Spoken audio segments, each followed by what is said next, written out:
Dzień dobry. Good morning. Welcome in Warsaw. You clearly need a headset. Okay? We'll be speaking Polish a little bit and a lot of English. Okay? Czyli dla Państwa, którzy chcieliby... So for all of you who need interpretation, at the back of the room you can find interpretation headsets. You can pick them up. You can hear and see us online. I think you should be. Okay. Wonderful. So, good morning, ladies and gentlemen, esteemed guests, and passionate advocates for a healthier future. It is my pleasure to be here today. My name is Kasia Jurczak. I'm Polish, but I'm here representing the European Commission, where I lead the Combating Diseases team in the European Commission's DG Research and Innovation. And this is where Cancer Mission Secretariat is located, but I'm already thinking about Cancer Mission Hubs, which we are launching here today, the first one in Poland. And on behalf of our whole organization committee, I would like to welcome you to this wonderful conference and the fair. And Hugo, I will surprise you, because just before we went on stage, I was admiring this wonderful logo, really amazing creative effort. This is a skyline of Warsaw, for those of you who are here for the first time. And I was just thinking that maybe for the next edition of the conference, we should have like a conference bingo. Take a photo with every monument that you see here on the skyline. It's really beautiful. Congrats to the creative team. Anyway, before we kick off, a few housekeeping rules. If you need to use your phone, please put it on silent, vibrate. There's Wi-Fi available, and the passwords are on little stands around the room. There are emergency exits in case we need them, and they are located here, just to your left, yes, and also there through the main entrance. We'll have a coffee break with delicious Polish snacks also through this door, and there will be workshops and breakout rooms. The toilets are just behind you, so if you exit this part, turn just behind that screen. Okay, we are live on YouTube, so welcome again to everybody online, and social media. So please, it's all about engagement, and we know that social media are a great way to engage with a broader population. Join us on various channels that you follow, and use the following hashtags. Hashtag ECHOS, hashtag Cancer Mission Hubs, EU Missions, or hashtag Mission Cancer. And with that, I hand over to Hugo. Thank you, and very, very good morning to all of you, and from me.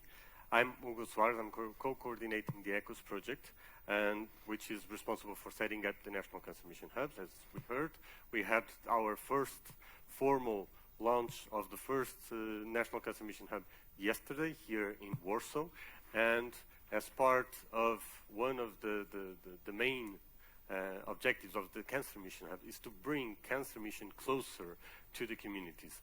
The communities meaning not just the research and the healthcare communities, but also citizens and civil society. So it's really, really, really a pleasure, and I'm absolutely thrilled to be here today co-hosting this event with Kasia, and which is an event dedicated to citizens and patients and their role in cancer mission and advancing with cancer care and cancer research. We are now about to embark in this inspiring journey with presentations on citizens and patients engagement that I hope that will strengthen the community and will motivate you to do this work together with us in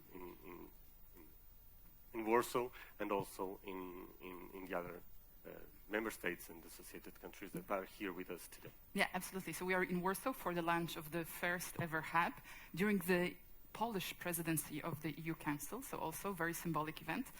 And I have a pleasure to, and just let me tell you how remarkable this day is, and yesterday as well. We had a more formal launch.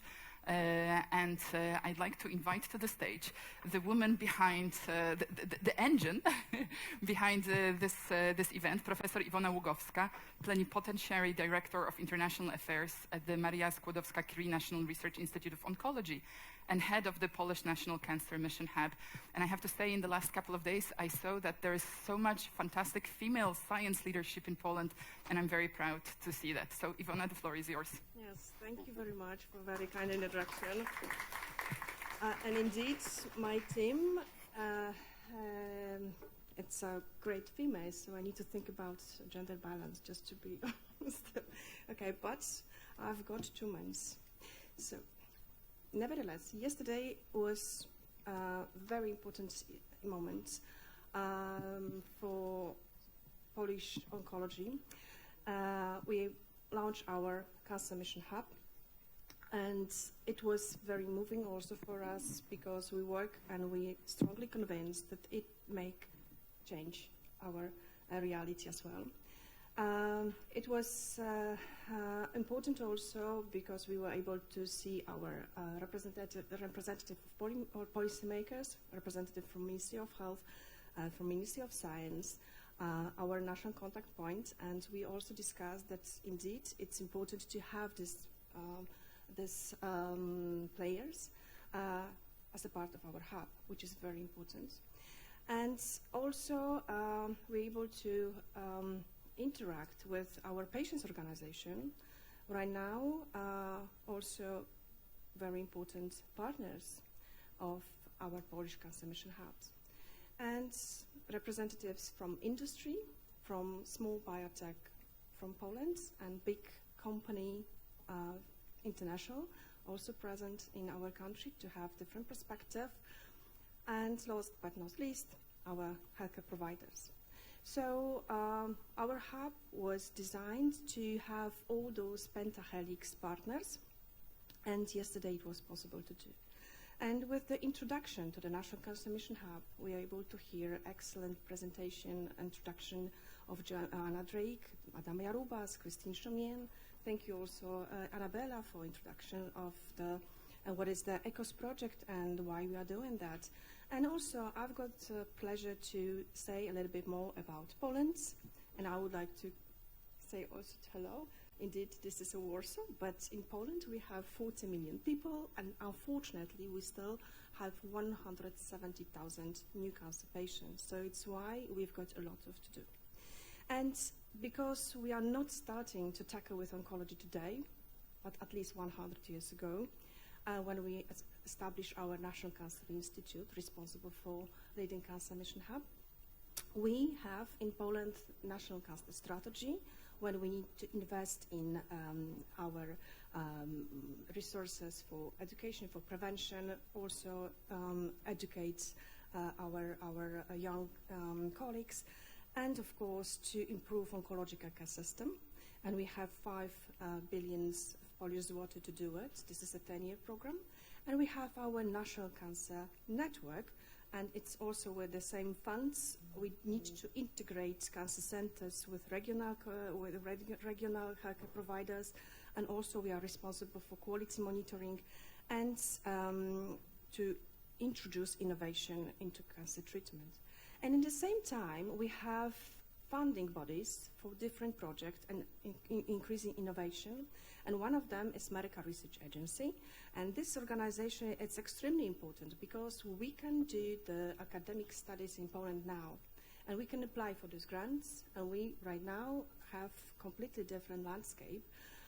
Not only because the opportunity for clinical trials, but also they were formulated, they established the cancer center, the clinical sites network.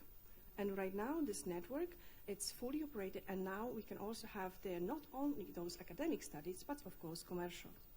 And not last but not least, the digital center for medicine, and it is also strongly connected with biobank. So this project is ongoing. However, with biobank and data, probably if we will have success, it will be much more benefit for research, EHDS, and many others. So with these resources, we need to, as a Polish Cancer Mission Hub, to bring all those participants, players, representatives into one table and to discuss what is important for Polish and our objectives. And our objectives are pretty simple because, as I mentioned, lots of ongoing actions are in Poland and lots of ongoing actions are in Europe. And now we need to merge them. We need to map them and to see what is missing, what is overlapping, just to be as straightforward and effective as we can do. And very important also is this international collaboration, because a national cancer network and also a cancer strategy, it was just the international relationship, it was a missing point. So it's why HUB perfectly fits into these ideas. And as it was mentioned, and we are here because citizens and patients engagement, it's extremely important if we would like to be effective in prevention. And prevention is our goal, very, very, very important. And to start yesterday, we need to continue and to be sustainable. So with this, the goal number 4 is to build strong and effective and also well-funded structure that will have impact and help patients. So I don't want to take more time.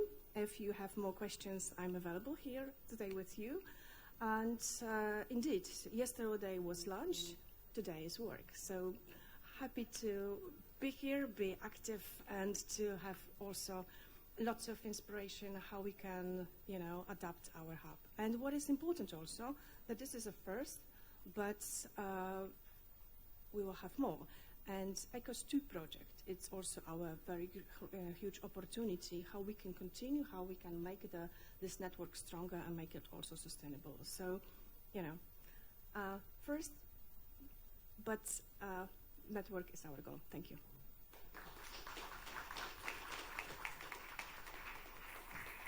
Thank you, Ivona. Thank you very much for your inspiring words and for the commitment you have put into the National Cancer Mission Hub to set up and to work the community here in Poland, not just in Warsaw, as you said. Next, I will give the floor to Kasia. Your role in the European Commission is shaping European policy and strategy in combating diseases. So, Kasia's insight into this broader European landscape of health initiatives are invaluable to the discussion that we are having here today.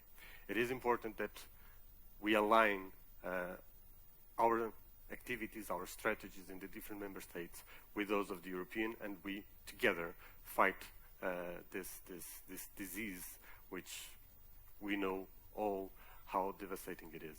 So, with this, Kasia, please, thank you. So you're playing a bit of musical chairs, a bit of hosting, a bit of speeches, back to hosting later. And I'll take an opportunity maybe also for the benefit of those of you who are joining us only today to sketch out a few points about the broader policy context and the cancer mission.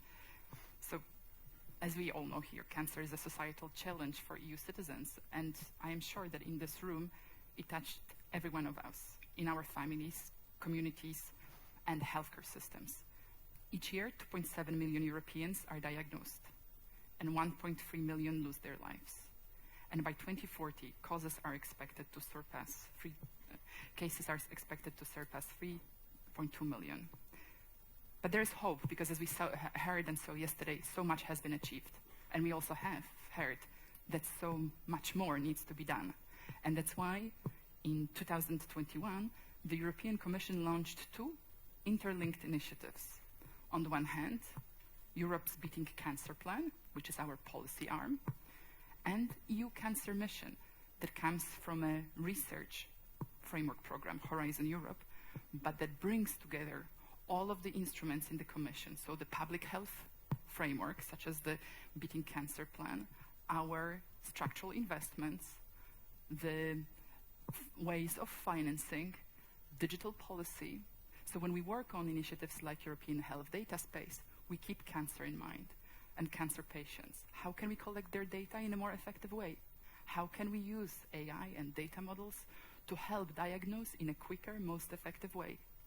But we also look at policies such as consumer protection and justice, because we heard yesterday that there is the right to be forgotten, that the cancer diagnosis should not carry with you impact all your life, that you should have access to mortgage and not be penalized for a disease that you have fought with success. So as part of the Horizon Europe Research and Innovation Program, the Cancer Mission has set an overall goal, improving the lives of more than 3 million people by 2030. And how do we want to do it? Through prevention, very important. Cure, improving quality of life for patients and their families, And the mission aims to break barriers and bring innovative research and innovation approach to public health policies to deliver concrete solutions for patients and citizens. And within the program that we manage, so within the Horizon Europe, we have already invested 488 million euro into 61 innovative research projects that focus on cancer understanding, prevention, diagnostics, treatment, a lot of innovation there in terms of therapies, and very importantly, quality of life. This investment has mobilized the cancer research community in Europe, including here in Poland, but we hope for even greater engagement of the Polish research community thanks to the hub, but also beyond, because Horizon Europe is a global research program. So yesterday's launch of the Cancer Mission Hub marks an important milestone in the implementation of the Cancer Mission, which is, as I said before, the first of its kind in Europe.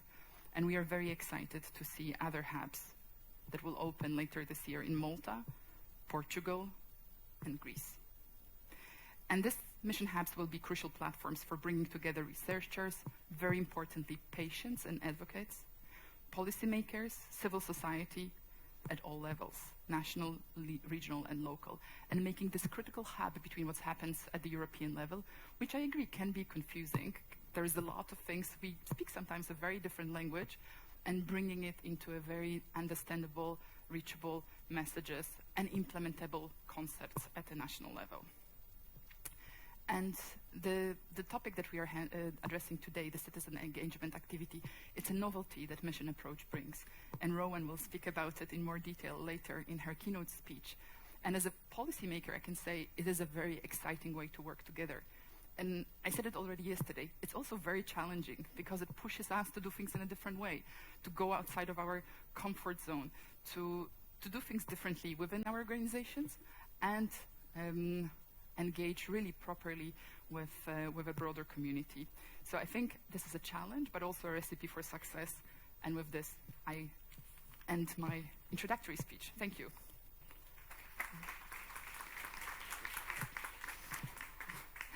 And I'll turn the tables and move back to my moderator role. Haha, surprise.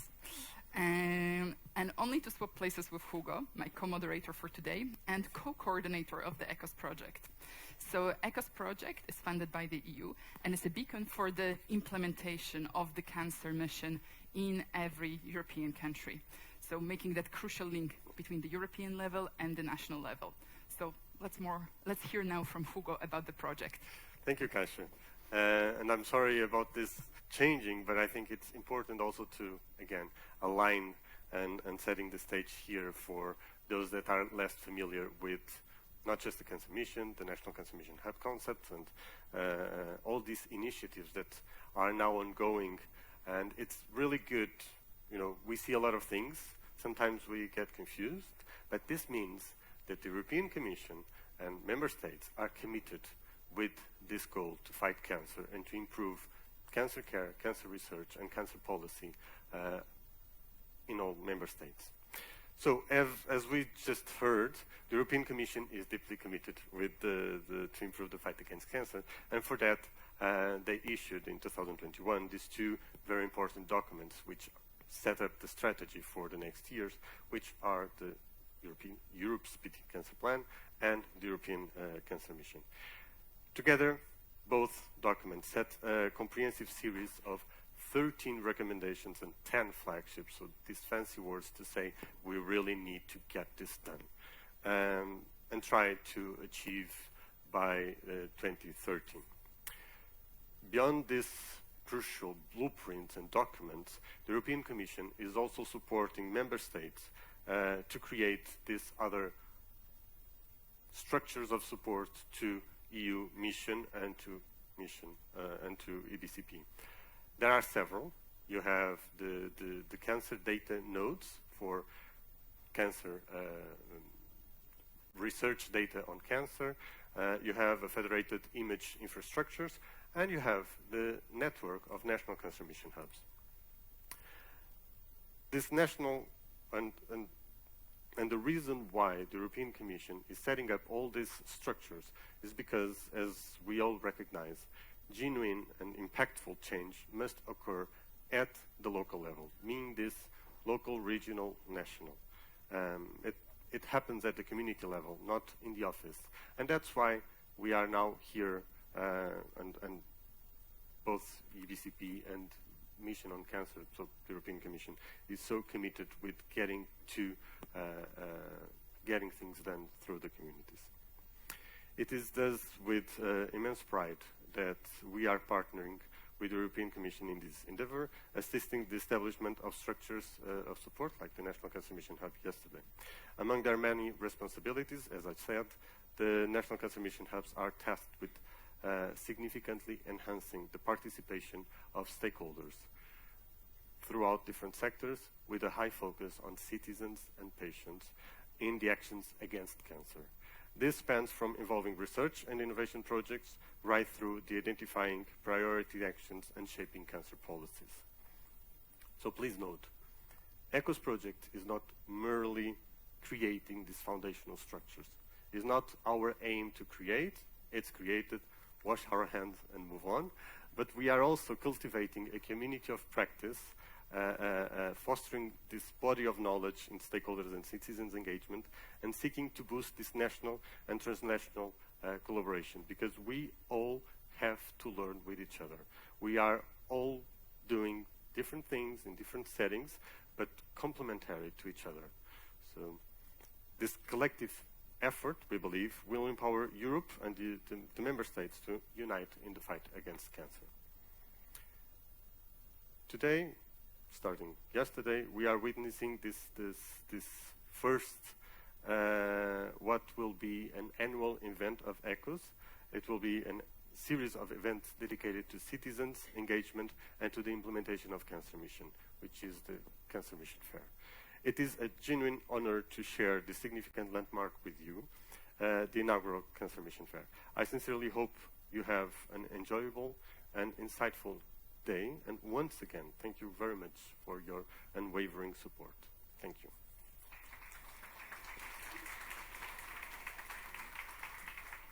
And now, acting again as host of the event, we will have the honor of hearing directly from a patient's voice. A testament of courage, resilience, and advocacy, and above all, a very positive attitude. Please welcome Lydia Dindor to the stage from Onkofikta, Lidke, who will share her powerful story on cancer patients. Lydia, thank you for being here and sharing your story with us. Thank you. Thank you, everyone. Good morning. We have gathered here today for the continuation of events celebrating the inauguration of Polish Cancer Mission Hub. The initiative, whose main goal is to improve the situation of Polish oncological patients. Today is the time to come together and exchange our ideas, to show patients' engagement. Patient engagement can come in different shapes and colors, but no matter how we think about it, it should foremost represent patients' needs and voices. I remember the beginnings of my journey with breast cancer. Back then, I knew nothing about my disease, ambiguous terms, uncertain condition, and so many tears. I fully trusted healthcare providers and listened to their advice. But even though they were excellent specialists, they not always knew what my needs were, and so-called obvious to them decisions may not be that obvious to me. This is when I came across patient engagement for the first time. I was offered support and understanding that no one except for another patient could give me back then. I shared my fears and hopes with other patients. I listened to stories of others to feel better and to know that I'm not alone. I learned where to look for evidence-based information regarding my condition and what the next steps would be regarding my treatment. This experience has taught me that in order to make good decisions for myself, I need to be well informed. I need to know the options and go with the best possible one for me, which might not necessarily mean the best option for someone else. Being a patient representative has taught me to look at the same dilemma from many different angles, to search for different solutions and not necessarily agree on what's easily available. I know now how difficult patient advocacy can be, but at the same time, there is nothing more rewarding than this job. It teaches us patience, perseverance, humility, and hard work. It gives us the ability to change someone else's life and never take it for granted. Dear patient representatives, advocates, experts, thank you for your hard work and commitment to what you do. I trust that we can come together and engage even more, that common goals are set together and worked for the good of all patients. Enjoy the fair, and please don't forget to stop by at my booth. Thank you and have a lovely day.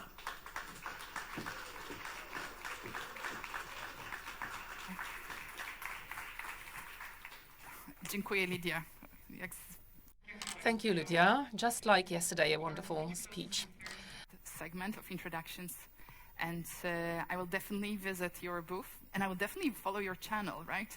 Because I hear that's the place where very strong patient advocacy is happening. And just again to remind you, now we have hashtags on the slide: ECOS, this project, Cancer Mission Hub, our first Polish cancer mission, EU missions, because apart from the cancer mission, there are 4 others, mostly about environment, Horizon EU, our big funding program for research and innovation, and a Mission Cancer, the big mission bringing us here today. Okay, so that's for the introduction session. And I think we are quite okay on time. Yeah, well done, everybody.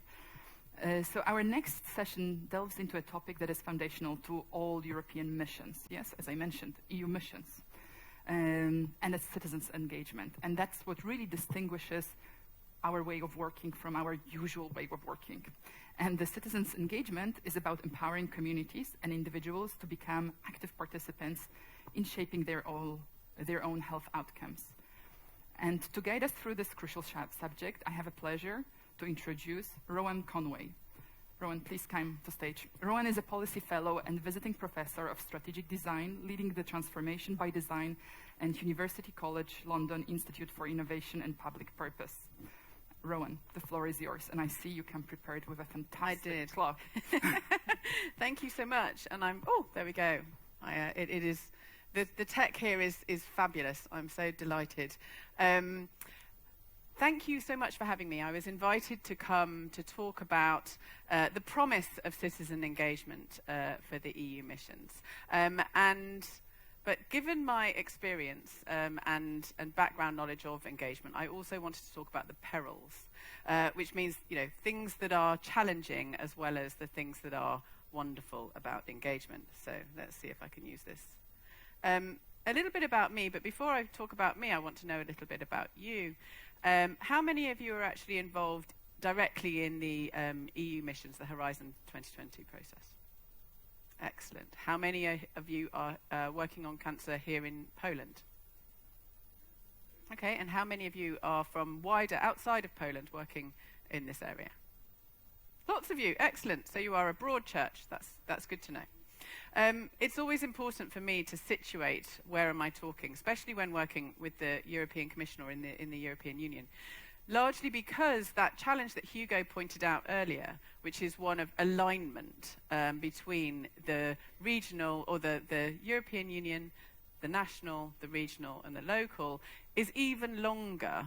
That line is even longer in the context of the European Commission.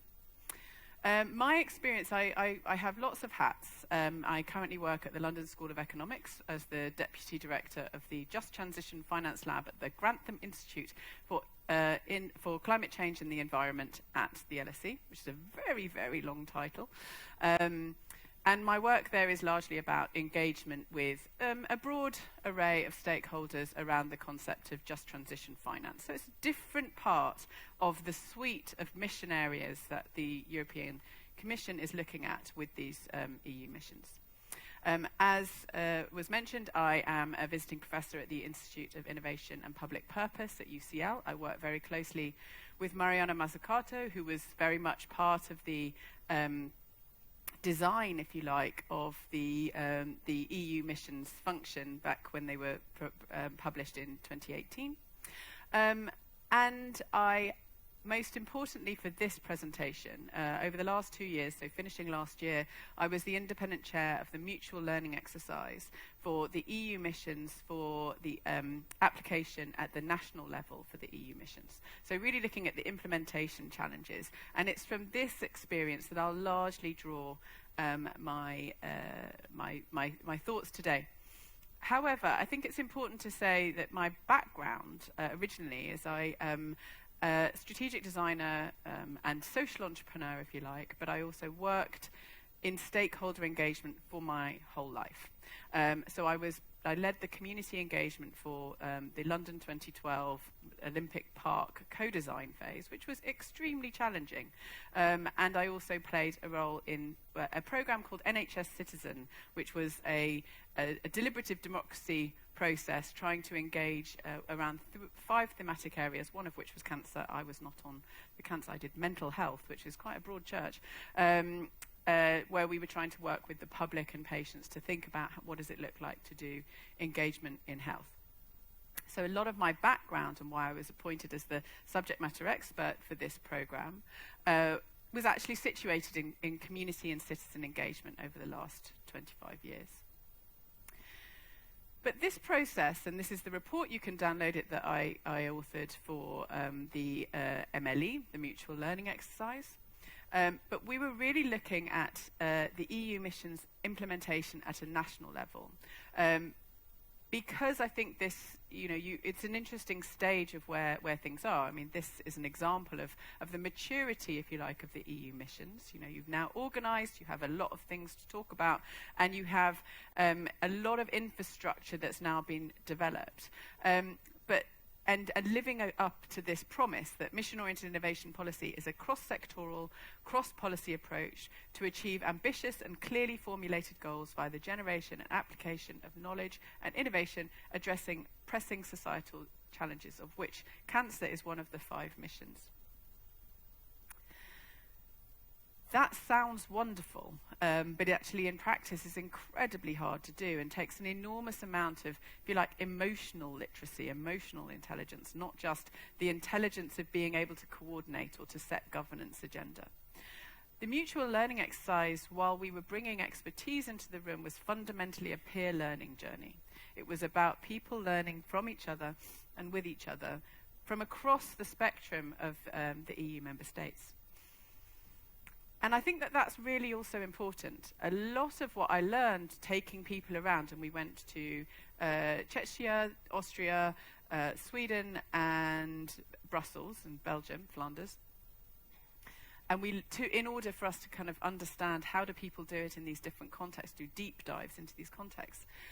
And it was there, not just in the evidence base and the literature reviews, but actually fundamentally in the the conversations that happened in between that really fed our understanding about the pains that were faced, the pains and opportunities that were faced in implementing the EU missions. And the big challenge was that citizen engagement is something that sounds great and is actually really, really hard to understand at a deeper level. So when I talk about the promise of citizen engagement, and it's not just a promise, it's an expectation in the EU missions. There are many reasons why we seek to engage the public. That might mean from gathering insights to informing decision-making. But when I say citizen engagement, you might have an intuitive sense of what it means to you, and you might have an intuitive sense of what it means to you, and they mean completely different things. So citizen engagement as a broad term has many mechanisms for delivery, and not everyone can actually learn all of them. So it has to be, by definition, a group endeavour. So I'm going to walk through the core messages that came from that mutual learning exercise, and this is what we presented back to the groups, and it's actually in the report, the final report, which I think is well worth a read. The core messages from that peer learning is there's a strong mandate and demand for citizen engagement, but there is an implementation gap. There are core competencies and capabilities that are not a direct extension of normal science, technology, and innovation practices. They ask you to extend yourself to a place that is really uncomfortable a lot of time. And innovation is political, which is the strapline. Handily, it's the strapline of the Innovation and Public Purpose, the Institute for Innovation and Public Purpose, where I work.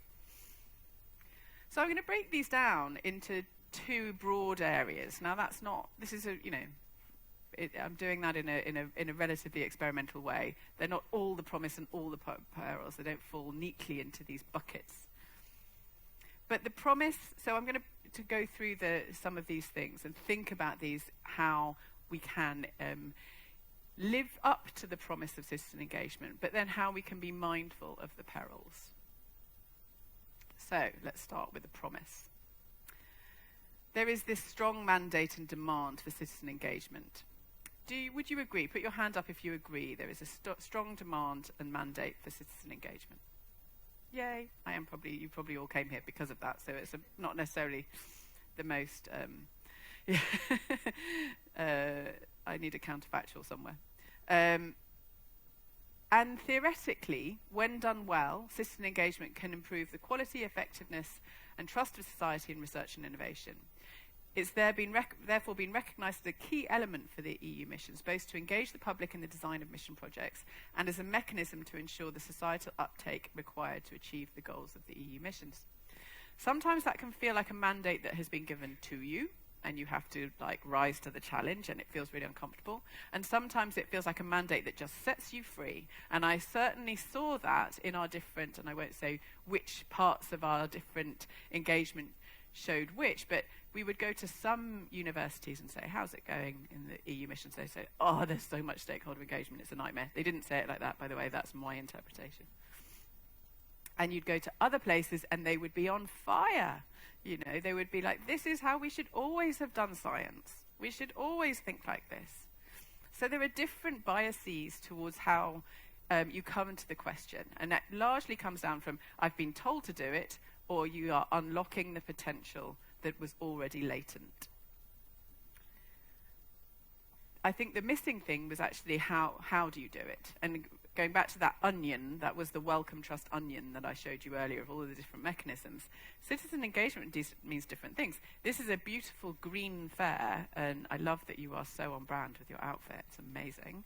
But how you do that, how you run a fair, is a really big and challenging set of skills, right? But it's fundamentally not the same skill as running a deliberative democracy forum.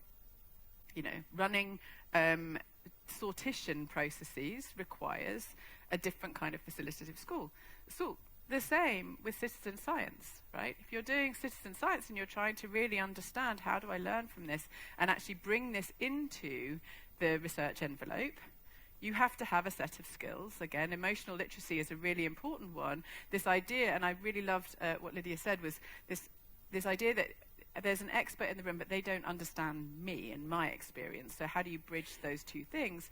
And that then comes into patient engagement. Some of that idea that experts know everything and that they can't necessarily draw in the insights from patients has been largely debunked in health research for a long time, and patient-centered engagement is probably where you see the greatest advancement in engagement. So you've actually got a head start a lot in this area, and particularly when you're working with health or public health. But at the same time, that doesn't mean that you don't have the expertise challenge, which is, I'm the expert, why don't they understand me? That happens a lot in a lot of science.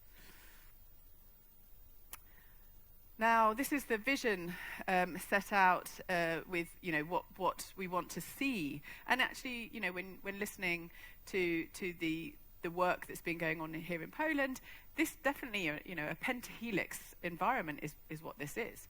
A mission-oriented innovation system brings together all relevant actors from politics, science, industry, and civil society for joint value creation. That sounds like a party that I would like to go to. But it's in theory, right? Because it's highly active. It requires an enormous amount of your cognitive load to actually attend to other people. My PhD, which is nearly finished, is in social cognition, which is fundamentally about how much cognitive weight and mental load goes into actually talking to people. The good news is you do not have to sell yourself, particularly in this mission. In the cancer mission, and this is, I'm going to refer to citizen awareness of the EU missions and opportunities for citizen engagement, which was a poll that went out in late 2023. And the good news is, you know, you're the most popular, right? EU citizens fundamentally against maybe how we feel. We think, oh, do people want us to be doing this work? Quite fundamentally, what this poll showed is that EU citizens really care. In fact, they expect that you're already doing it. Share the goals for the EU missions, and there is demand for engagement. That's across the board, sharing these goals.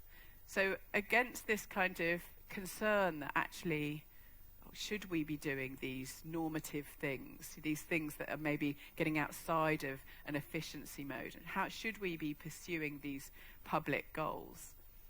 The answer broadly from the survey was yes, of course. And so don't worry about whether you should be, just do it well. And that is the interesting thing for you, is that you have an enormous amount of support behind you. A huge amount of latent support because so many people are affected by cancer. You know, cancer is the highest priority in this survey, EU missions for citizens. And, you know, as pointed out by Kozia earlier, in the global context, Europeans are disproportionately affected by cancer. And this survey in citizens' awareness in the EU missions was particularly targeted at Finland, France, Ireland, Italy, Poland, and Romania, so that it had it's not entirely comprehensive of the whole European Union, but it was a sort of sample check that polled nearly 5,000 members of the public to find out their attitudes. And it found significant public interest in participation, but noted, and I think this will be a theme that I keep going to throughout the end, it's hampered by a lack of trust in public institutions, low awareness of scientific research initiatives, and a lack of access to decision making. You can't solve all of those problems with your citizen engagement strategy. But it's very important to recognize that those are, if you like, the big challenges that will beset you when you start thinking about public opinion. And this idea of, like, how do you help build trusts in public institutions? That's part of what you do by being brilliant, is to enable that trust. But you are part of a much broader mix, and you can't solve everything for everyone. Low awareness of scientific research initiatives, you can build your communication capacity, but you will always be going to a relatively niche audience, you know, but communication can support that. A lack of access to decision making is about raising our understanding of how to use these participatory tools such as sortition or participatory budgeting. But as I say, Europeans already care about cancer, so you fundamentally don't need to sell the mission to get buy-in. There's very high concern for cancer in this area. More than 50% polled were concerned or very concerned about this mission. And when they actually gave them a task, which was to understand whether or not, you know, where there are different priorities among social challenges, they gave them the task of allocating a fixed amount of funding between the 5 missions, which was the idea. If you had €1,000, where would you actually dedicate this money? Allocate it widely. Respondents prioritise cancer over the other 4 challenges, with approximately twice as much being donated to cancer, €343 on average, to any of the other challenges. So you have a huge amount of latent demand for you to be doing this work. So you just don't need to worry about whether you should be doing the work. I think that's one of the challenges when entering into citizen engagement, is we lose a lot of our, we waste a lot of our cognitive energy on, should I even be in this room? And you need to go, yes, of course you should be in this room. Now start building your capability at the level that we see at this kind of fair, which is really super exciting. So to build that capability, you need to recognize there are core competencies and capabilities that are not an extension of business as usual STI. That sounds like a bad thing, but actually it's a super good thing because it's a challenge for you. Missions will get you to build specialist engagement capability. So going back to those people when I was going around saying, what do you like about the EU missions? Oh, the engagement sucks. They didn't say that. I said that. Fundamentally, what they're doing there is they are learning. They're learning fundamental new skills. They're building their capacity for supercognition.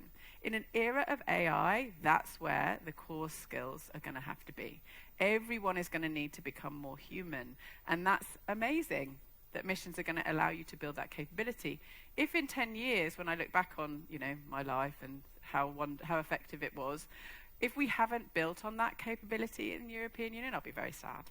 Because actually that's, if you like, the gift, the legacy of this intervention, the Horizon 2020 intervention, is that missions have given you all the opportunity to build this specialist capability.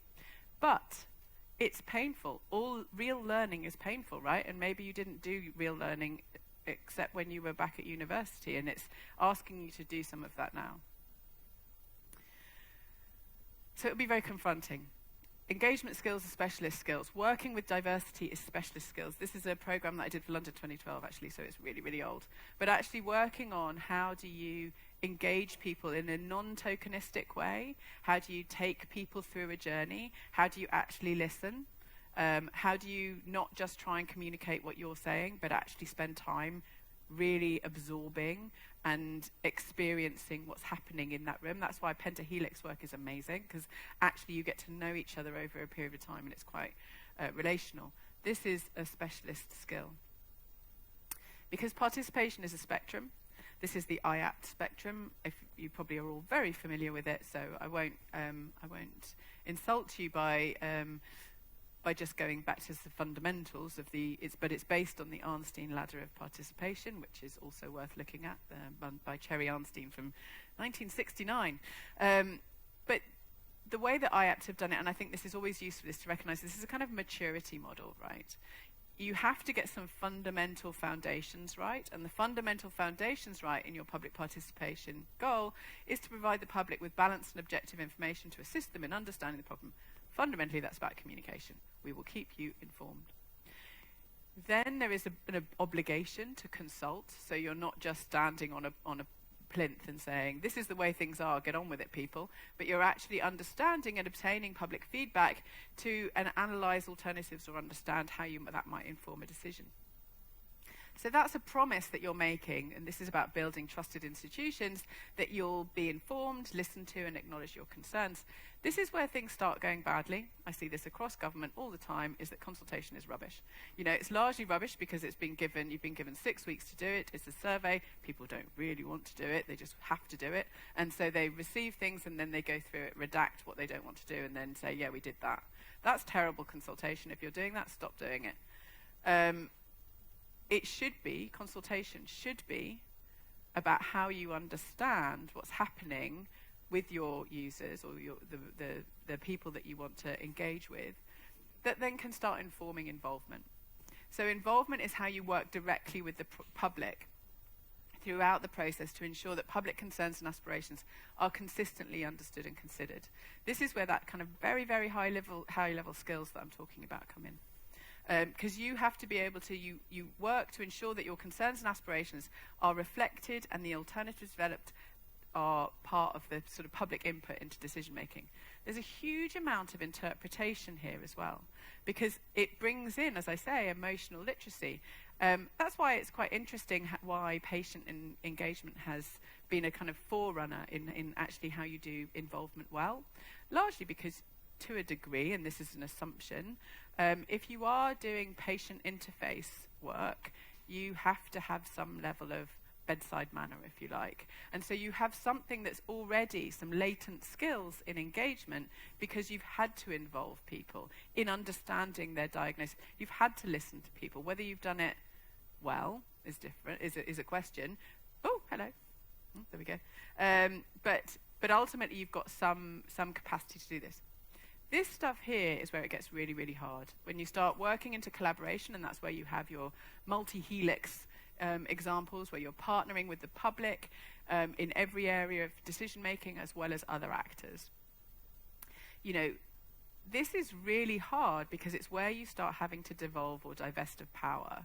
And devolving and divesting of power therein comes risk, right? And that risk is largely held by the practitioner. That's why I'm really delighted to see, the work that we're talking about in the Cancer Hub here and these pentahelix, where these, and I met a lot of these people on the MLE, which were passionate people who wanted to see this work done, who didn't feel that they had to hold entirely to an agenda, but actually had to listen to the feedback they were getting, not just from the public, but from the problem. You know, so if you can do that, you're starting to build an extraordinary skills base to enable you to do a different kind of science. So it comes from citizen science, but actually it then becomes moving in towards co-design. Empowerment is something that needs a lot of reflection and decision making. So why are you doing empowerment? You know, if you're trying to say, actually, citizen engagement is a proxy for democracy, I would largely say it shouldn't be. You can do representative work where you can do move people into a space where they're making decisions, but actually that again is working with an artful suite of mechanisms and methods. Engagement should enable cross-fertilization with wider cancer research efforts, and I love the fact that that's what you and Kazi was describing earlier. What you're trying to weave into this is like, and Hugo's example of saying, look, there's greater connection with this wider group of parts of the research and innovation ecosystem. So but you have to then be able to think about co-creation. We see that a lot of this is already a core skill in health research, and so how you work to identify who's doing amazing work already and bring them into the fold. I think this is what things like this cancer fair are for. You know, not just saying, oh, we're now doing this, so come with us. It's also, what are you doing, and how are you doing that well? Because there's a lot of this kind of user-centered design, co-design, and user-generated design that already is in existence. Now, you have to go to the literature occasionally to say, what are they saying about things? And I think what's interesting in the language of the academic literature about missions is that this does really mean that engagement capacity is equaling a double additionality of the investment in missions. Because stakeholder and citizen engagement involving those with technical expertise, sectoral specialisms, local knowledge, and lived experience is central to the mission approach. And it, in theory, is this human factor that will drive system-wide transformation. There's a lot of assumptions in that, but actually being able to work with this level of complexity requires considerable cooperation between various stakeholders, which can't be bad. There's a double additionality that comes from that. And the idea of being able to do the involvement of actors like citizens, cities, civil society stakeholders, or the media, or NGOs, or think tanks, is giving you a mental dexterity for understanding how different people approach a problem, you know, how you are able then to be the orchestrator of that. That's the job of the EU missions, because it is essential to facilitate this participation of public actors, and this event, I think, is doing that beautifully. This is how the OECD sees it. You know, engagement capability is double additionality. So, you know, taking a nice scientific way of thinking about it. The traditional policy dead weight is that you look at the counterfactual for what would happen if we didn't do this intervention. So therefore, the rationale for investing in some kind of STI intervention is this traditional additionality. We will see an improvement, a gain, because of this investment. The idea of the effects of missions is that they have an additionality that goes beyond that they create second-order additionality effects of missions. And I would say that engagement is probably one of the primary gains. Don't lose it. If you've set up things which are making you feel like, oh my God, the work we've done over the last 5 years is so incredible, it is a pathway for deeper community engagement or citizen engagement in science. You have to be thinking about your legacy now and not just be, and it would be terrible if they stop funding it. I've just seen this in New Zealand. A lot of my work is based in New Zealand for no good reason at all, because it's the whole opposite side of the world. But I worked on the evaluation a couple of years ago of their National Science Challenges, which was a 10-year program investing in missions challenges, but missions along different thematic areas. Very, very similar to the EU mission program. And in 2024, it fell off a fiscal cliff. The thing that's really challenging about that for me in the evaluation was there's a lot of really amazing work that has gone into this, but then there was an awful lot of funding dependency. You have to be working on that double additionality as a complete waste of time unless you are thinking in 10 years' time, what will this have created? even if it's just for you as a human. You know, how am I going to use these amazing spidey skills I now have in the world? That's going to be hard to translate, spidey skills, sorry about that. So, you know, you want to be seeing how do you do participatory research that enables context-specific change, and then you need to start teaching it to other people. You need to start bringing the work that you're doing, not just showcasing it, not just communicating it, disseminating it, ticking a box and saying, look, we did it. You need to, it's your life now, sorry people, and you therefore need to be able to think about how does this change the way that we do science in the future. And then how does it change the way we do innovation? You know, this is the Vinova example. So I worked very closely with Dan Hill, who wrote this brilliant but very long book on designing missions, which talks about how you work with people with lived experience, communities, and then bring professionals together to improve something that they care about. And that means that the primary role of this kind of work is to elevate the voices and contributions of people with lived experience. This is very hard work to do well. So let's quickly go through the perils, because I think I only have 10 minutes left. And there's an implementation gap. Most of all the MLE submissions cited the involvement of stakeholders as one of their top 3 challenges. This is at various levels, and I really think it's important to recognise that what Hugo said is you've got this huge complexity challenge of, you know, national, regional and local alignment. You can spend all your time doing agenda conformity, and how do you avoid that? These members were across a very broad range. So we had Austria, Belgium, Bulgaria, Czechia, Denmark, France, Germany, Greece, Ireland, Lithuania, Malta, Norway, Poland, Portugal, Romania, Slovakia, Sweden. There's a lot of diversity in that. How they learn from each other is really important, because they had to think about how do we design and execute a successful implementation strategy in collaboration with both public and private partners. And how do we deliver cultural change for better cooperation among private and public stakeholders? That's a good essay question. You tell me.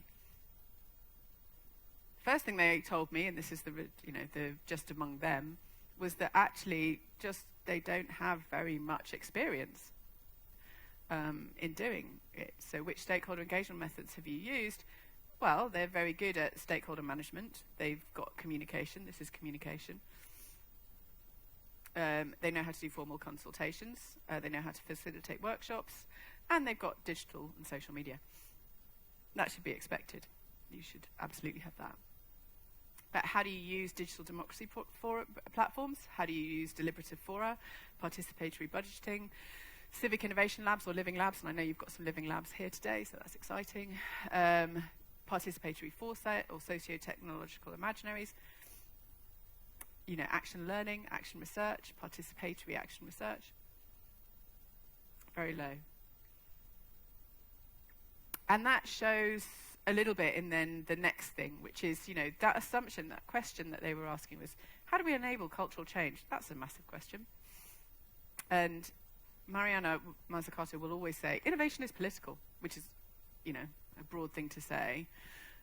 Citizen participation can't answer that. Citizen participation is not a proxy for democracy, but engagement is nonetheless political. So you must design the methods you use with care. I'll just let you look at that for a little while and go, Jesus, that was a bad idea. Don't design stuff that's that bad, because you'll get bad outcomes. Invest in skills. Obviously, I'm saying you're not a proxy for democracy. However, invest in skills that understand human psychology, and then build your engagement mechanisms. That's why citizens' juries are very interesting, because they spend an enormous amount of time on investing in knowledge building for representative parts of the public. But they're not, sortition and this kind of thing is absolutely not a panacea. It doesn't answer every question. You have to make sure that the question you're asking is right for the method. And that's where I say you're getting to this high level of capability when you know when it is. You also need to understand why there might be resistance to citizen participation. Humans are horrible. No, they're not. They're lovely. But there's this wonderful game that if you would like to join me, there's a keynote when I start a workshop later, and I don't want you to miss that. So if you want to come and have a chat at the next keynote. Come for that. But in the workshop, I will wait till the keynote's finished and you can come and do this game, which is called Citizen Participation Hell No. And it was an URBACT study, based on an URBACT study of all the reasons why public policymakers hate talking to people. And it's so interesting to understand why people are scared. And people at ever more senior leadership positions are even more scared. And that's largely because when they do go out, they might get lambasted. It's very hard to stand with integrity at a very senior level and talk to a member of the public. You know, if I'm Ursula von der Leyen, I can't do that very easily. So how you enable the development of leadership skills so that they can participate with the public and then lead with integrity is going to be part of what we need to learn in order to get there. Because people are unpredictable and you fundamentally cannot control them or the outcome. But you can engage with them by being authentic and trustworthy. They need to see that you care, and in no place more so than when you're talking about public health, and see how this mission affects them. And then you start to prioritize the relational, which is when co-production becomes possible. You know, when you're actually in relationship is the place where you can start to engage and try and find ways forward, which is playing to the point that Lydia made earlier. You know, being able to be seen, your pain and your lived experience to be seen, to then be welcomed as to part of the co-planning, co-evaluation, co-delivery. It's definitely something that is this kind of win-win that elevates the voices and contribution of people with lived experience. So to get to that level of understanding that citizen engagement is profoundly not a panacea, it's very hard but incredibly rewarding. You will cry more than you've ever cried in your life, and you will feel more than you've ever felt in your life. But that requires that you start going outside of the boundaries of your normal skill set. You have to build this, you know, emotional literacy, this human literacy. And as I say, never more is this more important than in an era where AI is allowing you to generate all the answers for you. And you don't actually have to do. You can cognitively offload the work that you have largely done before into some kind of generative AI, and you can spend all your time understanding how to enable power and trust. Power, redistribution and trust. Starting to understand this, so these are some of my core lessons that I've learned over my lifetime doing this kind of work. It's critical that you understand power asymmetry.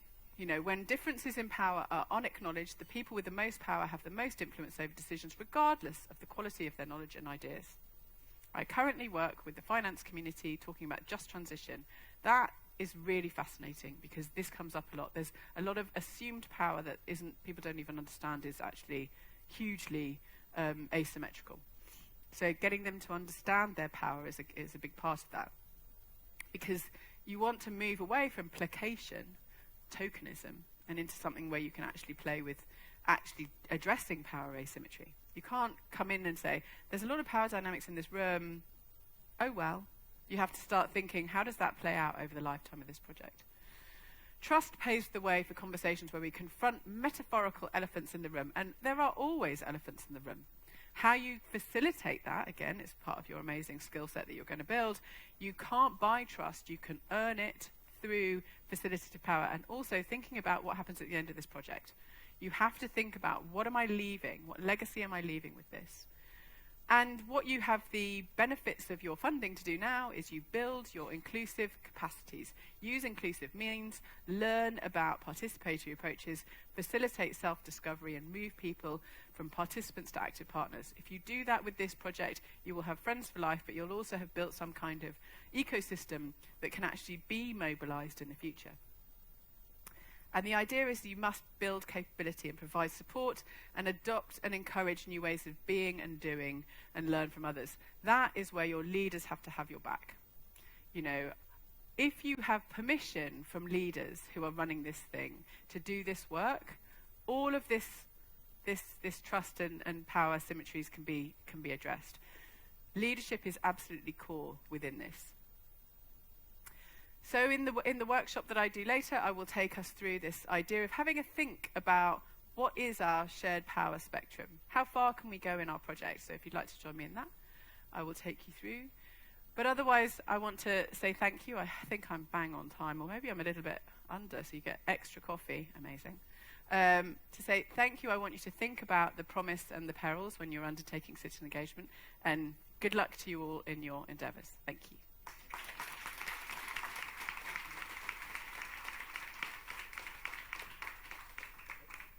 Oh, do you want questions of some description? Yes, exactly. Oh, Thank you, I thought I Roland. could run away. Thank you very, very much for this very interesting, brilliant presentation, I would say. As you mentioned, we are 10 minutes ahead of time, so I would give now the floor to the audience. Some questions. We have one there. Mary, yeah.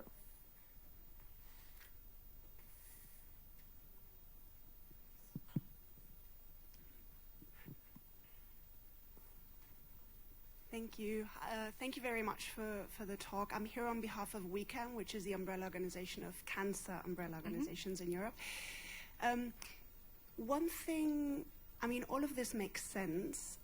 However, what I feel is that, especially in the cancer mission, there is an assumption that civil society has an opinion and should have an opinion on cancer, whereas they're not affected by it that much as cancer patients themselves and the families. And so I wonder what your perspective is, especially in comparison to the other missions where everyone, you know, is afraid of climate change and, you know, there's a big opinion and people want to make a change. How is that different in cancer, in your opinion? And do you think that affected people should have a larger voice than just civil society that maybe know nothing about cancer, have not been affected? That's a very big question, and I appreciate it very much. There are different roles, as I say, for different mechanisms for getting feedback and feed in. Some of it needs to be curated, especially if you have, what you don't want to do is pit different cancers against different cancers. You know, so where you, let's say you put participatory budgeting in and then it all turns a bit into the Hunger Games with like, oh, let's all go for this because we know about that and we don't care about that. That's where, going back to my psychology PhD, you know, people's disgust mechanism comes into some of their choices, right? So you have to think about the behavioural logics underneath some of the things you're doing. I think that it is difficult. I wouldn't pitch them against each other because I think they're all equally as complex and everyone has a hot take about everything. You know, I can have a hot take about cancer, but I don't know enough about it, although I have 5 members of my friends and family who have died of cancer, you know, so I'm very passionate about there being investment in missions, but I know nothing about their pathways. So how you curate the knowledge you need from citizens and lived experience is an art. It's a, and I think there's roles for advocacy organisations as well within that. You know, it's really important that umbrella organisations can come together and represent these is bodies of particular particular areas in cancer, and they say this. So I think there's a really important part of the whole ecosystem being able to reflect the different challenges. But I think that's why I'm saying the use of sortition is not advised in certain areas because you might come out with strange, you know, there's an example in the UK which has nothing to do with cancer, but where the BBC put out this, what should we call this enormous new Queen's liner, you know, so they'd made some kind of big boat and, you know, we want to call it the HMS David Attenborough. That's our suggestion. What's yours? And someone said Boaty McBoatface. And everyone in the whole population voted for Boaty McBoatface. So then the country was had to then go, but we don't want to call it Boaty McBoatface and we're not going to call it Boaty McBoatface. What do? So they called it the HMS David Attenborough. Now, the problem with that is that they never really wanted to give that responsibility to the population. They thought that everyone would vote for David Attenborough, and they didn't. So how you think about when you're using these tools, what the potential outcomes might be of the tools. That's everything. It's all about the design of the mechanism. I hope that answered the question. Thank you very much. Anita, that's our last question, and then we go for the break. Thank you. Hello, my name is Anita. I work at the Austrian National Public Health Institute. I wanted to ask, what is your experience with applying some of the design or methods in different contextual, so in different countries where the landscape is different? And do you think that do you have any advice on how to still use these methods, but how to involve organizations or stakeholders in a way that they can then adapt them on a national level? I think trying to keep the methods lean, so you don't need to over-complexify, that's not a word, some of these methods, but they're hard to do. So there's a difference between, are they costly or are they hard? Yes, they're hard, they don't have to be costly. I think that there's a really important piece in this work that you're doing, which is about nation-to-nation engagement. You know, and that's what the MLE, I loved the MLE because it was about bringing people, not just to say, look at what we're doing. We went to see this incredible facility in Vienna, and you know, we had members in the audience from Malta and from Greece where they were saying, we'll never have this money to invest it. So it's not about replicating this amazing venue, but it is about saying, can we come and hang out here? Or can you share? What can you share with us? There are things that you're doing here that have fundamental application to what I'm doing. So witnessing each other is really important. And then a baseline of skills. So really understanding some kind of handbook of what is it to do baseline citizen and community engagement. And that's maybe also where umbrella organisations can do some kind of cross-EU training programs. That's not for me to define, but I think there is a wonderful thing. It's not about alignment. It's about raising all boat faces to the same capacity, if you like. Thank you. Thank you very much, Roland. Sorry, we don't have more time for question. I ask you to please connect with Roland during the coffee break, which we are starting now. It's a 15 minutes coffee break. The networking room is just behind these walls. And I ask you to please be here sharply at 11. In the meantime, we will just change the display of the room. So if you can help and assist our technical team by, moving to that area, we appreciate that very much. Thank you very much, and see you again in 13 minutes.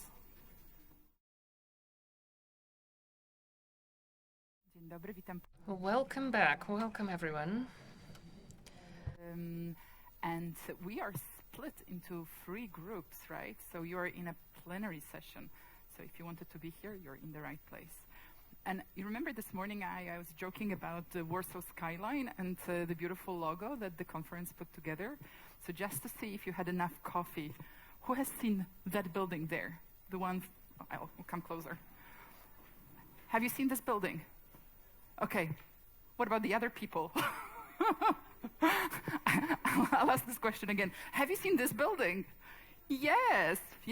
If not, more coffee, please. This is Palace of Culture and Science, Pałac Kultury I Nauki, and it's just there. You cannot miss it. It's a symbol.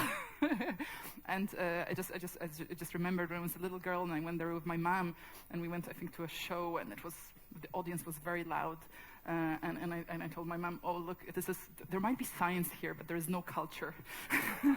So I was a clearly opinionated 5-year-old. Voilà. So welcome back to this plenary session. And just to remind you, if you wanted to be somewhere else, there is a showcase station for citizens and patient engagement located in the exhibition hall.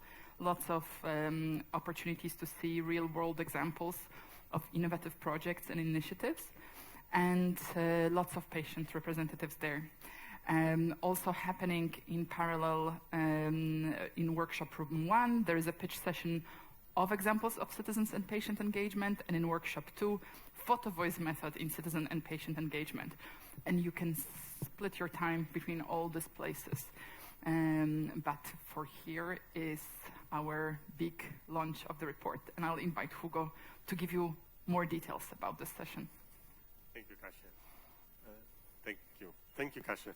Indeed, I visited the building. Very good. The observation deck? No, just the ground floor where they were having a book fair, and it was really nice to see how, not just the different editors, and of course I couldn't read anything, but the environment around it, the people, the families. I had a coffee at the ground floor, just appreciating how, let's say, the Warsaw lifestyle is.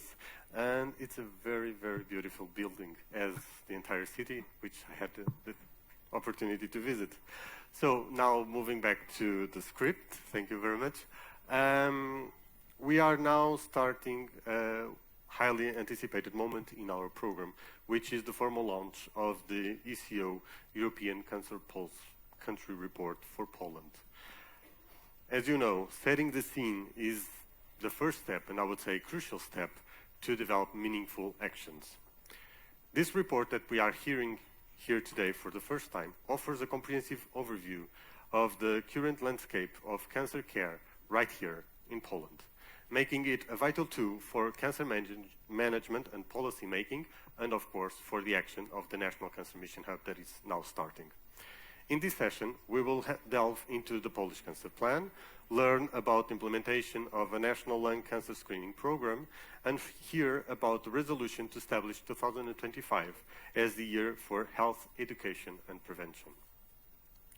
We will also explore the importance of involving patients and citizens, as the topic of today, in defining cancer policies, ensuring better societal uptake, and ultimately better outcomes for all.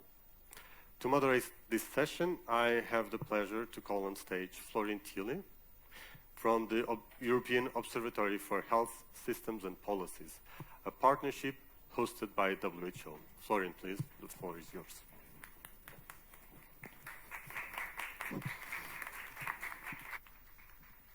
Okay, let's see if this... Yeah, seems to be working. Great. Thanks so much, Kasia. Thanks so much, Hugo, for the kind introduction and for having me and letting me moderate this, what's going to be a very, very interesting session. So first of all, I'm not sure I've seen the building, unfortunately, so there are only two options. Either I'm very ignorant or I've just not really properly discovered Warsaw, but I will make sure to keep my eyes open on the way to the train station this evening, so I won't miss it. Very well. Good. Thanks. So, yeah, warm welcome everyone from my end as well. As Hugo already kindly introduced me, I'm Florian Thiele. I'm with the European Observatory on Health Systems and Policies. Have met many of you in the recent months and years as we've been collaborating very closely with ECOS, with the ECO, the European Cancer Organization, obviously, and with many other of the entities and organizations in the room. Just without delving too much onto it, but we've been I would say supporting the network very much with a set of cancer policy dialogues that we've been running over the last 2 years or so. So this is also what brings us here, and this is why I'm so happy also to be part of this launch yesterday, today, of the overall fair event. And once again, thanks very much. Without much further ado, very excited to moderate this event and to be part of the launch of the report today. And I would like to call upon the first speakers to kick us off, starting with Norbert, please. Senator Agnieszka, please, and Piotr, please, to join me on stage.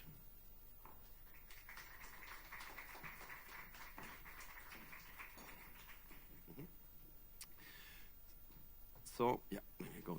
So the first speaker will be Norbert Kuepel, with the European Cancer Organization. Obviously, he will talk, he's a policy research and EU projects manager there, and is going to present the European Cancer Roadmap to 2030. Under the title Time to Accelerate Together Against Cancer. The roadmap is the results of various inputs from a range of organizations. And importantly, Norbert will also establish the link between the roadmap recommendations and their applicability to the Polish context. So Norbert, please. Thank you very much, Florian. Good morning, everybody. First of all, a big thank you for this invitation. Really honored to be here. A big thank you to the ECOS project and to the organizers of the Cancer Mission Fair. Obviously, the European Cancer Organization is really very honored to be part of this event and to be able to organize this session. And of course, also a big thank you to the National Oncology Institute, presenting here by Piotr, for the collaboration to organize this session. So indeed, we are here, as Florian and Hugo introduced, to present the Polish country reports from the European Cancer Pulse, but first of all, it's important to know which landscape we're evolving in. And so this first session is going to be very much about understanding about, of course, the politics and the strategy in Poland. And to start with, just to give a little bit of a European element to the session, just to say a little bit about who we are as an organization, the European Cancer Organization. So we are a non-profit federation of 41 member societies, mainly healthcare professional associations, and 21 patient advocacy groups. And so what we're doing as an organization is that we're working together to build consensus and achieve improvement in cancer care. Our mission is obviously to reduce the burden of cancer, and we are very committed to the principle of multidisciplinarity and multi-professionalism. That is, of course, echoing to some respect also the sort of ethos of the Cancer Mission Fair and of ECHOS as well. So here, this is just a quick representation of who our members are. So you can see 41 organizations, all European, working on cancer care, mainly healthcare professional organizations, but also cancer leagues, cancer centers, and so really delighted and honored to be working with so many experts across the continent. We're also very happy, and this is a new thing, to have associate members who are also national organizations which we can work with when it comes to reducing the burden of cancer at different levels, and so also happy to have some of these members represented in the room when it comes to some national organizations. And of course, critical to everything that we do, and very much reflected also by the program of the fair, patient representation, also really very much ingrained in the organization.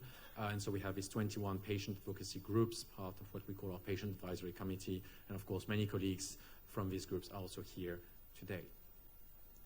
The work of the organization is very much structured in what we call focus topic networks that are multi-stakeholder platforms to look at agreeing policy and reviewing opportunities to collaborate as well. So you can see the sort of topics we're working on, and of course many colleagues here are part of some of these networks, some of them leading some of these networks as well. We have Piotr and Jacek here, and so you can see we're covering really a wide range of topics, which we will be covering for some during the session today. Prevention and screening, obviously very important, survivorship and quality of life, a right to be forgotten, that will be presented later as well. This being said, I think it's important to understand where we are and when and the moment that we are in as a community. I think we can all recognize that 2019 to 2024 has been a very special moment when it comes to cancer at European level. As Kasia was explaining earlier, we had both a cancer mission and a European cancer plan. And when we think back about 2019 was a time of open letters to the leadership of the Commission to do more on cancer. And then after this, in spite of COVID, we had the launch of a cancer plan and a cancer mission. So I think we need to acknowledge really that this has been a very special time. And of course, this is an important context to think about when we think about the work of national cancer mission hubs, and also when we think about the next steps at European level. So what we think as an organization is that EU cancer policy is a success, and we need to tell that success story. Of course, I think that needs to be improved. Of course, we need to do more on certain things, but this is a success that needs to be told. When we think about it, the EU has world-leading legislation on cancer prevention. The EU has committed to HPV cancer elimination. Cancer screening is advancing, new projects, new pilots, new programs being implemented across the continent. And the right to be forgotten is slowly but steady progressing in more and more countries. In the meantime, it's not a done deal, it's not finished. A lot is happening at the moment. This is very much of an ongoing success story, and so we have a lot going on, the European Code Against Cancer, tobacco legislation, the new network of comprehensive cancer centers, which many of you are very much involved in as well, and hopefully also relating to ECHOS in future, digital health, interspecialty cancer training. So a lot is also happening right now, and in the process of being called a success in the coming years. And at the same time, story cannot stop here. We need to continue the work, and I think we're all agreeing on this, and a lot needs to be addressed because the world has changed since 2019 and 2020. Obviously, we had a pandemic. Obviously, cardiovascular health is also very important, and we need to relate to this. The pandemic has shown how much oncology workforce shortage is an issue in Europe, and we cannot avoid from facing that. And so our commitment as an organization is to advocate first to fulfill fully the vision of Europe's Beating Cancer Plan, refresh it, new developments in science, in policy, in practice, and also expand it when it comes to a goal approach. We think that it's really important to have goals. A goal of setting up national cancer mission hubs, great goal. Other goals are also useful. We know it's difficult, but it has the merit of uniting everybody to get there. And of course, we cannot avoid talking about what's happening after 2027 in that respect. We know how the EU works. For most of you, you will know the EU budget is lasting until 2027, which means that everything we're talking about is financed up until then. What's happening after this is a topic for discussions at the moment. And so, of course, the discussions on what we call this EU multi-annual financial framework are very important for this community. And we believe that this community needs to be very much engaged and active in these discussions if we are to see cancer still being prioritized or being included in these priorities. So what can we do? We need to talk about this being a success. It's not perfect, but it's a success. And this is also the way to convince EU policymakers that they should keep investing in the field if they see that it's working. But national engagement is also crucial. And that's why being here in Poland for the launch of the first Cancer Mission Hub, hearing about how much the hubs are also a platform for policy and for influence, this is very meaningful in that respect. And the next MFF is very much of an opportunity to have these discussions. So this is in that context that as an organization we have developed this roadmap, Time to Accelerate Together Against Cancer, which is a roadmap of what our recommendations as a community, so not only as ECO but really very much as a European cancer community, are for the next period. So this is representing input we have received from many organizations, and of course we're inviting many of you to endorse the vision and keep progressing it. So again, the three key messages: complete the plan, refresh the plan, expand the plan. Very much the three verbs that we think should be our basis for advocacy and representations in that field. And just some selected recommendations in terms of what we think should be done. We need to complete the elimination of vaccine-preventable cancer. This is something we can do. We have a vaccine. It's working. In countries where the coverage is high, we see cancers being virtually eliminated. We need to do this across Europe, and we know Poland is a country that needs to progress in that respect. Early detection is very important. We have new recommendations now. We have a good tool. We need to implement the programs across countries. We need to look at early detection of other cancers as well. This is something we need to do more on. And the workforce crisis, very important. We really need to look at this and find solutions at European level. We know we cannot have an unlimited number of healthcare professionals. We need to find solutions to address this issue in the future. So just to finish, this is very much of a campaign that's happening across Europe. This session is part of this. So of course, very much reflecting some of these challenges in terms of the Polish landscape as well. You can here find a QR code for anybody who's wishing to do so to endorse the campaign. And you can see here the links of a roadmap. And so again, please share this vision with your community, with your networks, share the messages and engage with us to make this vision a reality. Thank you very much.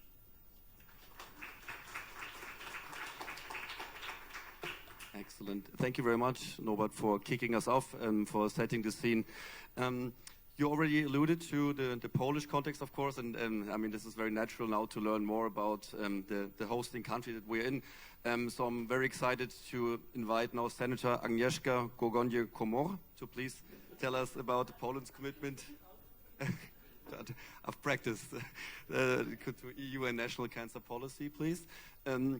Agnieszka is a medical doctor and cardiologist by training, and importantly, member of the Health Committee in the Polish Senate. The Senate of the Republic has passed a resolution to make the year 2025 the year of health education and prevention, which we will hear about. So I very much invite you to take the floor, please. Yes, I'm a Polish doctor, not only Polish senator and politics, of course. And this is a good time to talk about cancer patient, I think. Dear guests,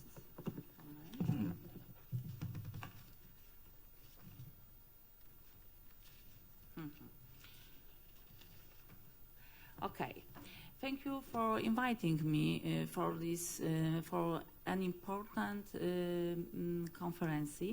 Ladies and gentlemen, it's an honor to speak here today on behalf of the Polish Parliament, a proud member of the European Union and a country deeply committed to the fight against cancer, I think. Cancer is one of the biggest health challenges in Europe. In Poland, it's the second leading cause of death. Every year, over 556 people out of 100,000 are diagnosed with cancer, and about 268 die from it. These numbers are high for us, for practice, for doctors, for politics. But they are not just numbers, they represent real people, real families, real loss. Poland is not standing still. We are acting with energy, with responsibility, and with European solidarity. Since 2020, we have implemented a national oncology strategy that runs until 2030. This plan is not just a document, it is a promise. It's a promise for our patient, a promise to invest in prevention, early detection, modern treatment, and patient-centered care. We have National Cancer Registry that helps us monitor trends and adjust policies. We also support public education about cancer risks, like smoking, poor diet and alcohol, obesity, and promise healthier lifestyles.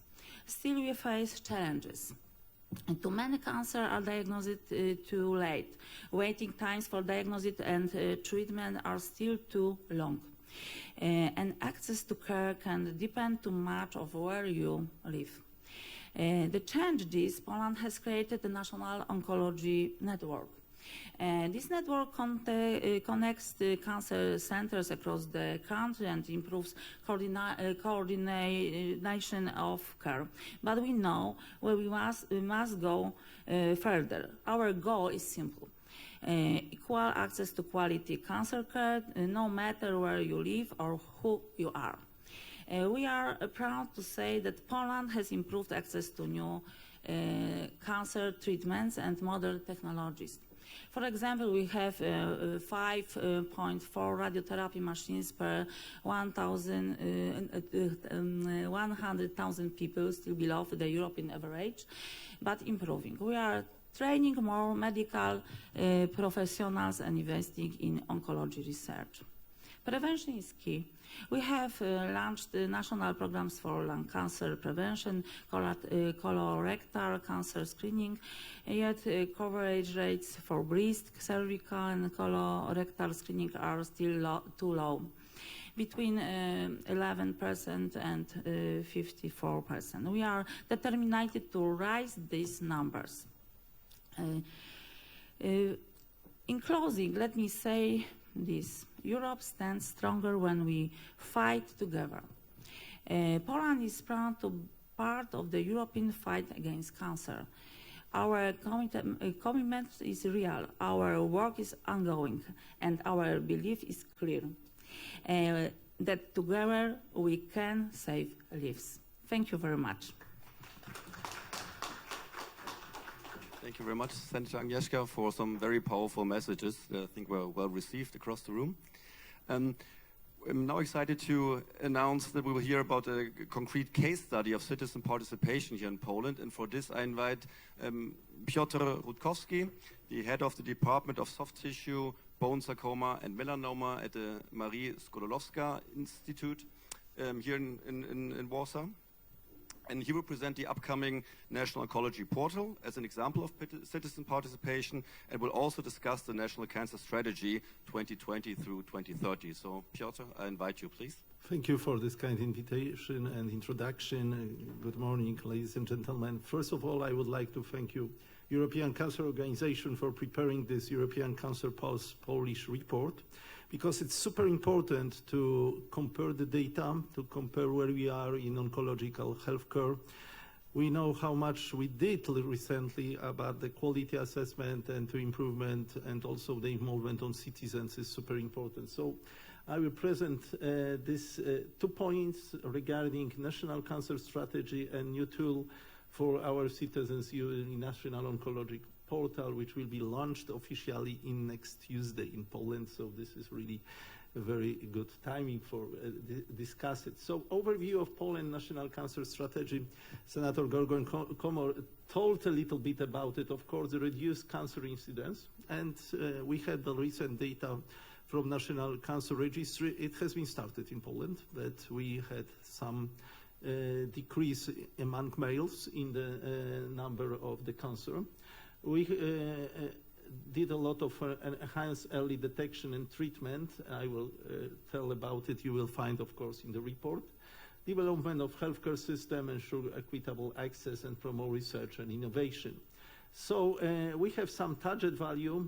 We'll check it, what has been achieved, we'll see, and as compared to observed value in 2016, especially cancer mortality. As you may see, still about 50% of Polish citizens are not aware of European Code Against Cancer, so still a lot of to improve. And we have a lot of targets which can be modifiable cancer risk factors.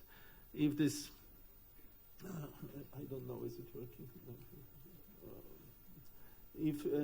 If these circles are close to the center, it means that we are better or comparable to EU. If it's on the longer distance from the centers, we still have a lot to do, as you may see, like smoking and also drinking and overweight. As you may see here, according to gender,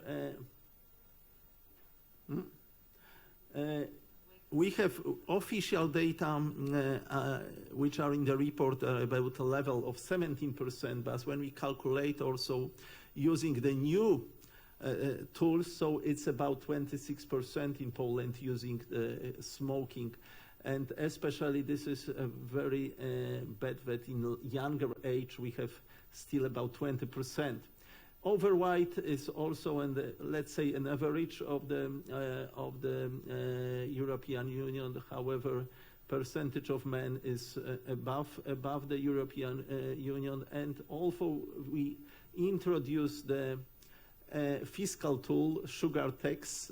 However, this sugar tax, the goal was to reduce consumption of unhealthy beverages and also to allocate the revenue to prevention and treatment. But still we cannot find that it is so effective. So key ongoing cancer prevention initiatives, so nationwide screening programs. We have access to all screening programs except this fecal occult test for colorectal.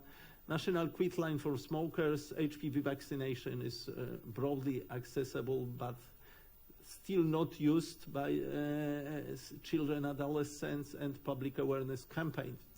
We are also responsible, our institute, for coordination of Polish national cervical and breast cancer screening programs, and there are 3 programs which are ongoing and also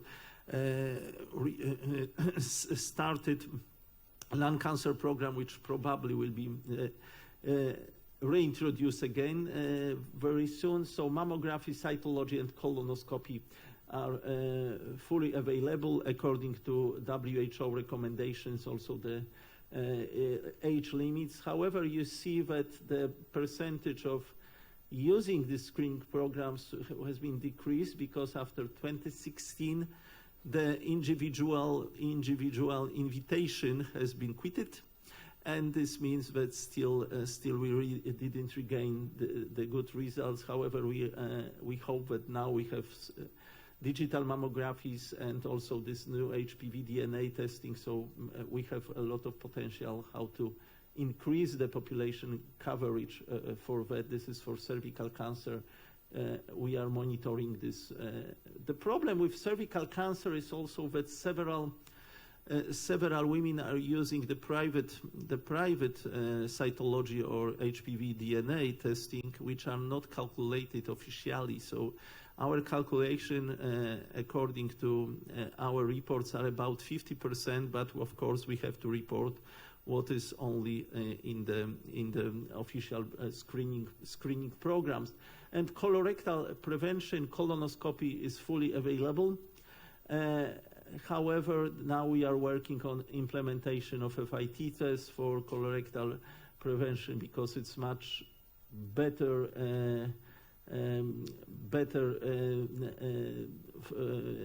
accepted by the society. And lung cancer screening program, it has been performed as a kind of the pilot, and now we want to launch the program this year. Again, the rules are, but Professor here probably will comment later about it. And this HPV nationwide vaccination program, which has been started more than 1 year ago, and but still we have about 17–18% of the children and adolescents vaccinated. And the campaign and plan for a long life, which is ongoing, also national quit line and other initiatives supporting tobacco prevention and also support for cancer prevention, including also in some prevention programs for general practitioners. This is potential for cancer prevention, so online patient account as a kind of the application which we can use every day. This is used for prescription, for other measures for your normal healthcare, but still we have a lot of potential for cancer prevention. And new school subjects, which will be introduced this year at the beginning of 2025-2026 school year. We hope that it will provide opportunity to improve public awareness, but it will be unfortunately not obligatory in the schools. And National Cancer Portal, which will be launched next Tuesday, 27. I think that this will be kind of the source for the reliable knowledge about the oncology, about cancer, about prevention, about everything. So we are covering a lot of points for our patients, and also the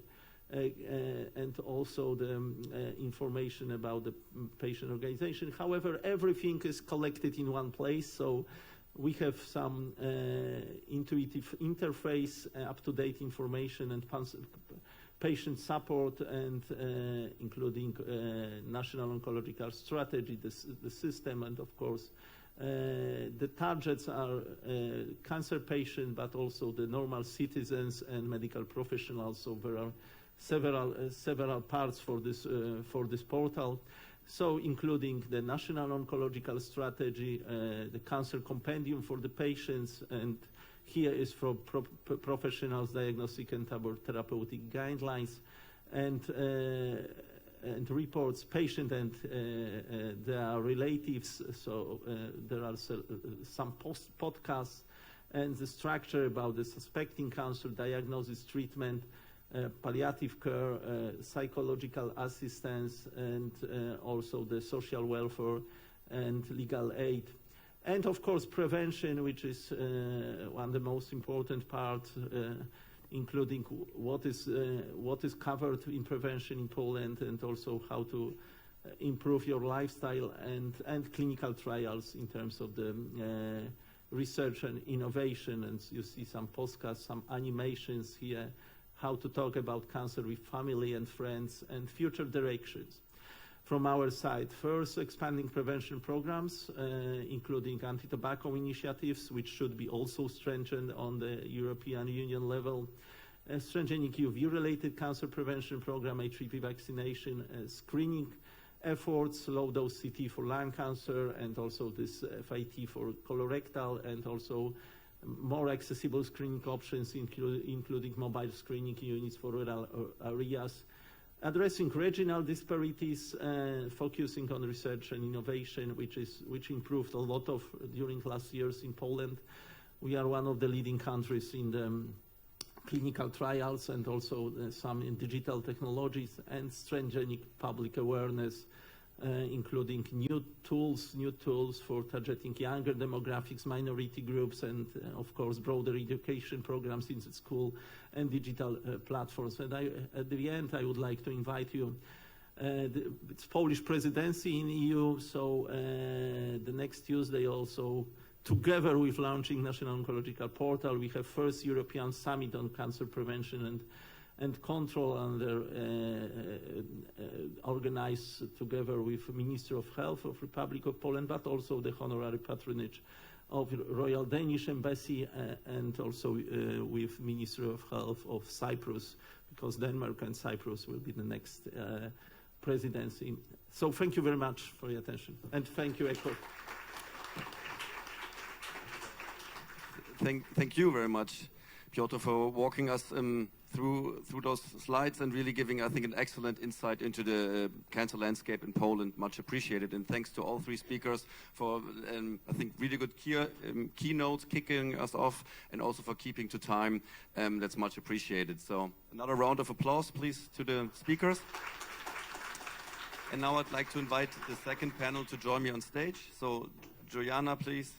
Françoise, Witold, Agatha, and Patricia, please come join me. I think we'll need another chair.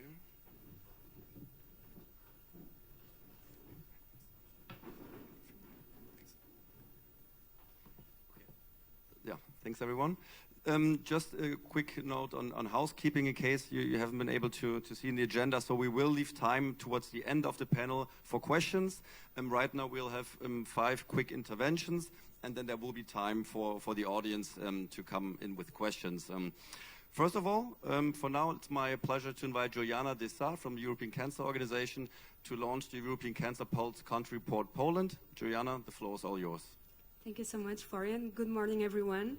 So now it's my honor to officially present the European Cancer Pulse Country Report for Poland. And before I start the presentation of the report, I would like to thank the National Institute for Research in Poland because we developed this report closely with them. So without them, the result wouldn't be so good as it is. So thank you so much for all the colleagues involved in the report. And also before I start entering the findings, I would like to context a bit where this report fits in our broader work. So we know that large inequality exists when we look at the cancer continuum across countries and also social groups. And we also know that timely data is crucial to activate policy-making action. Meanwhile, we also know that unfortunately data from the multiple stakeholders and also initiatives is not always direct accessible for policymakers, and that can drive to evidence gaps that can then drive to implementation gaps when we talk about health policies and in particular cancer policies. And recognizing this challenge that I just mentioned, we developed the European Cancer Pulse. It's basically an interactive data visualization tool that we use to track inequalities in cancer. And in just one place, we can have together data intelligence across all EU and non-EU European countries from all areas of the cancer pathway and cancer policies and all determinants of inequalities. So this amazing tool has 3 big roles. The first one, to provide easy and public access information on data intelligence on cancer inequalities. The second one is to amplify the data and initiatives from across the cancer community. And also I will stop here in this goal of our pulse because it's also a message to all of you here in the room. There's a specific section in our platform that allow you also to submit data. So if you have relevant data on tracking cancer inequalities, you can also do it. Of course, that afterwards our team will work with the data that you provide, but this is a live platform that we want contribution to everyone to make it most useful as possible. And the ultimate goal is to foster political intention and allow policymakers to, in a very easy way, to find how the countries are performing in terms of cancer inequalities. We are very proud that right now the tool already covers more than 280 data measurements right now in 50 countries. Here is the website. Of course, that after our session, we invite you to explore it, to use it in our daily work, in our outreach with policymakers, but also with other stakeholders. It's, as I was saying, a live platform. It's always evolving, so be part of it. So as a result of the platform, we started developing last year the country reports that we'll be launching today, the Polish one. And these country reports are basically national fact sheets where we extract key data from the European Cancer Pulse tool. Today we'll be launching the Polish one. It's our 10th country report. So if you access our website, you already can see the previous 9 country reports. and we use this report as an important tool in our Time to Accelerate campaign that my colleague Norbert also already presented to you. And as I highlighted in the beginning, for the European Cancer Organization, it's very important that we develop these country reports together with local and national stakeholders, so we make sure that we are using the most up-to-date data and that there's a value in the report. I will now, going through the different findings of the report, I won't enter too much into detail because I believe that it's good if after the presentation we have more time and opportunity to discuss with the different experts and with our amazing panel, so also we can see beyond the numbers and beyond the findings what's the reasons behind. So I will start going through the different findings. As also the Senator Agnieszka mentioned, indeed cancer is still the second cause of death in Poland, so it's a challenge for the country. When we look in particular to cancer mortality, we see that the cancer mortality remains higher than the EU average, but also it's very important for us to highlight in the report the amazing 10 years national oncology strategy as Piotr presented. It's in the international benchmarking is one of the best national cancer control plans, so it's important that here we also acknowledge that, and also that Poland has a cancer national registry. Cancer prevention was already mentioned here today from our different speakers, and when we analyze the findings, it's clear that there's a need to advance health promotion. The speakers already talk about smoking, about alcohol consumption, about obesity. In particular, when we look on alcohol consumption and obesity, we see that Poland is still performing worse than the EU average, so this represents a challenge that we all together need to address. And also an important section of the report is the HPV vaccination. In Poland, Poland gave a big and important step on having gender-neutral HPV vaccination for both girls and boys. But when we look at the HPV immunization coverage as of this month, May 2025, we see that the immunization coverage is still far from achieving the EU goal of 90% of girls vaccinated. Screening was already mentioned, is a very important topic for our session. For the targeted population for breast cancer, cervical cancer, and colorectal cancer, the screening rates are below the EU average. So we have here a specific challenge of participation gaps to address. But it's also important to acknowledge in the report that Poland has important efforts being made in policy.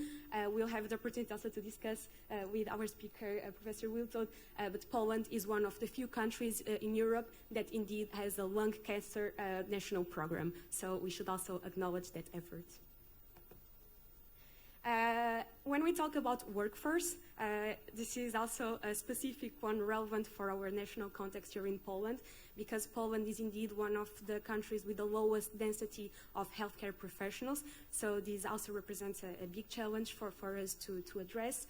And looking at the quality of life and inequalities, I won't go now through all of the different indicators. We have the report with you. It's also on our website. I'll just like to highlight, also because I have here with us Dr. Monier that will speak more about it, the fact that Poland still doesn't have a legal framework for the right to be forgotten. And in particular, this makes that cancer survivors face discrimination when they try to access to financial services. So this is also, we see as a priority, as an important section of our report. So the report is launched. Thank you so much for coming here. I also would like to invite you to see the second page of the report, because this time, for the first time, we have experts commenting on the results, so we can also not just look to the findings, but also have the context on why this is happening, and hear from the national experts that are on the field and know exactly what are the challenges and the solutions to address them. Use this report as a tool. Also, after our session, we are delighted to speak with you, to also for if our people here from another countries, this is an initiative that we are doing and expanding all the time. So thank you so much. And now I believe that we can discuss the report with our amazing panel. And thank you for your attention. Thank you. Thank you so much, Juliana. And congratulations again to Norbert, yourself, your team for launching the report. And for everyone who hasn't had a chance yet to get their hands on the report, I think there are still some printouts available, so make sure to grab one on the way out and study the situation in Poland. So now we are thrilled to move to the panel. Again, very warm welcome to the experts with us. I would like, well, first of all, to build, of course, on the report and some of the findings that we just heard, and start off with Dr. Françoise Meunier, who is the founder of the Ending Discrimination Against Cancer Survivors Initiative.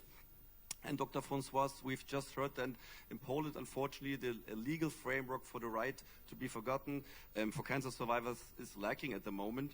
My question would be, what do you see as main challenges, opportunities, risks also in a country like Poland, but also in others where such a legal framework doesn't exist yet, and how can it potentially be taken forward in the current status?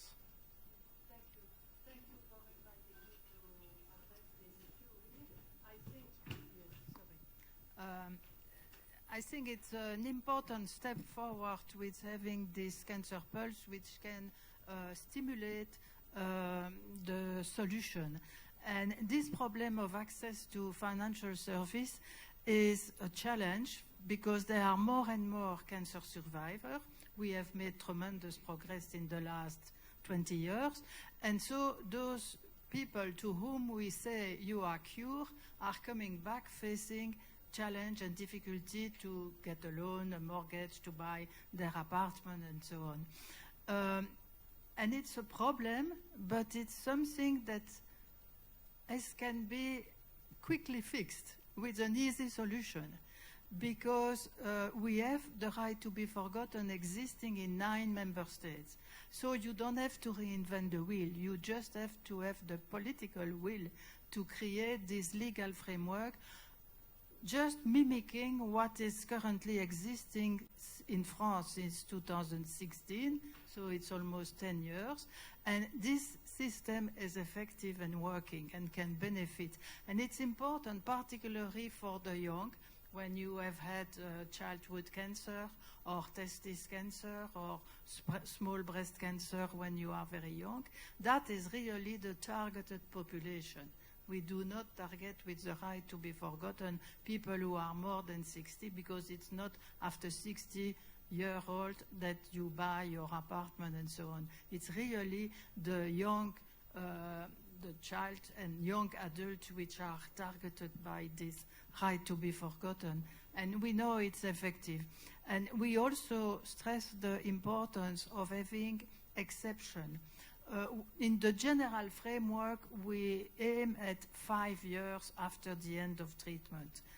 5 years without relapse mean that normally you should have regular, normal access to your financial service. But there is a very important characteristic as well, is the existence of grids, exceptional grids, for cancer of much better prognosis. For example, very small melanoma or a very small thyroid cancer, where there is need perhaps for 1 year delay or no delay at all.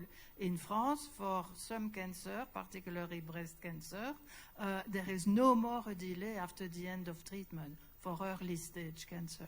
So there is example in Europe, and we are in Europe, and I really strongly believe that all EU citizens should benefit for the same progress and same access. And it's not a question of compassion. It is a question of human rights. It's a human right of a citizen who have gone through an ordeal, to have gone through the anxiety and the fear of death, who has successfully managed to be treated, to be, after all, treated fairly by the society. That's what I wanted to say.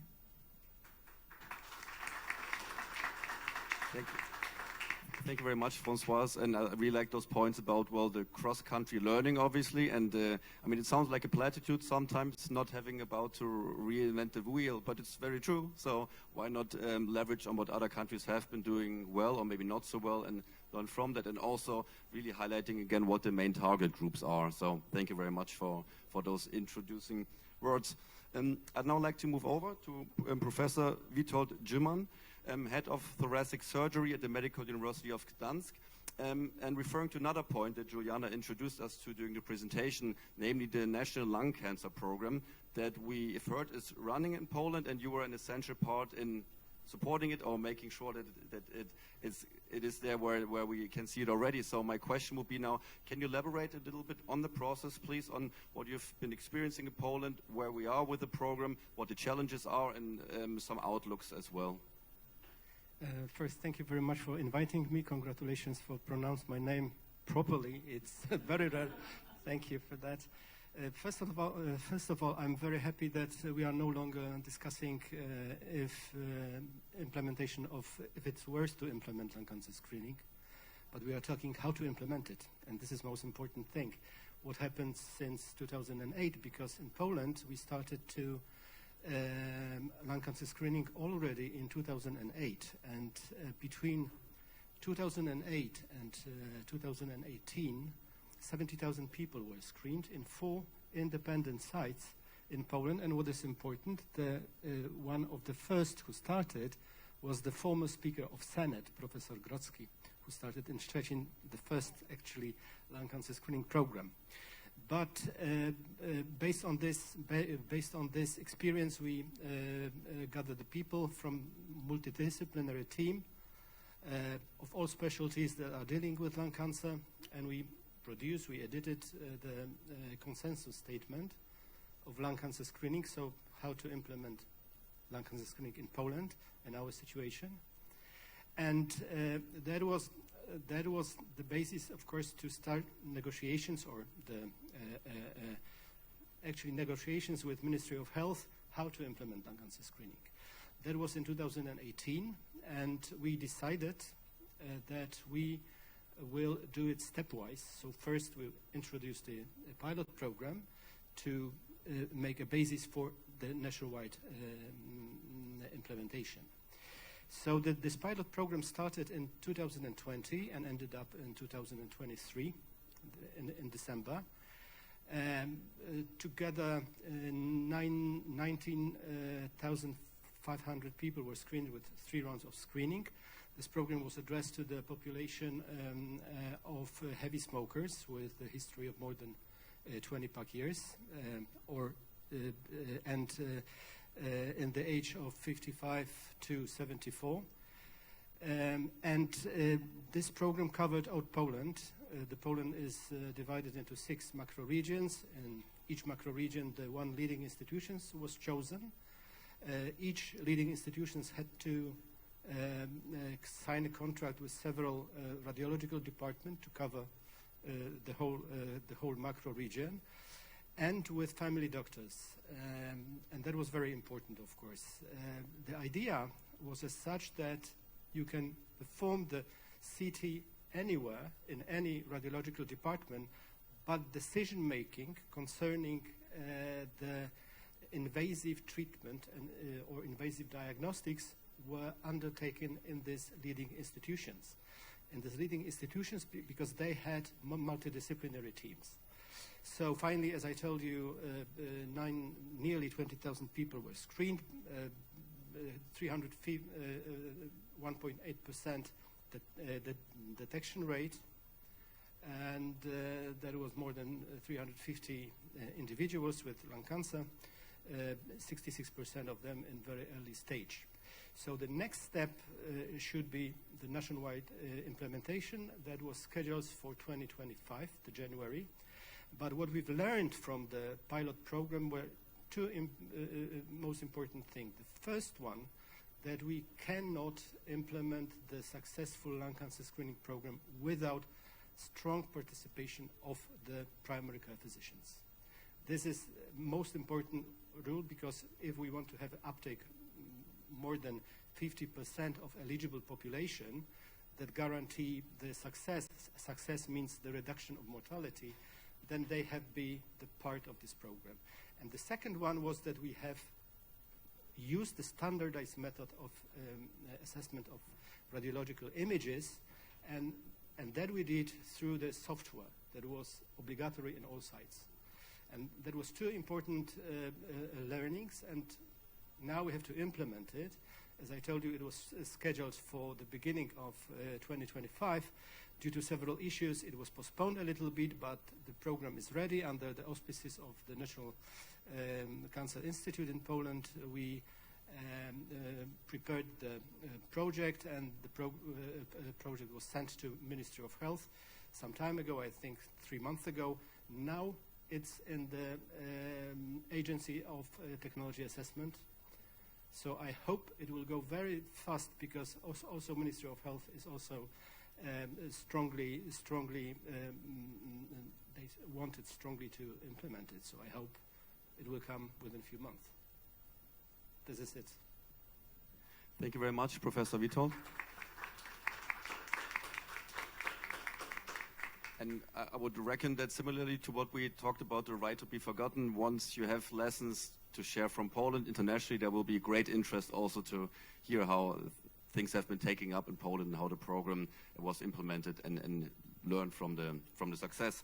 I'd now like to move over to Agata Polinska, please, who is the Vice President of the Olivia Cancer Foundation, and who has been doing very great work on patient engagement and patient responsiveness and perspective.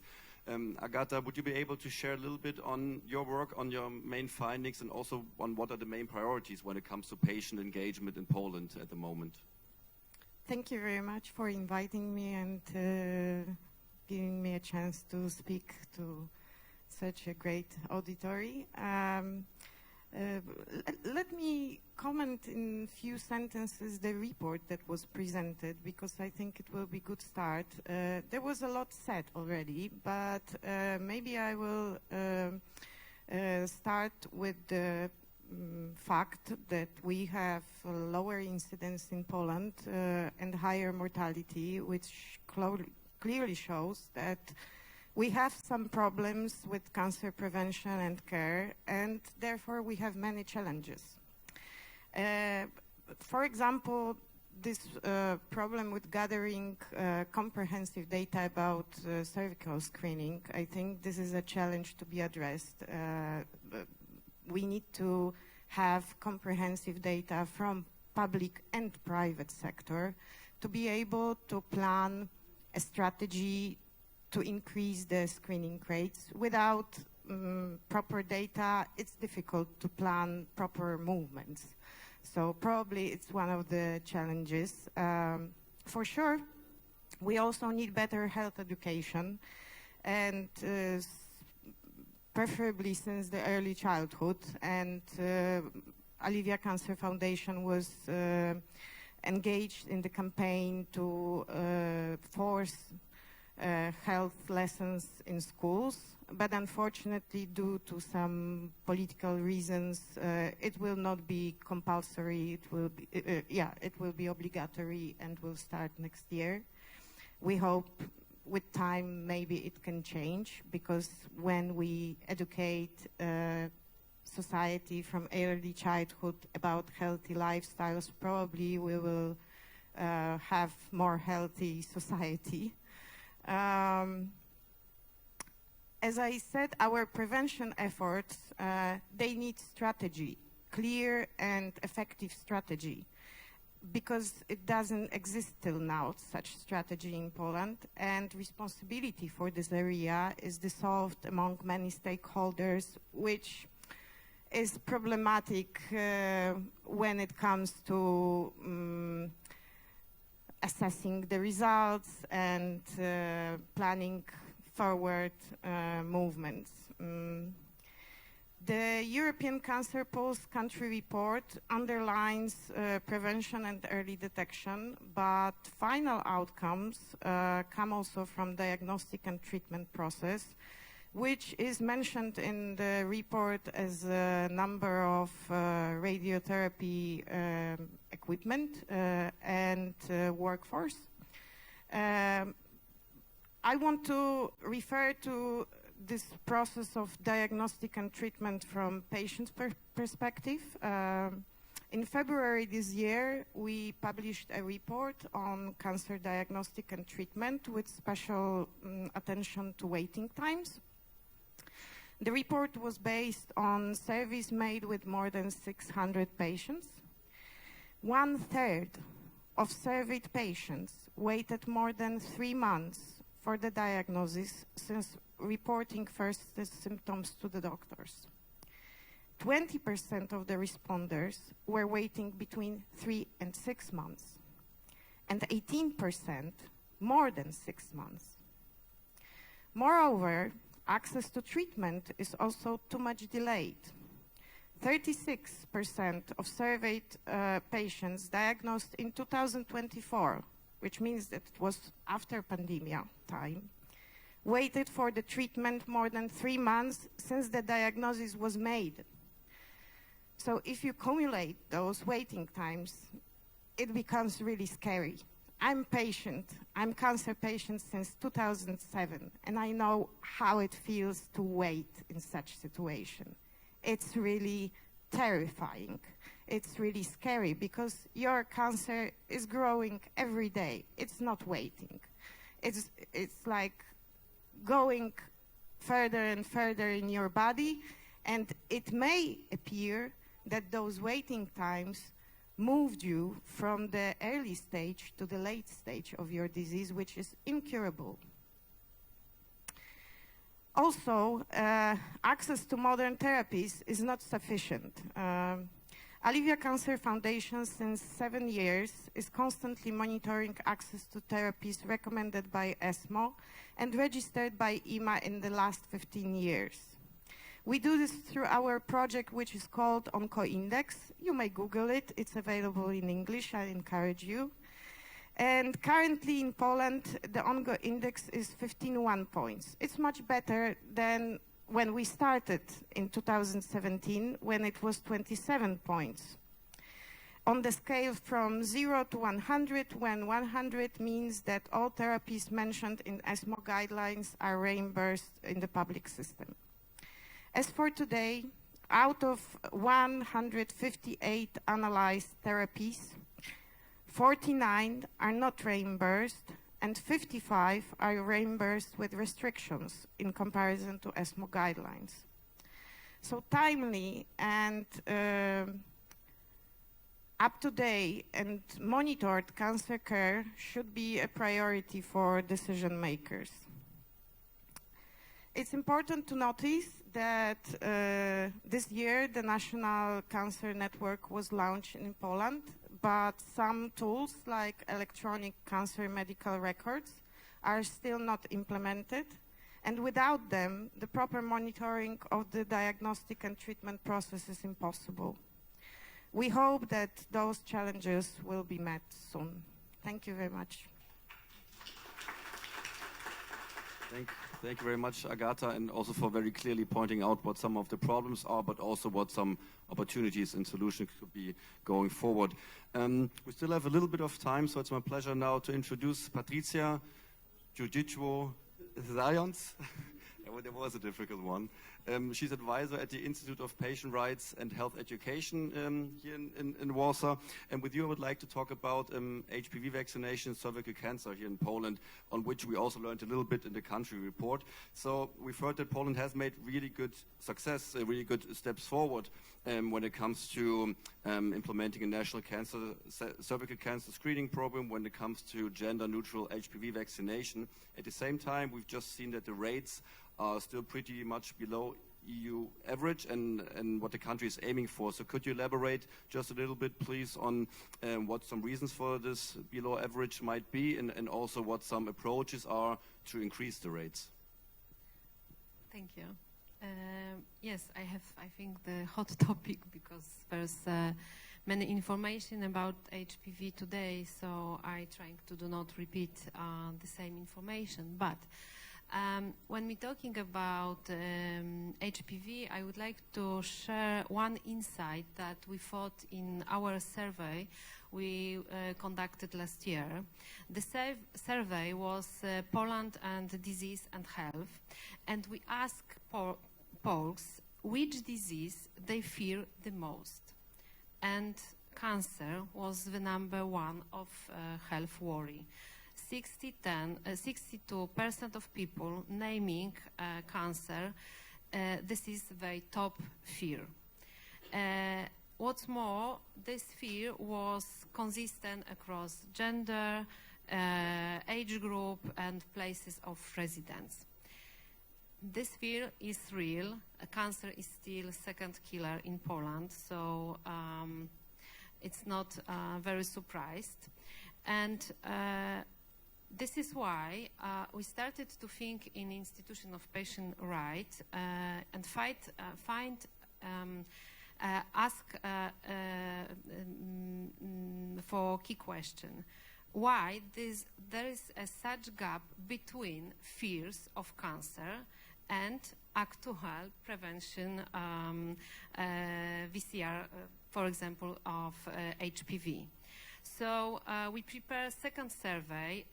This survey was only focused on HPV, and we base our survey on this insight of cancer fear. So we asked people if they had the opportunity to get vaccinated against cancer, would you do it? 84% of people said yes. So then we asked them, would you get the HPV vaccine? This time only 46% say yes. So the conclusion of this a little part of this report was that people don't know that HPV vaccine is in fact cancer prevention vaccine.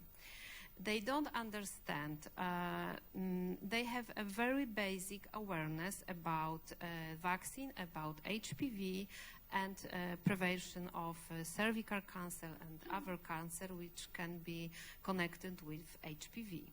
So our idea for changing this DCR in Poland is to have strong voice and connection between vaccine and cancer, because people in Poland don't know that this is this connection. So we know in medical point of view, maybe it's not very good to link this HPV with cancer, but when we have a communication space and we have a 3 seconds to give people reason to believe why they need to vaccinate, we need to have a quick and very impact reason, and preventable before cancer is this reason. And its work, we don't know. We started to talking about this HPV vaccination 1 year ago, and Ministry of Health do it the same. So the media and other organizations have the same voice when we're talking about HPV. But, you know, the changing of people awareness is not 1 month or 2, it's about 3 years. So I think we can see this result maybe for 2 or 3 years. But still, I think we need to have the strong communication and building this information, because still people don't know anything about vaccination, about HPV, and don't connect it with cancer. So what we do with that in our institute, we engage patient organization, teachers, teens, families, and talking about this subject in form of roundtables.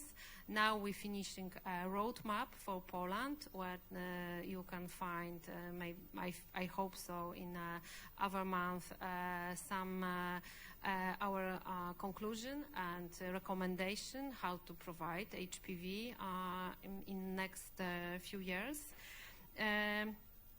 And of course, we have a program, but this program is very young. We have only 2 years, so this is a very big step. We have a school on board now. We have a girls and boys from the beginning of the program. But as always, we can do more and more. So I think the 3 things is crucial. to raise this VCR of HPV.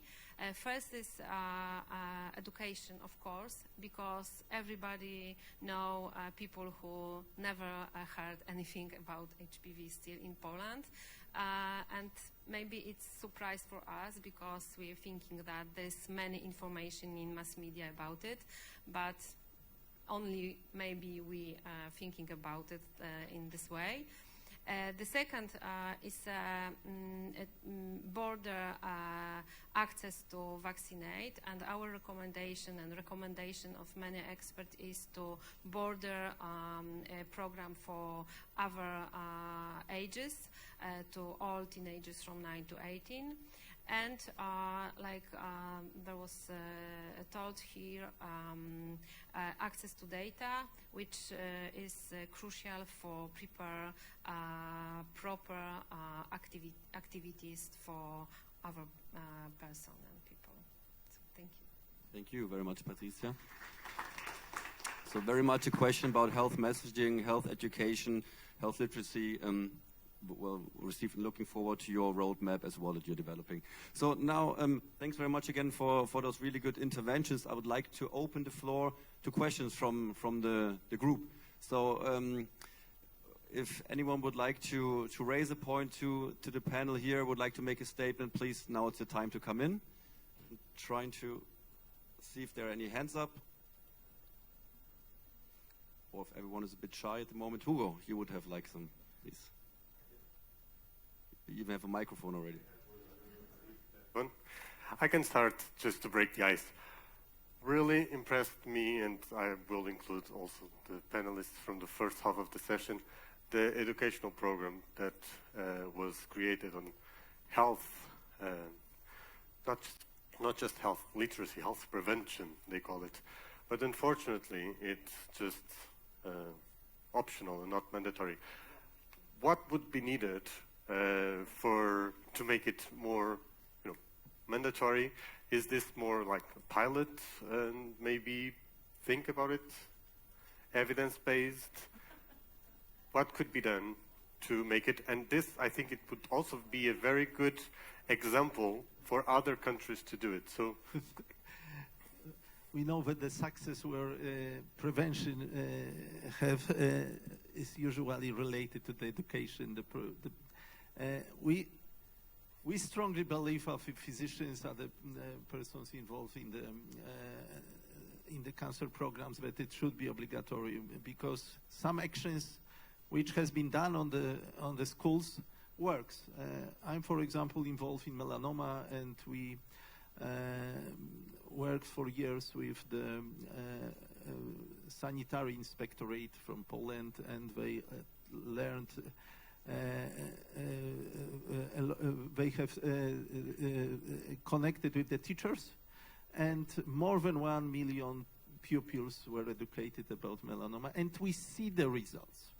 So it was not obligatory, but it was done by some on the basement of some enthusiasm, etc. But of course, if it's something prepared by Ministry of Education and should be implemented as a new school program, this is much more difficult because it's a political issue, what probably the senator can comment. And there are some points, including also the, let's say, reproductory part, which can be thought as something which some children couldn't be exposed, etc. So it's very strange situation, because it's this program for prevention and education and healthcare education is very well prepared. It has been prepared by last 2 years by many stakeholders, but many parts. Of course, oncology is only one part for that. So I do not think that it's controversial at all. But still, I think that it's at least a good step that it appear in the school. So this is first step. I think that if it starts, we can see that it's not something danger, that it can be helpful, and some of the children can be very satisfied of it. So I think that maybe next year it will be another step, that it can be a normal school part of the school as a lesson, obligatory lesson. So this is what I can see. We strongly believe that education from the schools is crucial, because it also implements some ideas to the families, and that's all. It's for us main challenge, but now is a very difficult time, political time in Poland, I think. Polish Senate presents the declaration of 2025 is the year of health education and prevention, and now it's all, but this is a very important challenge for political, and but now is a very difficult time to tell about it. Thank you. Thank you. I'm jealous about it, but Norbert has now a question as well. No, thank you. I mean, first of all, just to reflect on the previous comment about this education program, of course, it's not mandatory yet, but I think very much echoing the fact it's the first step. I'm not sure in how many countries we have actually a school program on health education. In Europe, I'm not sure many. Maybe Florian, you know. I was thinking the same thing. I don't think that it's a bad thing that it's only optional, but at least it's there. It's there. In many school systems, it doesn't exist at all. So I really think it's more success than anything. So also thinking about cross-country learning, I think it could be also a good example of also learning from a pilot in Poland, maybe trying to implement this in more countries. But also trying to connect sort of the two sessions. Of course, we're talking about the political context initially and how the Beating Cancer Plan is pertinent. And then it's a question for you, Witold, in terms of the lung cancer prevention program in Poland. And of course, it's great to hear that it's progressing. Of course, as we are all aware, there's an ongoing EU-funded project on lung cancer screening called SOLAS that is also up and running. And I also wanted to ask you, from a Polish perspective, how is this sort of European effort important in terms of generating a bit of a momentum to go further on lung cancer prevention in Poland? And how is it important for you that this sort of EU push continues in the future?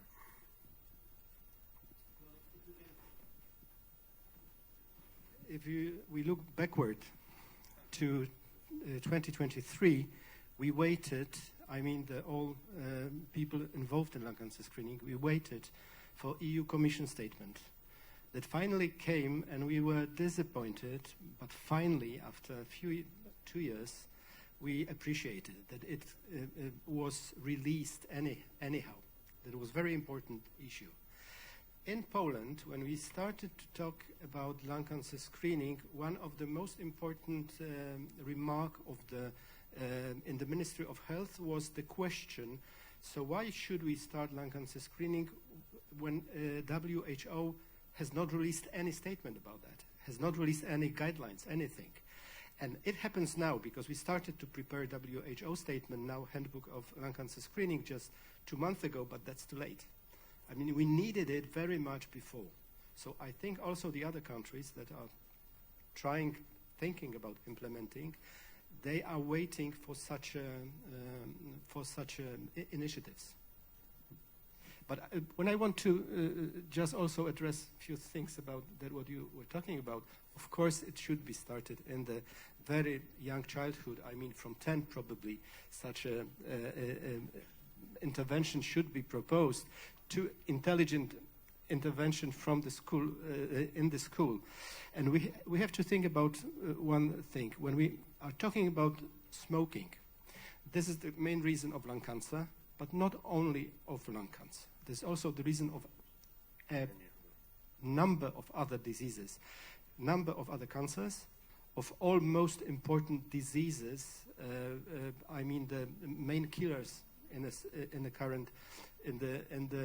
current days. So CVD, diabetes, COPD, and cancer.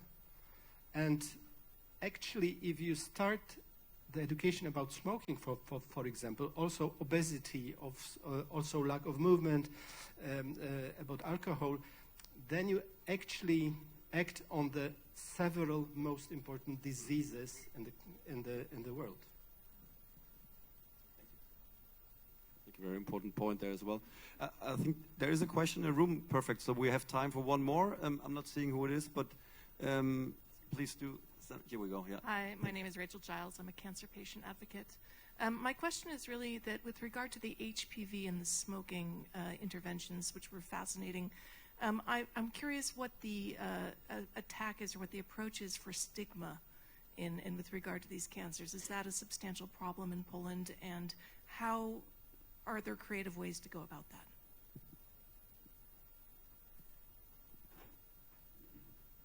Well, the stigma is a very important issue in the lung cancer, of course. And this is one of the most important that impacted very much the uptake, because a lot of people doesn't want to be screened because of the stigma, mainly.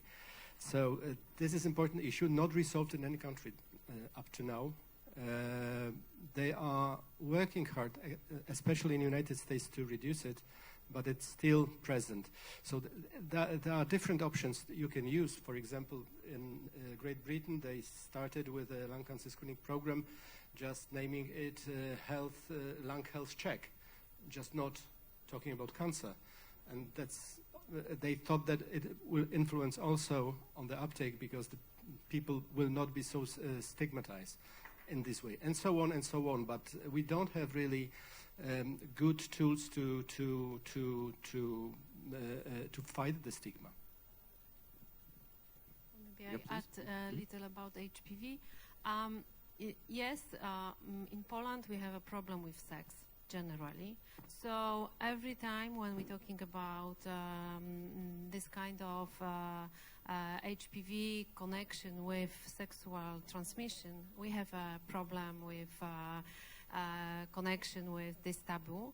So people which are infected sometimes, yes, they have a problem with communicated widely, because they don't want to be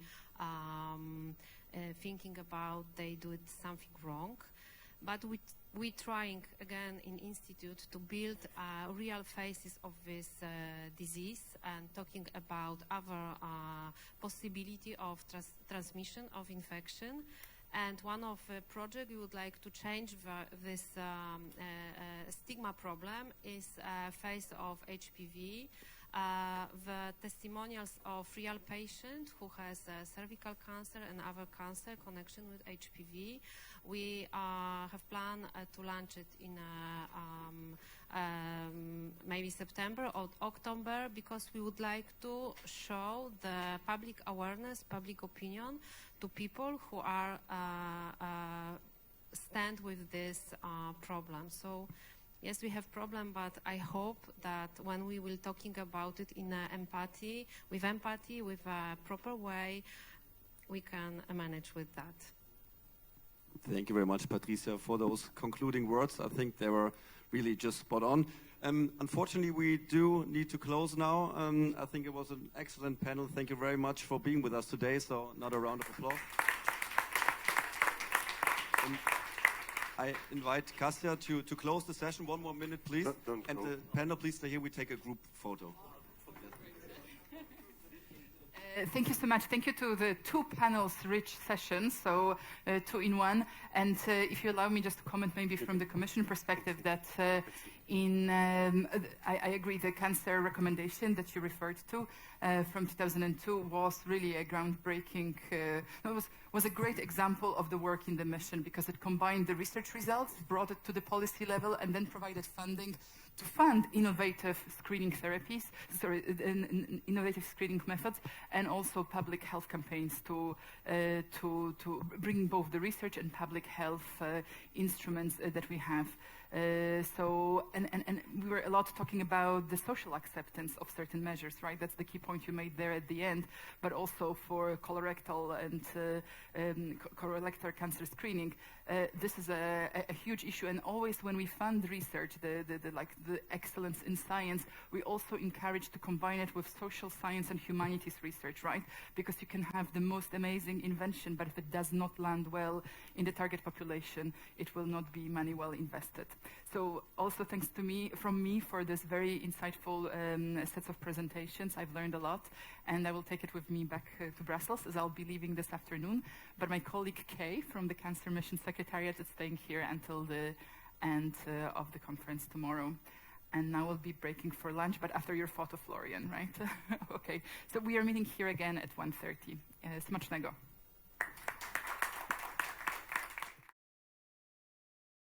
We are now moving into the afternoon session, but before, I want to remind you that our activities in workshop 1 and 2 rooms will continue, so please do not miss the opportunity to go there and learn from practical examples. I also ask you to pass by our booth and the initiatives that are here in the main hall, which have some quite interesting examples to see. So, we begin our session with a compelling lecture focusing on real-world example of citizens' engagement within the City Cancer Challenge. It is my pleasure to introduce our next speaker, Ms. Isabel Mestres. She is the CEO of the City Cancer Challenge Foundation, an inspiring initiative promoted by the Union for International Cancer Control, to support cities around the world as they work to improve access to equitable and quality cancer care. We will learn that this initiative had an initial focus on low and middle income countries, and now is about to expand towards high income as well. Isabel, please, the floor is yours. Thank you very much. The pointer, yes. Okay. Hi, everyone.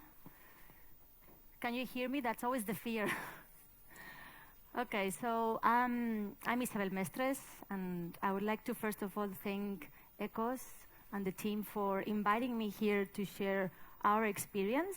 I hope that with this presentation, I give you ideas and inspire you to use some of our know-how, what we've learned over the last 7 years, to take it to European cities. So with that, I don't know do I have my slides? Yeah, okay, perfect. So where you live and who you are shouldn't determine the quality of cancer care you receive. This is my mantra. This is what brings me so engaged with the project I'm leading. So let me explain you a bit back where everything started. So I was working at the Union for International Cancer Control, and we've seen over the last 20 years massive advance in cancer care, in diagnostics, in treatment, but very little of that was reaching low resource settings. So what was happening? At the global level, you are all familiar that less than 2% of ODA is going to NCDs. If we go to cancer, I think it goes to 1%. So most of the countries in low and middle income countries were focused on communicable diseases. That means prevention and primary health care. So very little of those systems have been tackling care. And we will realize there's a massive gap on how to address cancer care. We have evidence from high-income countries, but the interventions of, for example, Switzerland, with an annual budget per person for health of 10,000 euros, approx, is not transferable to Kenya with an annual budget of $40 per person. So how we work with countries, LMICs, to actually build that capacity of cancer care? That was the first question. The second question, or what we were seeing, is a lot of silos interventions. Screening. You know, we know in high-income country how important is screening. But the problem in this context, and I'm sure I'm not very familiar with Europe yet. The problem, I'm familiar as a patient, no? But the problem in these countries with screening is that it's something very foundable by donors. Because think about the donors, they're always looking for numbers. How many people or how many kids have been vaccinated? For cancer, this is a new world for us. We cannot give these numbers. So screening is perfect for donors. Number of women screened, number of suspicious cases. Perfect, good for the reports. The challenge in this country is when you start screening women, there's nothing after. There is no referral pathways, there is no access to diagnostic, there is no access to treatment. So what has happened in many of these countries, and this is something that happened in Jordan when King Hussein Cancer Center, which is a great hospital, they started looking for those patients before the hospital was ready. They had to stop the program. It was immoral. Once they set up the Cancer Hussein Center with all the services, then they went to screening. But donors keep pushing on their priorities. And that's a big issue for low resource setting. It's so donor-driven. Well, we are in another era now, but it's been donor-driven and not always is what is needed at local level. So we needed to see how do we bring cancer care to those contexts. Health systems were not ready. They're not ready for cancer care. And there was this silo approach. Equally, technology. I'm sure you've been in those countries and you've seen that there is SPET cities, incredible technology sitting in corners with dust. And the best use of that technology, and this is true, is the box. The box where that machine arrives into that hospital is the desk where the nurse is receiving the patients. Because it's so fancy and sexy to donate a machine. But what about the workforce? What about the out-of-pocket? What about the quality, which is like a non-negotiable in cancer? All of that is forgotten. So this is the white paper me and the team had 8 years ago, how we solve this. So that's what I'm going to tell you today, because now we have the answer, we've tested, and it works. So yeah, sorry, this is new slides from my comms team, and they asked me today to test them, and I'm not familiar with them. But they were very eager to test them here. So here, we're strengthening, so, sorry, these comms people. Yeah, follow me. So basically, what we said is health systems, traditionally from a cancer perspective is national. Yeah, that's where I came into global health, like, no, this is a national priority. You need to work with the national governments. But the health system, you need to touch the health system. What does it mean, the health system? So I'll come back here. So if you see a health system, a patient doesn't navigate in a country, okay? A patient navigates in an ecosystem, from the primary, secondary, tertiary, and then in this ecosystem you have the reimbursement system, you have the university that is feeding the workforce, you have the civil society, you have the patient groups. This ecosystem is the health system. What's the minimum viable product of a health system? For cancer, a city.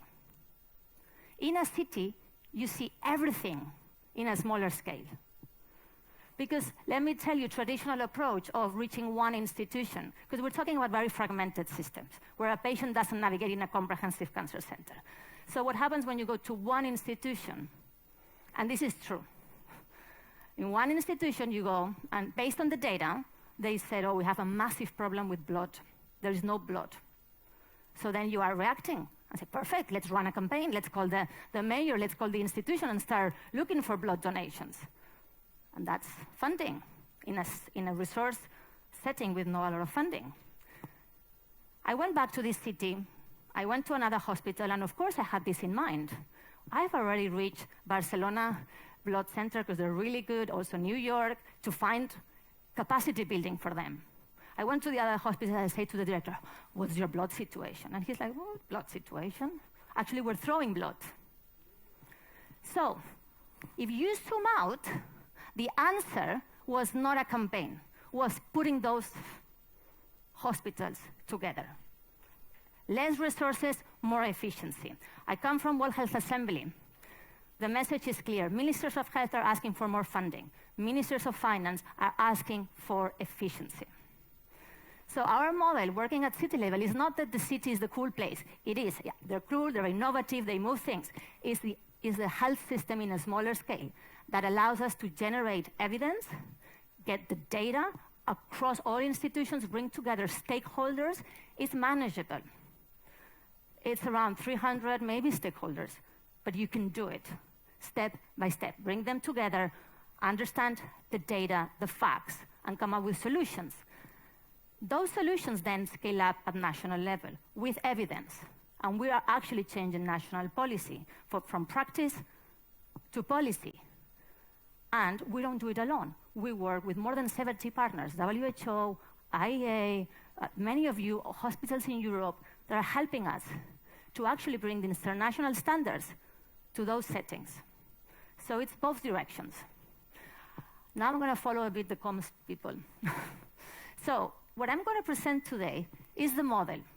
How do we do it? Because that's what I've been asked to share with you. So practicality, what does it mean? What do we do in every city? So follow with me because, so the first, stakeholder engagement. First of all, cities apply to City Cancer Challenge. And that is, and we ask the civil society to lead so that they get empowered and then bring the national government, the regional government, and the city government to agree that we're going to be working in city together with the 3 layers of government. Good luck. But we have 150 cities that have applied with letters of support. So there is interest to work multi-government layer. So for example, this is in Peru. We start in Arequipa, so this is basically the different government layers. So these are 2 health systems in parallel in that country. So we have agreement with both of them, and that matters because we need to find synergies between both systems so they don't work in parallel, and that's the national agreement. So now, once we have an MOU with the government, so again, signatories with the regional government and the national government, understanding we're going to be working from the ground up, and that's what they need to agree. Then we do stakeholder. Okay, so we need to create sort of like the executive board. Who's going to be leading this project? And the executive board has to be the decision makers, regardless if they're sitting in that city or in another city, but have an incidence in cancer care in that territory. So we bring government, foundations, private hospitals, public hospitals, academia, patient associations together to make sure that everybody in that territory is mapped. Which organizations are doing what, who's doing what, who has, so we don't neglect anybody. So it's very comprehensive. We use digital tools we have already developed. We can share it to actually do that stakeholder mapping in live, consultative with everybody. And then we start with the voting to understand who has to be in the table as decision makers. So for example, this is an example from, I don't know which city, but basically, who is the executive committee? This is a big one. Normally, we tend to go with smaller ones. The executive committee has to be the representative of the 3 layers of government, the Secretary of Health, responsible for cancer, or NCDs, the cancer registry, the directors of the main public and private hospital, the deans of the university, the civil society organizations, the reimbursement or whoever systems you have for paying, the representative of insurance and private sector, civil society, and a patient. And they represent what we call the City Executive Committee, who's going to be driving decisions throughout the process. Our process started with 3 years. I will explain you a bit later, but we've expanded to 10 years. The reason why, because in 3 years you can see outputs. But outcomes cannot be measured in such a short term. And we wanted to see outcomes. So we expanded the engagement over 10 years. Then needs assessment. These countries don't have data. And if there is data, it's so fragmented that it's a lot of opinions. Because of course, when we bring all these stakeholders together, in the previous presentation, somebody was talking about the emotionals. There's so many interests. Think about when we're talking, for example, about diagnostic imaging. You always have somebody saying, no, the PET-CT has to come to my hospital. There is a lot of egos, a lot of personal interest. So we do a lot of work of understanding that and making sure that everybody involved is not there for their institutional interest, but for the patient, for their community. So sometimes I feel I'm a huge motivator going there to encourage them. This is beyond you. And this is, if whoever knows about leadership, when we grow as professionals, when we start thinking about us, about our team, our department, and start thinking of the vision, is when we as leaders click and elevate ourselves. So it's the same when all these doctors, nurses, police people start thinking, they realize that the leadership and the change in their own life is going to be when they think of the collective impact. and that's going to benefit them, then we have the champions, and then this starts to create a magic. So there's a lot of leadership training that we do in those cities, so they start seeing the collective impact is what's going to make you grow as a professional, as an individual. So then we go to needs assessment. So data collection. So we have a tool that has been developed in partnership a long time ago with the US, to the NCI Cancer Institute, and then it was fed by many institutes in low-income countries, equally some in Europe. This tool has been constantly improved. Imagine, it's around 1,200 data points, and it's systemic data. So it's not patient data, it's the system. What are the services available in the system? The workforce, the digitalizations, the finance mechanisms, the quality. This is always answered by, at least we cover 80% of the services in the city from all the units, pathologists, nurses, radiotherapists, policymakers, and patients. There is a section on accessibility, and that's when we bring the patient's voice, which, as you can imagine, is not always is the same from the institution that from the patient. But it's super important that we bring the patient to say, what are the access to those services, and what is your first thoughts on those services? So it's quite comprehensive, and this gives a lot of clarity on what is the current situation and what we need to address. Yeah, I love this story. This is Rosario in Argentina. So 14 institutions in the city of Rosario, Messi's city, was working. I was prepared. And then here, what we did is the first time we did it, and I want to do it more. The University of Rosario is very strong in public health, and they suggested that the surveys of the patients should be done by the students. I thought that was super smart, because what we did is bring experts on how to talk with patients, and we trained students. It was massive, the amount of students that volunteer. So we first of all trained them. How are you going to ask the patients? How are you going to get the data? But students, the youth, the future leaders in that city were starting to understand the importance of hearing the patients. So they, as students, went through the process of, before you think, where is the situation in your city, talk to them, hear them. And then they came with the results, and also we tasked them to say, based on what you've heard, what are your recommendations? So that was really good. It's the first time we've involved so much the youth, and it's something that I want to do more, because I think it leaves a message in the youth. Okay, so now we have the data. So this data is quite intense. It's 3 months. It's locally led, everything, and then it's presented to the executive committee.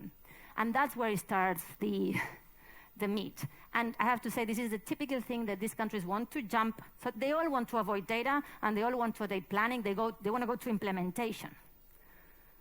But we need investable deals. We need things that can go up to domestic research and make the case. So there's a lot of phases where we train project management, M&E, health financing, because they are the ones driving it. And I need to tell you that, as a fundraiser, annoys me a lot, because things take a lot of time. And donors want results quickly, and this is not sexy, because this is process. But then it's not sustainable. Because the guidelines, the guidelines, with all this innovation, 2 years, and you need to renew them. So if we work with guidelines with them, they need to know how to do the next iteration of guidelines. They need to continue. If not, they're going to always need us. No, they do everything, and that takes time, and I'm not going to parachute a consultant from McKinsey to do it for them, which is the traditional approach, because of the donor pressure. So strategic planning, wow, massive work, but should not stop us, because this is a mind shift in the whole city on how to address cancer care. So this is the working groups of Rosario and Argentina. So the group of pathologists, the group of nurses, the group of surgeons, name it, all of them. Some of them don't know each other. Oh. And of course, and then when you get the data, the chaos of referral in that city and the repetition of studies, it's chaotic. They're all in WhatsApp now. There's communities of practice. The radiotherapists, they're little. Sort you out. This is mind shift for them. It changes the way they start approaching cancer care. So a lot of work here, a lot of project planning, and then here they do it, but what we bring them is the technical support. We have a technical cooperation team that works with all the partners, ASCO, ESMO, Imagine, all of them, the Astros, because we're not bringing expertise. My team is great, but we're not intrusive. So we bring the expertise that needed, so the pathologists will work with the American Society of Clinical Pathology and they will guide them. But the decision is local. They know best. Yeah? And then the projects get into execution. So this is, for example, Leon. So they have 10 projects, 24 deliverables, and is fundamentals of cancer care. I'm not jumping with AI. Let's get things done. Let's get the standards of care at the city level sorted before you go to the next level of service improvement. So, project plans for health financing, strategic treatment, oncology surgery, MDTs. I like this slide. Sorry, ups. Where is it? It's, I'm going. It's not charging. Maybe, no. Okay, so it's a slide where you could see all the projects. This is from Cambodia. You could see all the objectives, but also here was very nicely, I promise you, laid down the outputs, the specific outputs of those projects. So, you know, for example, improve access on quality systemic cancer services. So here there's also a review of the essential medicine list, assessment on what is available in terms of drug, the safetiness of the use of the drugs, etc. So it's a lot of granularity on the projects that we do. So that means the time means what? The 13 minutes is what I have left or what I've consumed?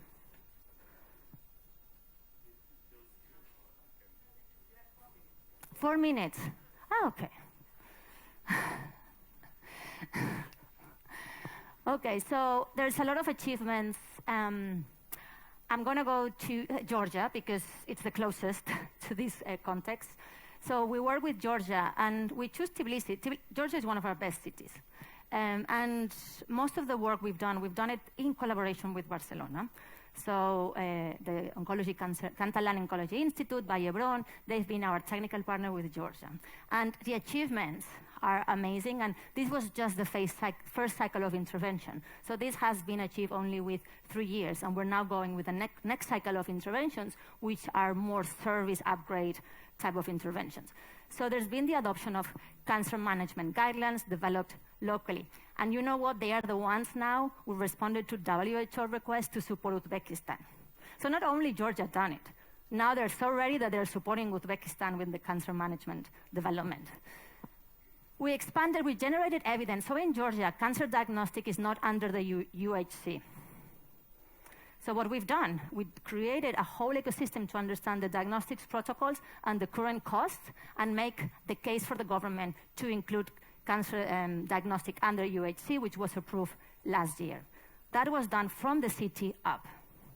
There was a lot of work around, one of the things the pharmacist, one of the works around cancer quality was that the pharmacist and the preparation was not done in the hospitals, was done outside. So the patient, imagine, was going around the city with those very expensive medicines, and I don't know where they were putting those medicines. So that was another one of the projects that was elevated, and then the government make it mandatory for all the country to build the pharmacies inside the hospitals, and they're all now inside the hospitals. There was a lot of training being done on primary health care. There was referral processes put in place. There's a lot of things that have happened. It's complex, and I have one of the things to share. There's so many achievements, and it's hard to explain. And I just want you to know very quickly that when I started SICAN, the idea was to go to 200 cities. This idea is off my table. One, there is no financial capacity, but most important, it's not about the number of cities. It's the time I spend in the city to see outcomes. Where I can make the biggest difference in society is not to generate all these outputs, is to actually start working on which interventions are going to impact patients. That I need 10 years. And when I changed from a first cycle of intervention, which was setting the standards for care, to saying, I want to go more. I want to see how I reduce time from diagnostic to treatment. I want to say how from suspicious to confirmation I reduce time. All of that, it needs a bit of time. So what I asked the board is I want to be more years. I want to generate evidence. I want to tell WHO what are the best buys. So the first thing was what good looks like. In countries where there is no data infrastructure and there is no KPIs consensus globally to measure quality, access, there is KPIs for high-income countries, but there is no KPIs for LMICs. So we work with King's College. We've been publishing a lot on quality indicators, and we're testing it in our cities. And so now we have what good looks like. We have a set of indicators, and we are now targeting those indicators in every city, in every project. So I'm not just throwing darts to the sky. We're being very targeted. Are these the best indicators? For now, that's where we're targeting, and we will readapt. So then we have a lot of examples of outcomes that we're starting to see in terms of downstaging. We're already starting to see decrease in time of diagnostic, quality MDTs happening in 90% of the institutions. A lot is happening, and I wish I could spend more time publishing. I come from the business side, so I'm a doer. So now I have my team. I wrote a team of researchers, implementation researchers, because we're doing all this great work, but I need to stop and write it. Not me, the team, the locals. So we're putting a lot of efforts because this has been hidden in us trying to figure it out, making things happen. So I think, just like some funny comms numbers, over 5,000 healthcare workers have been trained over the last 6 years. We've reached almost 1 million of patients directly with our solutions, and we've increased massive political commitment. As I said, we have 100+ cities. And finally, and I'll stop here, it's my final comment. Let me put this in the... we can do... Sorry. This is all the people we're working with. We've learned a lot.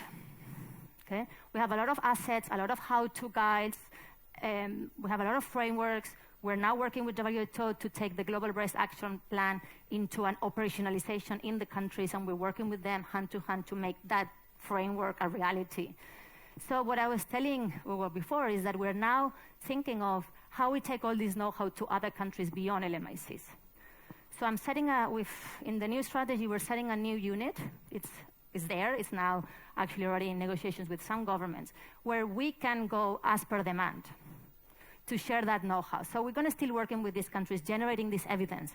But what we already know and how to do it, how to do stakeholder engagement, needs assessment, or specific interventions around referral, patient navigation, we're happy to support you as part of that unit, which is more of a sort of like a consultancy unit where we share the know-how with other cities in high-income countries. So with that, I hope this was interesting. Okay, questions. Thank you. Thank you very much, Isabel. So you have been hidden, but we found you. And that means that whatever you are doing is creating echo in the community, and we get to know about you and learn. And so I just ask 5 minutes to the next panel, so that if there are any questions from the audience, yes, and we have one there.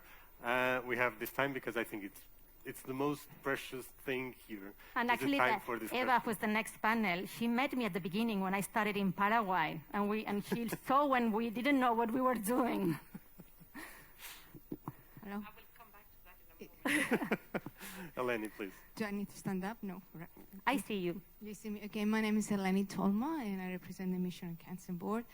What we are describing, public health. This is public health in action. So I have two questions. How do you choose which city to go? Yeah. How do you enter the community? Do they invite you? Because that will make a lot of difference, in the outcome. Or do you choose somehow to go to a different city? And the next question, you have described some successful examples. Are there any unsuccessful examples? And what are some of the lessons learned from those efforts you can share with us? Thank you. Yes. So to the first question, it's an application process, and we have a checklist that we have been refining. We don't go to low resource settings or places where they have other priorities. Cancer, in some places with humanitarian situations, we don't go. So we have to go to places where they have basic infrastructure, they have diagnostics, imaging, and radiotherapy. That's where we start. Then we have to go to places where civil society has a seat at the table. And the process of applying may lead to that, so we're happy with that. Because when we do a call for application, basically what we're doing is reach out to civil society. We reach out to them so that they have something to go to the government. But then what we need to see is that the government is prioritizing cancer and that they're ready to use our model, which is down up. But inwards is very easy. So we conduct due diligence. And we go, and when do we go due diligence and you talk with every single person, and we not only talk with the Ministry of Health, I also talk with the Ministry of Education, Transportation, others. I want to see what's the vibe in that place. And I talk, of course, with the director of the hospitals to understand what's the reality beyond the paper that they submit. And I have to say that to get them all excited is easy. The biggest challenge is to maintain this movement over 3-10 years is very difficult. So we have city managers, so my teams are all in the ground. You know, we are only 5 people in Geneva, and we are 50, and we are all in the ground, and it's really hard. And most of my work as CEO is to go and bring motivation back to the team and start understanding, how do I bring people engaged? Do we need to build the capacity? Like, some people are really interested in publications and on capacity development, so we're always looking into what are those triggers for everybody. But it's hard to maintain it. But so I always say to the team, look for the quick wins. Make them feel proud. So we sometimes accelerate some projects that we know is going to be like, okay, it's not always planning, it's not always. There is some quick wins, and we always tend to recognize. We bring the media also a lot throughout the journey so that they understand what we're doing and they can put some accountability on everything. And then the next question, there's some tension sometimes and some ego. So, you know, without saying some cities, you know, for example, there was in some cities, the radiotherapy unit didn't want to work with us.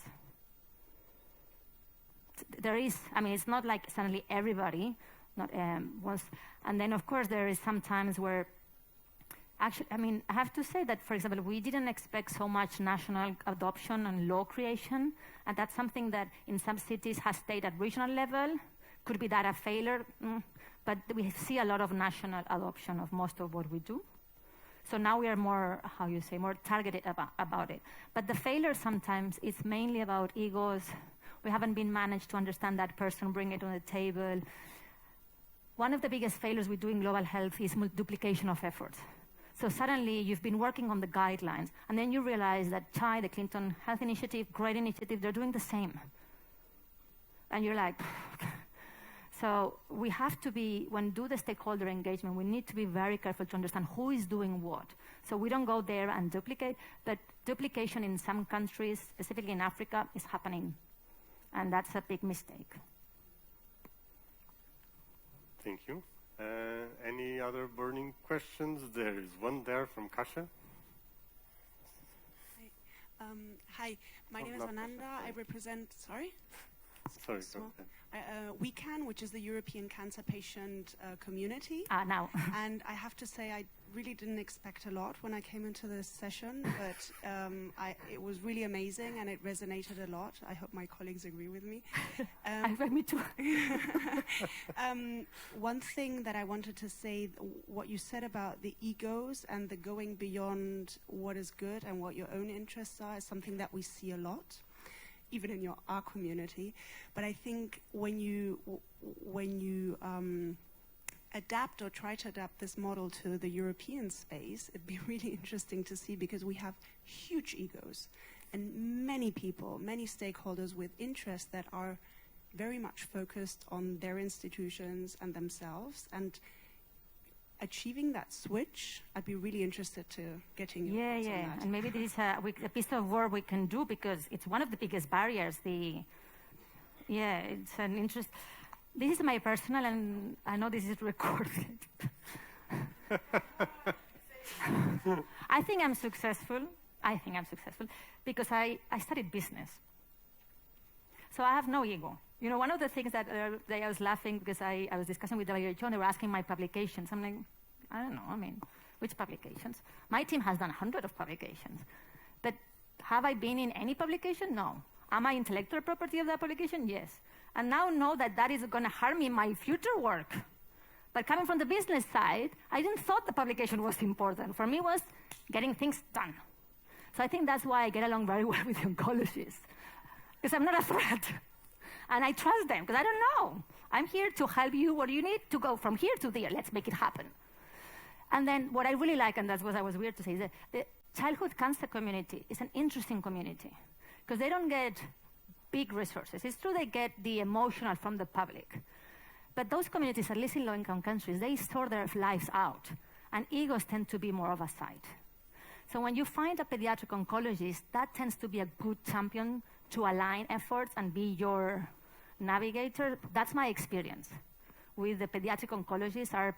They have a different, because they had to solve their things, very little numbers. So they tend to be quite good to work with. But yes. And anyways, I have to say the cancer community, I'm also the board member of NCD Alliance. And I'm passionate about the cancer community because there's so much emotion in our community. The patients, everything. It's a different beast what we're dealing with. And I think, yes, there is ego, but it's a special communities. I mean, what about the cardiologists? Well, I think this is the right moment. Let's not talk about cardiologists, but let's give a very big round of applause to Isabel. Thank you. So we are moving on now to this next session and taking again the words from Isabel, moving from one point to the other. That's what we want to do with the National Cancer Mission Hubs. That's why we are here working this community. So thank you once again, Isabel. I have so many questions. I hope we can still talk in the break or so. And to complement what we just heard on cancer care, which is primarily the focus of the City Cancer Challenge, we are now inviting to stage a panel of specialists to talk or to guide us through what is patients' and citizens' participation in research. This session will explore how integrating patients' and citizens' perspective can enhance the relevance, the impact, and the ethical conduct of research. To guide us in this discussion, I call to stage my dear friend Ebba Hutt from the Stockholm School of Economics and partner in the ECOS project. Thank you very much. The floor is yours. Muito obrigada. Thank you very much, Hugo. And wow, what an energy in the room. What a session. Thank you so much. It takes a strong businesswoman from Catalonia to drive change in the world, I know. And it's, I'm from Stockholm. Honestly, I'm from Gothenburg, but I live in Stockholm, so that was a big mistake. I'm from Sweden, but I lived nearly 20 years in Spain, so I more or less learned to speak in the same speed as you, Isabel. And I've also have a background from policy and business, and it was also working with the Swedish Trade and Invest Council globally, where we met actually in Paraguay, and they wanted to develop a lot within the cancer care and also to collaborate with Sweden. And we were involved there, actually, so this is a bit of a serendipity, and I will come back to that because we all have different roles, we have different hats, and we meet at different points in life and through these courses, and I think it's not a coincidence that all of us here are actually bringing this change together to deal with the beast of cancer. So one of the colleagues that I then, as specialist, brought to Paraguay was the doctor, a researcher, a hematologist, and who was leading the cancer center at Uppsala University Hospital to sort of, bringing in the experts also to Paraguay. And then this Professor Hans Hägler said, hey, I've applied for that position as the National Cancer Coordinator in Sweden. If I get that job, can we work together? We need to work differently with research and innovation. We need to drive change in new ways, learn from other business sectors, bring stakeholders together. And that was really the birth of Vision Zero Cancer that we created as, in a call to action in the program Vision Driven Health that I know has been also acknowledged in several reports in Europe and elsewhere, also funded by our innovation agency Vinnova in Sweden, a program where we were actually being funded with the public funding with private to actually create these structures, the governance mechanisms of working together to solve different societal challenges related to health. And one of them that we then were a team up with was cancer. That was the first 5-year program with government funding, and then we have scaled that into more initiatives, and also very proud then to being partners of funding ECOS as a very important initiative here in Europe, and of course looking into going beyond. So I think this connection with City Cancer Challenge is a beautiful moment in time for that. And I just want to acknowledge that when we started off in Sweden, this is one of the front runners to now the National Cancer Mission hubs. We did that directly from the beginning with the patient societies, with researchers, academia, government, and industry. So if it wasn't for all these stakeholders coming together, we wouldn't have gone where we are. So a big thank. I'll take this moment to thank AstraZeneca, Roche, and Elekta for being some of the partners who shipped in a lot of unvested interest to actually drive change, not only in Sweden, but elsewhere globally. And yes, at the core, then, research. Of course, we would often say that the only time to prepare for the future is right now. And we know that today's treatments are the result of yesterday's research and so forth. And we need to bring in that, and especially in this era of personalized medicine, everything from what is preventable in precision prevention throughout the course of the trajectory. We need to actually make sure that we drive research with the actual implementation and looking for that long-term impact that Isabel also mentioned here. So, as was brought up yesterday by the Vice Chair of the Cancer Mission Board, was that we need to go faster than cancer. And we need to bring people together who can provide solutions to citizens' needs. So how do we take this theory into practice? That is something that we want to make sure that we ensure that patients and citizens are active collaborators, not just the beneficiaries. So we will have now a session where you will hear good cases on citizen and patient engagements, 6 initiatives from Europe, 3 from specific countries. Perhaps they nailed it, and then we can scale it. And others are more pan-European from the very beginning. Very important partners in driving missions. And just like I think City Cancer Challenge is an excellent example of mission orchestration, so you will hear from these cases. So, able to share, someone would like to share slides, so I think I will invite case by case, and then we will open up for a discussion with the audience. So we will start with one of my neighbor countries, Denmark. And I would like to welcome to the stage Bettina Melde Knudsen, PhD student at the Center for Shared Decision Making at Lillebælt Hospital, University Hospital of Southern Denmark. And she will tell us a little bit about citizen engagement in evaluating shared decision making. Welcome, the floor is yours. Thank you. I will need the one to change the slide. Oh, that's the one. Yes, thank you. Yes, thank you very much, and thank you for the opportunity to speak here today. My name is Bettina, and I work at the Center for Shared Decision Making. It's located at a medium-sized hospital in Denmark, but it's also a local or national center. I'm a PhD student there, and I want to share with you an example of how to engage citizens in evaluating the level of shared decision making. So as part of my PhD, I'm doing a randomized control study with breast and colorectal cancer patients who are at our oncology department locally at the Lillebælt Hospital. And in connection with this, I wanted to explore how I could invite citizens or patients as researchers in rating the level of shared decision-making in the consultations with these breast and colorectal cancer patients. So all of these consultations between breast colorectal cancer patients and their doctors were audio recorded. And we used these audio recordings to rate them using an observer measure called Option 5. And the rating team consisted of 4 citizens who were cancer patients themselves, and also 2 researchers, where I was one of them. In connection with this, this was a randomized study, as I said, and one half of these consultations, in these consultations, they used a patient decision aid. And the aim was to measure the impact of timing and format of using a patient decision aid. So in one half of these consultations, they used a patient decision aid, and the other half, they didn't use one. And I was curious to see if the citizens that are invited to rate together with us as researchers, if they could detect elements in these consultations that we as researchers missed.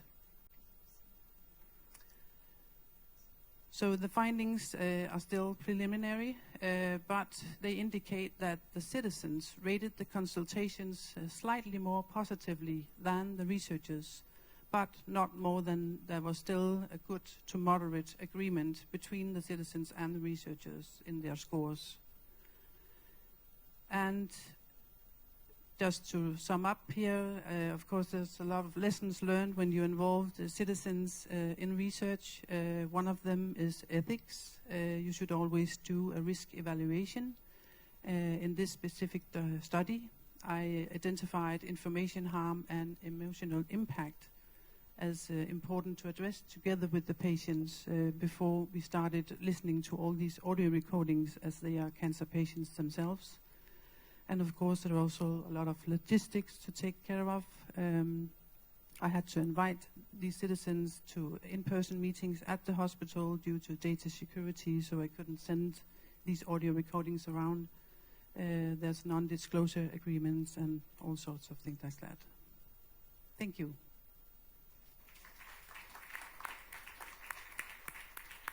Thank you very much. And I will invite you back on stage afterwards again. Over to Luxembourg. Sandrine Lavalle. Hope you're here somewhere. Also talking about a patient and public involvement initiative. And yes, here, please. Welcome to the stage. Yes. Also about improving cancer announcement of diagnosis through design thinking. So welcome. And if you have slides, here is the pointer. Yes, here we go. My name is Sandrine Lavalle, and I'm going to thank you to Ecos to invite us today. It's okay like this? I'm going to speak about Announcement Diagnosis Project in Luxembourg. This is a national and collaborative work we organize in Luxembourg.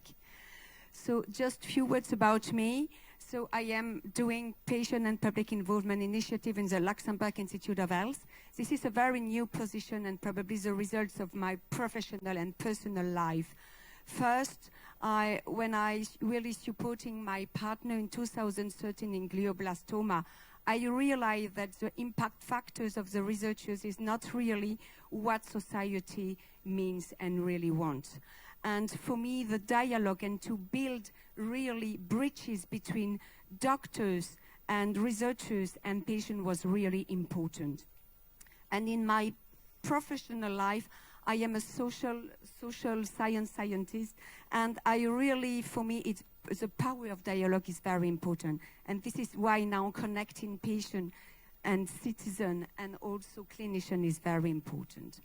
So it is a teamwork, and we are doing that really in a close collaboration with different partners. First, Natalie is really my sunshine in this project. And you can see on the bottom that there is also, this is an initiative from the Directorate of Health, but there is also Institut National Cancer, Fondation Cancer, which involves the patient, hospitals, because this is very important to do that.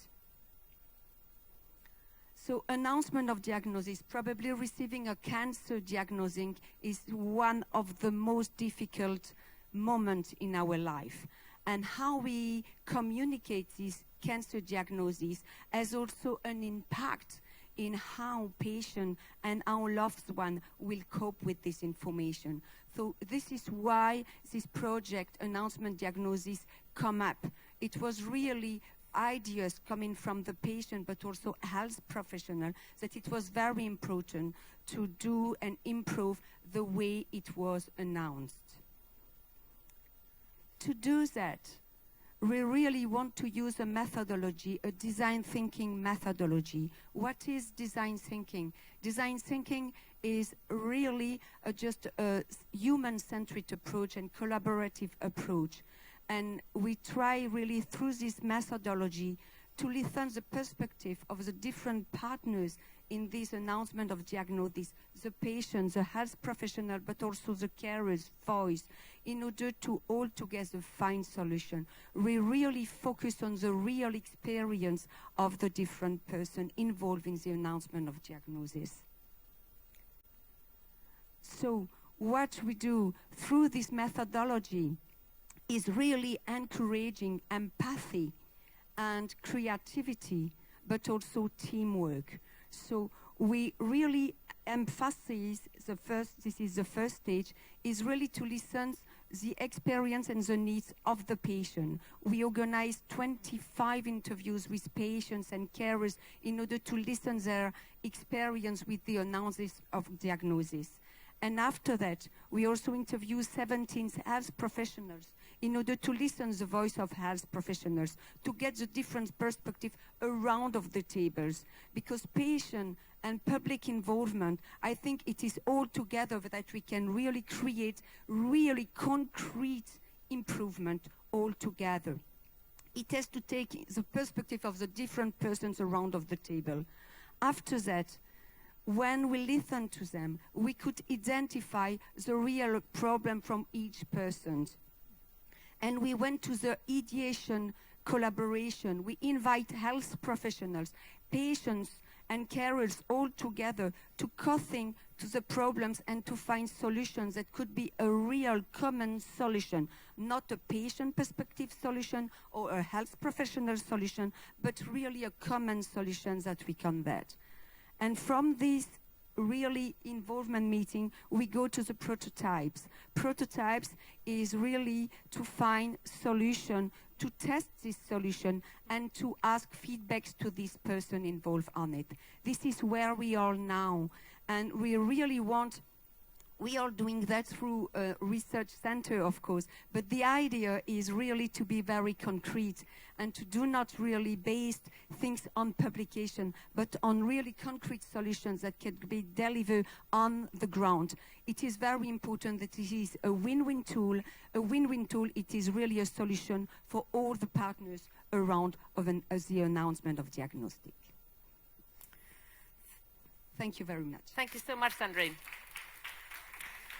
And as I said, we will have these short pitches, but please take notes for questions you will probably have, because the interesting we'll see also how these different initiatives actually align, and going from understanding the learnings for when it comes to handling risk and emotional risk to actually prototyping and designing solutions together, and also how that informs research and developments. So now we're going to pan-European initiative, U-Party, also to be able to engage in a meaningful way as a patient or citizen, people in research and developments, and we also need to be trained in that. And I think that's really what U-Party is about, isn't it? So welcome here, Katerina Charapa. And you will also talk about the HDA for Patients project and also how to empowerment patients through education. Yeah, thank you very much for inviting U-Party today. Certainly HDA for Patients was a very positive example of involvement. I have some slides. Can we check? So? Here? Yeah, here. And then? Thank here you we go, very HDA for Patients project. Yes. Yeah, so my name is Katerina Charapa, and together with my colleague Laia Bisbal, I'm sorry, we are here today, and we are going to try in 3 minutes to showcase how U-Party is trying to enhance patient involvement through education, because of course we think that when we have adequately educated patients, then patient involvement will be less challenging. But let's see what U-Party is about. So we're offering educational resources and trainings to patients and patient representatives, but also to other stakeholders, including industry and academia, so to make sure that all of them are well educated and well informed, so to enable meaningful patient involvement. And all our activities are organized around these 3 pillars: information, education, and collaboration. And we are going to talk about our core activities later on. So generally, UPATI started as an IMI project, then it was hosted by EPF as an educational initiative, and then since 2020, it's already an independent organization with one clear vision to empower patients and patient representatives as equal contributors in the research and development processes.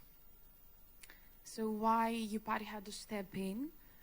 Because, of course, there are persistent challenges in patient involvement, with one of them being that a patient involvement often happens too late, or that there is a lack of structure and formal documentation when it comes to patient involvement in specific research and development tasks. And, of course, we have patients sharing with us that they feel like lacking the right resources and tools and even the confidence to identify such opportunities and get involved.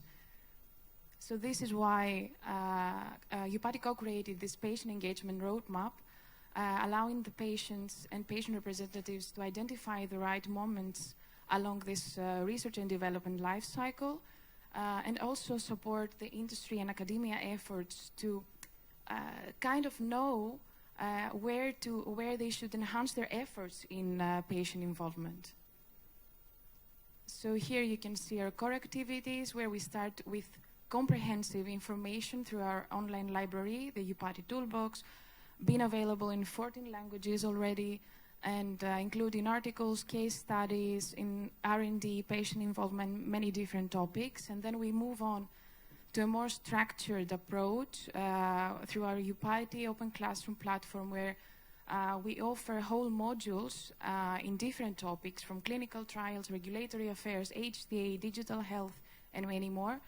And for those that are a bit more invested and dedicated, we also offer the Patient Expert Training Program, which is a 14-month-old training where our trainees, after they have completed this training, they are considered as UPATI fellows, patient experts, and we see them thriving in advisory boards, ethics committees, and research initiatives.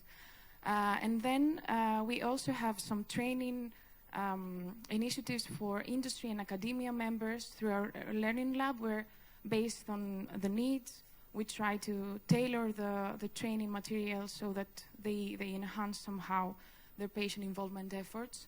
And then we also have the UPATI Connect platform, which is a matchmaking platform bringing into contact researchers and patient experts, so to join forces and collaborate on research initiatives. Our national platforms, available in 24 countries, including Luxembourg, which is a very positive example, very active platform. They are running their own educational programs, and they're trying to raise awareness and increase patient involvement at the local level. And then, of course, UPATI is very active in different European projects, with patient experts being very strongly involved. We don't have much time to go through our content development process, but it's very important to let you know that it's a multi-stakeholder approach, where fellows, meaning patient experts, and also patient organizations are strongly taken into account. And the purpose is to provide material that is both accurate, reliable, but also in lay language and easy to understand by everyone. And then, based on the impact study that we recently did, we saw that on the short term, our trainees and the people who completed our courses increased their soft skills. On the midterm, they increased their efficiency as patient advocates, and finally, been in this wider network of UPATI and partners, they managed to enhance their patient involvement generally. So here you can see geographical representation of our fellows, the patient experts, coming from over 50 countries, coming from all over the world, to be honest, and most of them being patients, but also having members from industry, academia, and healthcare professionals. And then this is a very positive example for us that occurred in the context of HTA for Patients project, with one of the main objectives of this project being to build capacity around the new European regulation and enable patients to have a role in that. So the patients were already from the beginning involved strongly in the development of the educational material on the regulation that was published in our platforms, both Open Classroom and UPATI Toolbox. Then they were trained both on the regulation but also receiving soft skills trainings, so to make sure that they are able to run sessions at the national level and raise awareness on this topic. And then, of course, these very much trusted and trained individuals will be included in a pool of experts that can be consulted in research initiatives that will arise in the future and that are very relevant to this topic. So here is a QR code. You can scan and learn more about us. Of course, we are going to be outside at the booth station, and please pass by for any questions that you might have. Thank you very much. Thank you so much, Katarina. I think it's a brilliant initiative. I'm pretty involved actually in UPATI Sweden as well, and we've said that those courses are actually very important basis also for being part of trial steering committees and also co-designing clinical trial protocols. And I'm sure there are more aspects into that work, but we'll come back to that in a moment. So now it's time for, if I remember correctly, a French initiative, Le Sentinelle, with Guillemette Jacob, founder and CEO, and you will also share your example on citizen engagement in research. Do you have slides? I do. Yes. I do. So, and then you go on there. Yep. Here I am.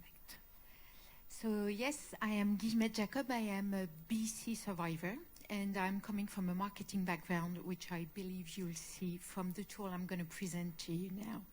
So what are the Sentinel and what is our mission? Our mission, we are really focused on research. And our mission is to build a direct, reciprocal and lasting relationship between citizens and researchers. And how do we do that? We did created a community. And how do you take part in that community? You just register to an email. You just give us an email. And then we inform you about the needs of researchers in terms of participation. So it's quite simple, it's quite low-tech, and it works very well. We have 43,000 citizens engaged with us, and I mean citizen because we have a lot of women. Maybe you, I don't know if you get it in French, but Sentinel is a play on word with breast. So we do work on all cancer, but we come from breast cancer. So we still have a lot of women in the community. And we have people who had cancer and people who didn't have cancer because we believe, and it's true, research needs everyone. And as I said, our main tool is email. We just send email to the community to engage them to research. And it works because we drove more than 100,000 participation to research in 10 years on pretty much 70 different researches and leading to publications. We do only scientific research and we work with academic teams. But it's not only about participation, it's also about building a relationship and a lasting one, and as much as possible reciprocal. So another very big activity of us is making sure researchers give back the knowledge they created thanks to the community, and we do that mainly through webinars, and it works quite well too. It's always very moving to see how many people turn on. And so the researchers come to present their results and to discuss and with the community answer their questions. We also work a lot on the research experience with researchers to make sure that for the Sentinel it's a great experience to take part in research, that they will learn from it. And we have some projects that are co-built end-to-end. And last but not least is the initiative called Moteur de Recherche. So anyone can come to our website and ask a question they would like the research to have an answer for.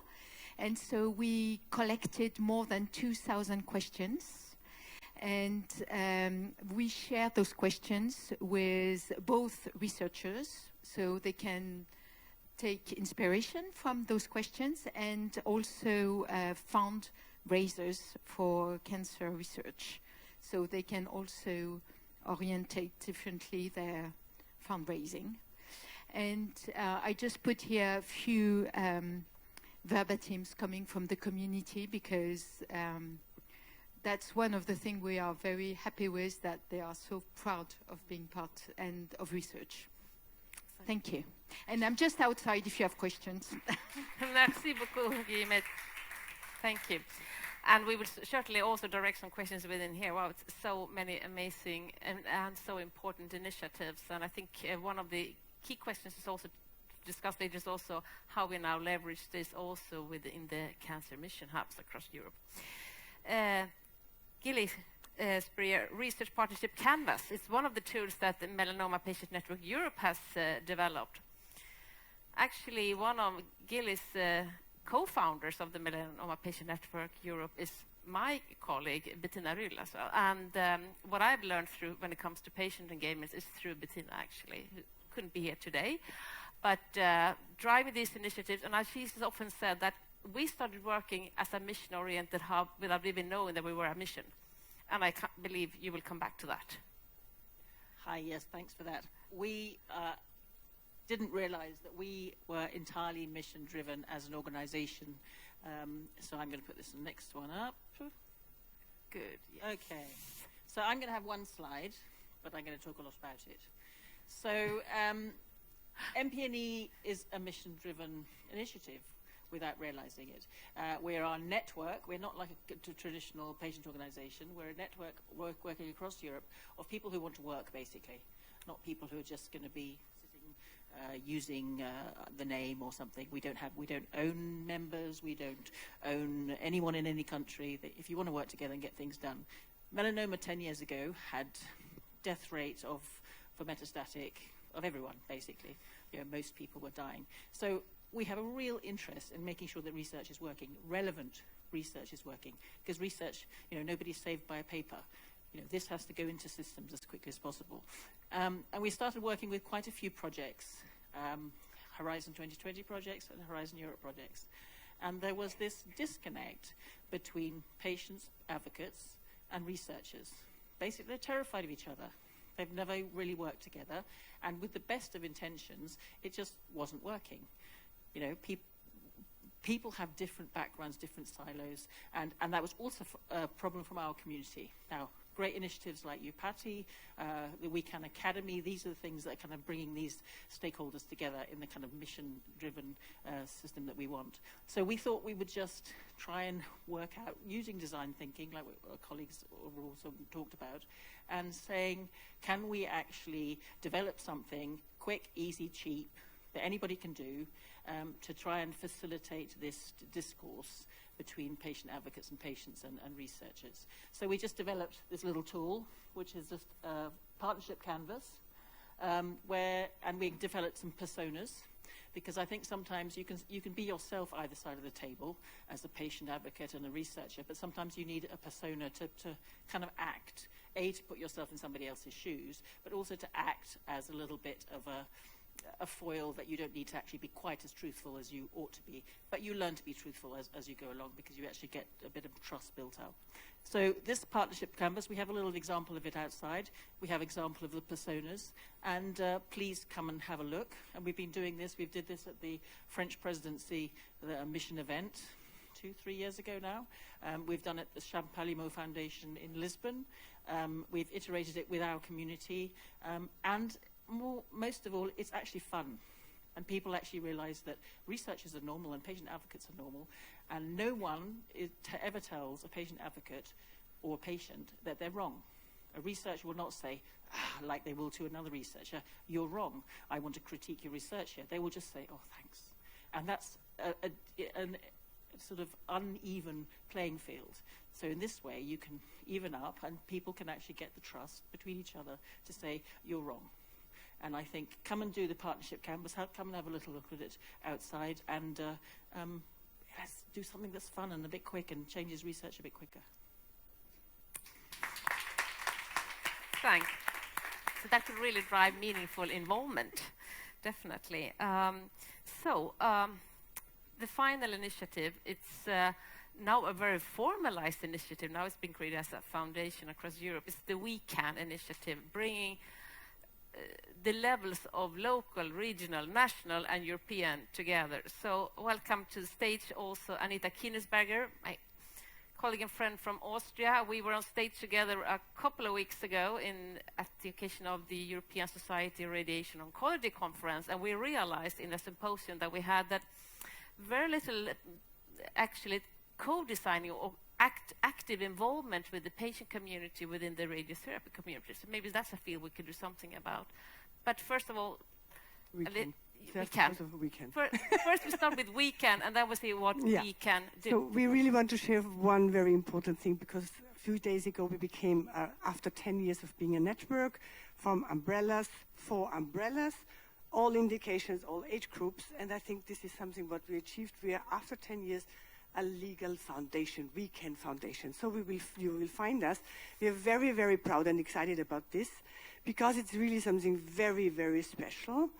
And this is where we also want to say, this is one thing why we did this after 10 years, thinking about, is this really wise to become a legal foundation, because it's a lot of operational work to do. And we have been working as a network brilliantly together, because it was no competition. We were all interested, because there are a lot of fellows from all parties, so it was everything with research, education, policy. I think one thing why we really wanted to become this foundation is the policy. This is something where we really, really thought we have to become this. So this is one thing. Network in networks or umbrellas working. For me, as coming from a childhood cancer community, and there are egos, there are silos. This is what we want to change as patient organization, to become them not thinking in silos, because they did not realize that so many patients survived and they become a second cancer. This is why I was so much interested, or we in CCI Europe, focusing on childhood cancer only, all indication, all ages. We were not indication driven. I needed We Can. We needed We Can so much to say, yeah, first of all, you had cancer in your childhood, but there's a specific indication. And you have to focus on your indication as well. It's not only about discrimination, about fine. There are a lot of topics, but we covered the transversal ones, but not the indication. So this is where I come from. So let's exchange afterwards. I'm very interested. Going to Europe and making the cities better. Yes, we did I think it was for me very fruitful to be there. I did not so much about all these already stakeholders they are engaged in, but what I realized on this day, that we talk a lot about drugs and development, and many of us are trained how this comes, but not for myself and some of us, we are not so much focusing on radiation and the new therapy possibilities, diagnostic, already very advanced things. But this is also something what can create a lot of disparities and a lot of inequalities, again, what we have heard on this day. So we have to make, as a patient community, very much effort to become more active. Also do not do the same what we have already in other areas of cancer treatment. So this is for now, and I think. Perfect. And I think, thank you so much, Anita. And now I would like to welcome you all on stage, and we have 12 minutes for an engaging discussions. I hope you are ready with some questions. I'd like to trigger one to begin with. We know that we have a huge opportunity now. I mean, we all know that there's been a lot of developments over the last years, and as we see, together we can accelerate and run faster than cancer, and of course make sure that we get the basics right with the equitable access, but also driving forward and future-looking, so we can actually close both technology and care gaps. But we also have a momentum for Europe in terms of the life sciences and from a geopolitical perspective, and also from our competitiveness. So I think bringing in that is also a thing that we can actually leverage within the cancer mission sphere, of course, but also for the cancer mission hubs. So this is much more than an EU funding opportunity with the Horizon Europe. This goes much more beyond. And we who are all in here, we care about this deeply at all levels. And this is not something that we're solving in the next few years. So one thing that I was thinking, all these great initiatives, some in countries and also European-wide or globally, like the City Cancer Challenge, how do we make sure that we stay on course? As you said also, how do you energize people to actually go on, and also the funding that is needed? So in all this, I was thinking, what are your hopes now with the Cancer Mission Hubs? How can we leverage your initiatives, and how do you make sure that they can also scale and go beyond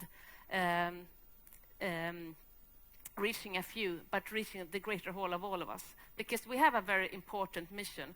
By 2030, which is not that many years to go now, 4.5, 3 million lives saved, living longer and better. So should we start perhaps where we started, with you, Katarina?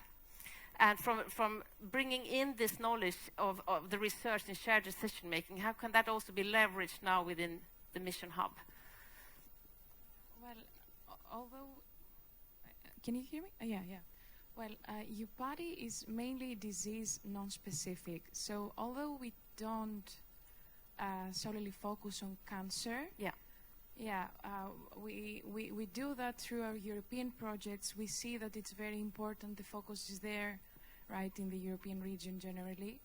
And we think that through providing tailored education and trainings, both to academia, industry, and patient representatives, this would bring an impact. This would bring more practical results. So I guess this is very strongly related to the Cancer Mission Hubs, and all of us from our place will work towards that, yeah. And Bettina, your research, is that also sort of taken now into consideration then when designing the courses and trainings with your party? Have you connected before, or could these be also like a momentum through these new constellations? Yes, of course. And I was also thinking about, I don't know who said it, but the fact that patients and researchers are scared of each other. And that's also what I experience. I do a lot of research support the researchers in funding, for example, and there is often a requirement to note down in the grant agreement if you are doing research with patients or not. And they think that they find it difficult, the researchers, to how to engage and how to start, and it's difficult and all sorts of things. So that's definitely a way that we can push it forward, I think. And also doing publications on when we do citizens engagement, because they can be a good way to show how you can do it. Exactly. So I think that the initiatives also presented here now from Centennial and also somebody from Luxembourg, the engaging that and scaling that type of initiatives perhaps could bridge also that kind of fear. I also want to open up, of course, if there are questions directly from the audience, but then we need microphones because we are also online. One in the back. Yeah, we have microphones. If there's anybody wants to raise up here. William, Ireland. Yeah, I'm very interested in the health technology assessment aspect. It's very topical at the moment in Ireland because we have big differences between public and private healthcare emerging, particularly in terms of therapeutic access. And there's a kind of a notional involvement of patient input into the process, which seems very tokenistic. And I'm just wondering, in terms of the training program, has that empowered, has that made a difference to the process? Or not, or have you been able to assess that in terms of the actual impact of your training program, but also the embedding of patient input into the health technology assessment? Has it actually had an impact? Yeah, well, I think it's too soon to kind of assess that because the new regulation is running since January 2025. So we have made sure that we had the right material ready for them to be trained, including soft skills. But then these individuals, after all this training is over, they will be part of a pool of trained experts that can be consulted by the European Commission when this time comes up. So I think it's very soon to kind of evaluate that, but we hope we reach that point. Please weigh in. Yeah, I'm just going to come in on that because I did the UPATI course a year after I was doing representations to the HTA body. This is before the new JCA. And I wished I'd done it the year before because the knowledge and stuff that you gain on the drug development process is just, second to none. And I really would recommend that. But secondly, melanoma is also the first drug that has been, there's a first product going through the current JCA. It's pediatrics and there's melanoma. And I will say it's a bit of a mess. In a true European way, we do it gently and make it a little bit of a mess, but it's getting better. And I would heartily agree that get some people trained up into it. It's not fair putting people into the process unless they have some training. Exactly. And they're much more effective if they are. Yeah. Anita. I want to jump in here because some of our people in the childhood cancer community, they already did this course and I can see the difference. They are now going out and train others. So, and they are much more empowered now to take part in these processes. So we cannot say about their impact, but already about the impact that they are standing up and saying, oh, this is something what we have to bring to others. So there is already an impact. Exactly. And if I can add also something, so I am also a UPATI patient expert training, and I think it is very important, you see, to have people around of the tables that are all trained. Otherwise, they do not take the voice. It's only a tick-the-box system, and it is definitively not powerful. In order to do that, I think it is very important that the patient put it itself into the skin of the researchers, and the researchers puts himself into the skin of the patient. We do not speak anymore about patient centricity or researcher centricity, but a real partnership. It is when we can really understand the other side, then we can co-create together. Well, I think I was mainly focused on the regulation part because now we have a new course. When it comes to the HTA, generally, we can definitely have seen the impact. It's true. Like we see patient experts on the national level participate in committees, in boards, attending conferences, speaking out, because we have talked to them and in the past they could not. They were feeling that they were lacking the resources. So now we see that happening. But when it comes to the regulation per se, it's kind of early to assess. Yeah, and I was mainly answering about that because the project is building capacity on the regulation. Yeah. But thank you very much for your... I was also thinking back to Sentinel also, you have created a huge pool of citizens with lived or experience and also then collaborating in research. Have you also worked with capacity building and knowledge to participate in research, designing trial protocols and other aspects?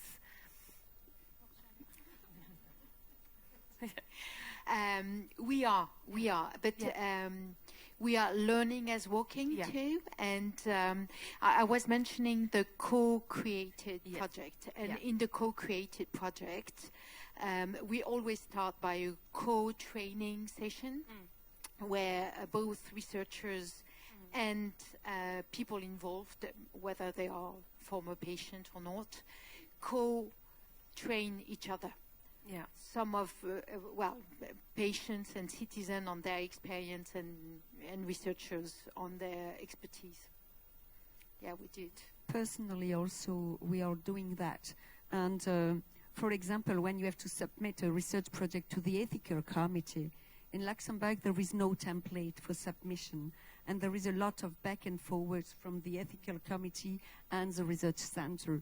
And we build up in the LIH a group of patients now involved since 2 years. And of course, education, it is so important, and UPATI skills and tools really help us to do that, because we need to have trained people around of the table in order to be and we cobbled together a template that we are going to present to the ethical committee in September in order to explain also to ethical committees the voice of the patient. They will bring their voice themselves, all together, researchers and patients. That's perfect. I want to just do a backup for the sentinels here, because this is all about return on engagement. If we want patients, citizens involved, they have to have something coming back to them. Now, sentinels, they do this great research, outreach. They bring researchers and things together. The results come back to the patients themselves. It's all explained to them, but it's across cancers too. I mean, they're doing one at the moment on the right to be forgotten. Is it working? How relevant is that to most patients in Europe at the moment, with all the legislation that's going through and the battles that we've been having with it? So, this is return on engagement. Yeah. Thank you, Gillian. Yeah, we have to close. Okay? Yes, we have a few seconds left. So. I only want to come back to ECHOS, because I think this is one thing, but why we are so happy to be here, to be invited, and that we are so many, that we really want to change something. But our most interest why we are there is to really get this done on a national level, and to create this is a mission. It's not a project, it's a mission. And this is what I wanted to say, because for us it's really important that to see that the Polish people have done it, and we have to do it in all countries. Yeah. Exactly, and yes, that's really what the missions are about, to facilitate and make sure that we can work together within the countries, and also within and between the countries, but also in the region at levels. And I think, as you said, building the ecosystem at a city level or other initiatives. But this is really on a mission, and where the research has to be embedded with all the other parts of actually creating the system's readiness for tomorrow. And with that, I think we will have to close this session. And thank you so much for the discussion. And at least we had some interaction with the audience. And I hope we will see great synergies. And as you can see, this is all about the shared knowledge and collaborations. And we have to build that together. Thank you. Thank you very much. Thank you very much, Ebba, and all of you for being here, presenting and sharing your excellent examples. I don't know if it is just me, but I'm just feeling very, not just excited, but inspired. I already texted my team saying, we need to implement this in Portugal in our national cancer mission hubs, because these stories are really, impressive, and we have the connection, we have the people here, so we can go and ask, how did you do? What do you know that you didn't tell on stage? Give us all the tricks and tips, and so we can do it at least as good as you do. And with this, and with these inspiring examples, I now invite you for a 30-minute break before the next session. And please don't forget to pass by the booth, where you can find more of these examples, and you can, again, relate with the people and connect with people and getting all this information. Thank you very much for being here, and see you in 30 minutes.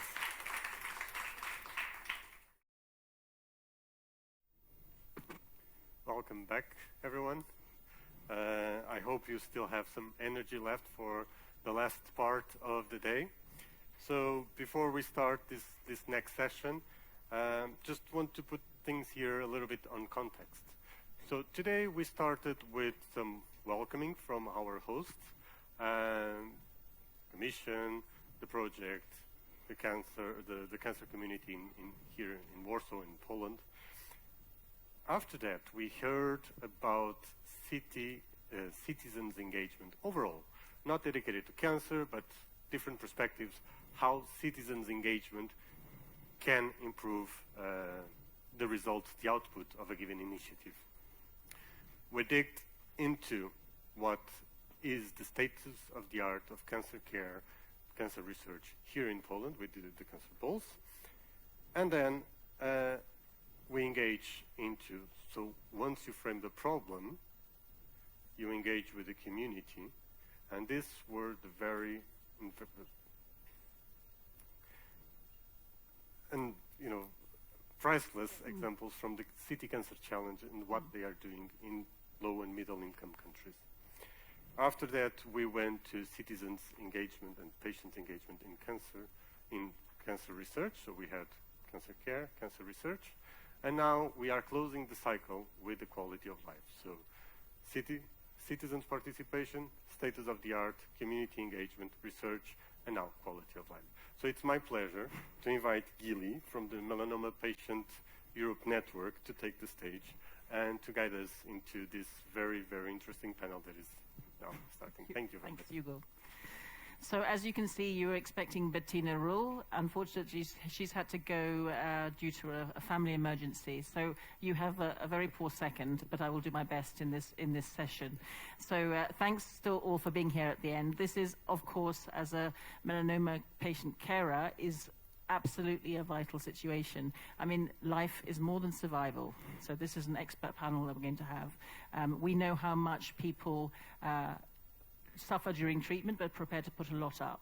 But we want people to have lives worth living after the end of their cancer treatment and during their cancer treatment. So this is why we've got this expert panel. So I'm going to start with a few slides. They are Bettina's slides. So if I trash them, many apologies. So brace yourself for impact. Part of the ECOS one model was to build these impact models. From my perspective as a patient advocate, we need to measure impact. We are not here, we are using European money. We are not here to just do projects and to, have a cushy little life for ourselves. We need to be measuring impact to show that what we're doing is important. So we need these impact models, but we also know that we are very diverse, complex, different communities. We're here in Poland, but every other country has different issues. So brace yourself for impact. This is all coming. I came from a part of the sector of humanitarian aid where impact measurement has been done for a long time. So ECOS has developed 4 great models, and I need to just go through those a little bit. So we want to make a positive difference. Yeah, this is what we're all here for. We're all multi-stakeholders. We can only do it if everybody is on board. We've heard all about the pentahelixes. We all need to be in there, including the patients, patient advocates, all the specialities, policymakers, private, public, everything. And we know it's complex, and you can't shoehorn complex problems into a strategy. You have to live and embrace complexity. But we need some tools, we need some frameworks how we can do this. And the difference we want to make require change in these complex. And change comes from everybody doing the right thing to nudge the whole thing slowly in the right direction so that we actually have patients surviving longer and better when they actually go through it. So if we want to be successful, our concepts, methods, and tools need to be fit for purpose. So ECOS impact models helps the cancer community have maximum impact, helps spot and leverage opportunities and synergies. A great part of the mission is synergizing across all of the projects, working together. This is not in silos anymore. We don't have the capacity in Europe to do this anymore. We have to work in this way. Account for system properties, especially no single problem owner. So we cannot just say, I'm doing this in my area, and this is really good, and I'm sure that will just replicate across. Because I can tell you I work in France, and if it comes from somewhere else, they will say, not invented here. It's not a good attitude to have, but that's what happens. Be simple, but not simplistic, lightweight, cheap. There's not a lot of money in this. We need to do this because we need to do it. Coalition of the willing. So we've been building impact pathways or working on impact pathways for quite a long time, and this is from one of the centres that they've been running through the ECOS project. This is really interesting because it's more about the sphere of control. So the activities you do, you have total control over it. The outputs, you have total control over it. You think you have control when you go out to outcomes, but you don't. You are taking your publication, whatever you've done, and you're giving it over to someone else. that is a little bit up to them then what to do. So we have to foster synergies, relationships, where people are going to hopefully do good things with our outputs. And when it comes to impacts, it's not in your control. There's policies, there's money, there's all kinds of other things. But if we all work together, you can do these little nudges from every aspect in this complex adaptive system. So impact, so we basically used ECOS, and ECOS was wonderful enough to invite us all as the pan-cancer patient community to do a model on survivorship, which we did 2 days ago. We all got into the room, all of the cancer umbrellas, and we selected things that we thought were important from the survivorship angle. Long-term impact of cancer treatments, normality, relationships, mental well-being, finances, and autonomy. And we all got together, we worked for 3 hours, we came up with some really cool activity outcomes all the way to impact, put them all together. It's published on Miro, and I will show you an example of what we've done with it. So that's the event, and this is all the cancer umbrellas in WeCan, which is quite a lot of the umbrellas. And then this is an example. It's actually the bladder cancer colleagues' example, and this is with the linearity on it, what your activities are going to do, what it's gone to the outputs, where it's gone with the outcomes, and what the impacts are potentially. And we did it retrospectively. So where do we want to be? Yeah, and then work back. What do we need to do in order to get there? Retrospective is much easier in that environment, and we've all been in European projects, and we've seen where this hasn't worked. And we've done this in our current iTopos project, where we work back from where our activities, where we thought we would have impact, we didn't. Where we didn't think we had impact, but because we had the space to do it, we had these really serendipitous and amazing kind of impacts that we didn't expect necessarily. So also give yourself space in these things. But this is just to show, in 3 days, the whole community has produced something that's pretty amazing. So impactful actions for a better quality of life. I'm going to leave it at that one because I think we can't go through all of these because I want to get the speakers on board. So I'm going to ask all my speakers, you guys know best what the situation is, from palliative care all the way to through life, right to be forgotten, and living as a patient. So I'm going to just ask everyone to come up to this panel. So we have Aleksandra Rudnicka from Allcan, Poland. Please come up. Just bear. We have Professor Françoise Meunier. Thank you. Norbert Couspel from the European Cancer Organization. And my hard-working WeCan colleague, Jan Geisler. So I'm going to ask you to give a 5-minute, quick, short, as it's coming towards the end of the day, presentation. And we'll start with Aleksandra. Yeah.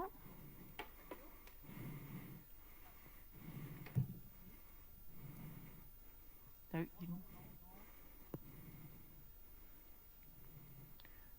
maybe we need to go to the end of those ones. Oh, was it that one? It's not very receptive.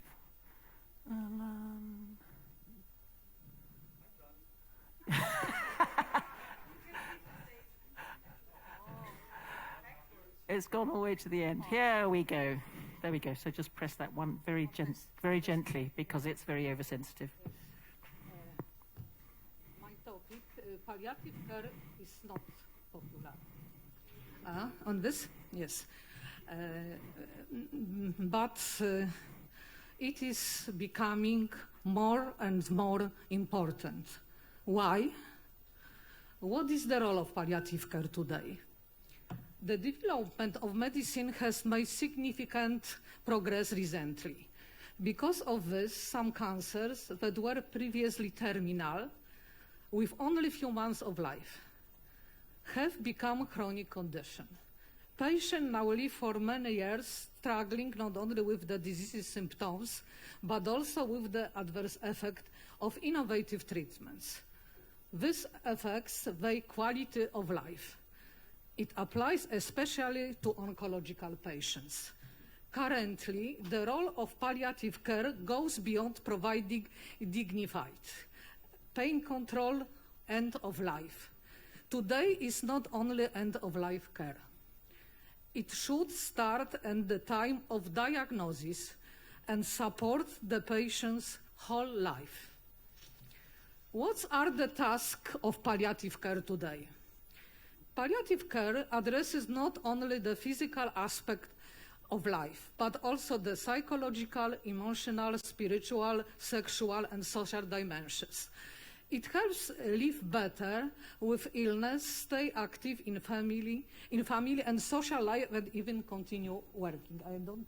It's not. Okay. Oh, and.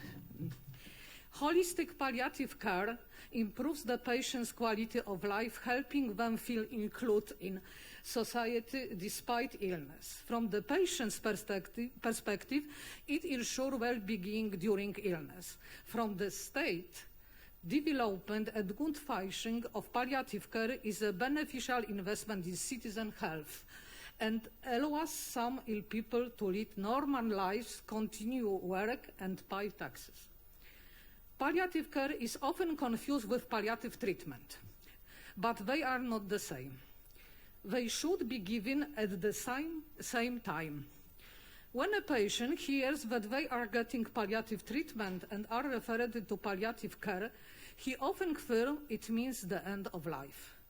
Because of this, patients may choose alternative therapies that are not based on science.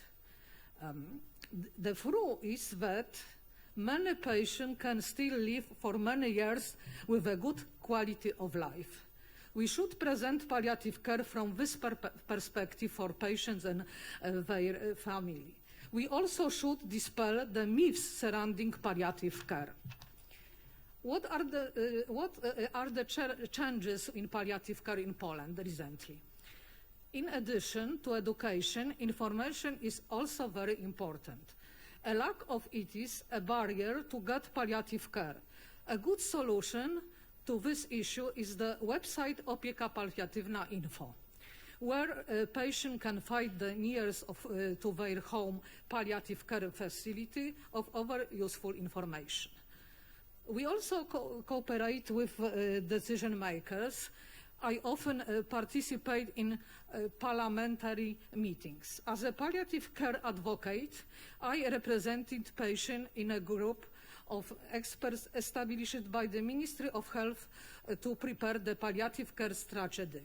Our success was the lifting of the limit of financing of palliative care service in public health system. The development of palliative care in Poland is included in national health strategy documents, such as the National Oncology Strategy. In Polish oncology, the process of creating recommendation for palliative care is also underway. Their introduction will have an impact on the quality of palliative care. Thank you.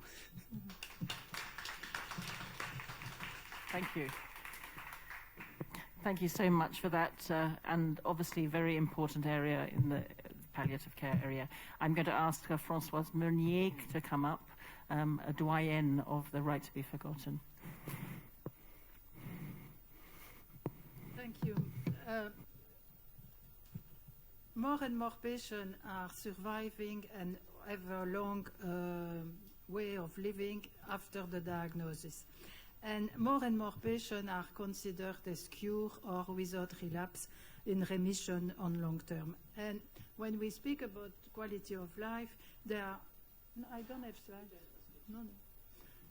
When we speak about quality of life, there are many aspects to be taken into account. It's a long-term side effect, chronic fatigue, fear of death, of recurrence, but also those patients who feel very well and who would like to get back to what we call, funny word, normalcy, normal life.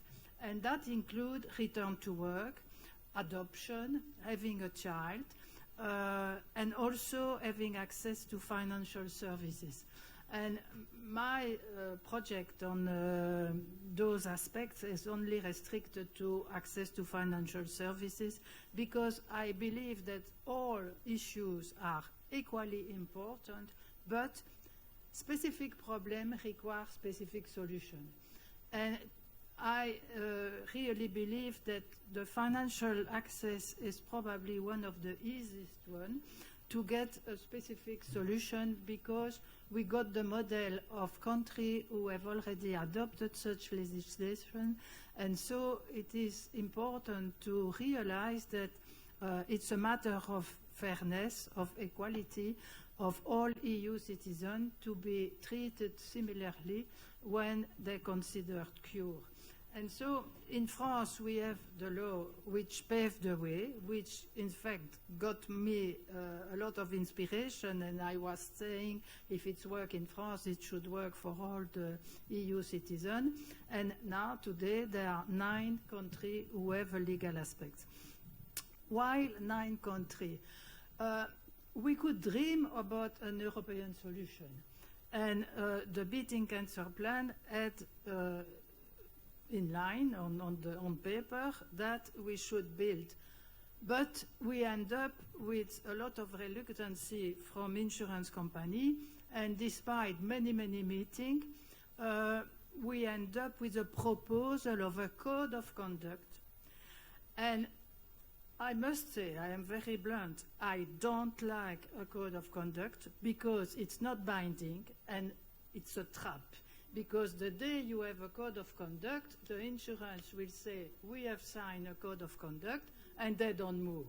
And so I absolutely will do everything I can to have a legal framework which binds the insurance to this concept.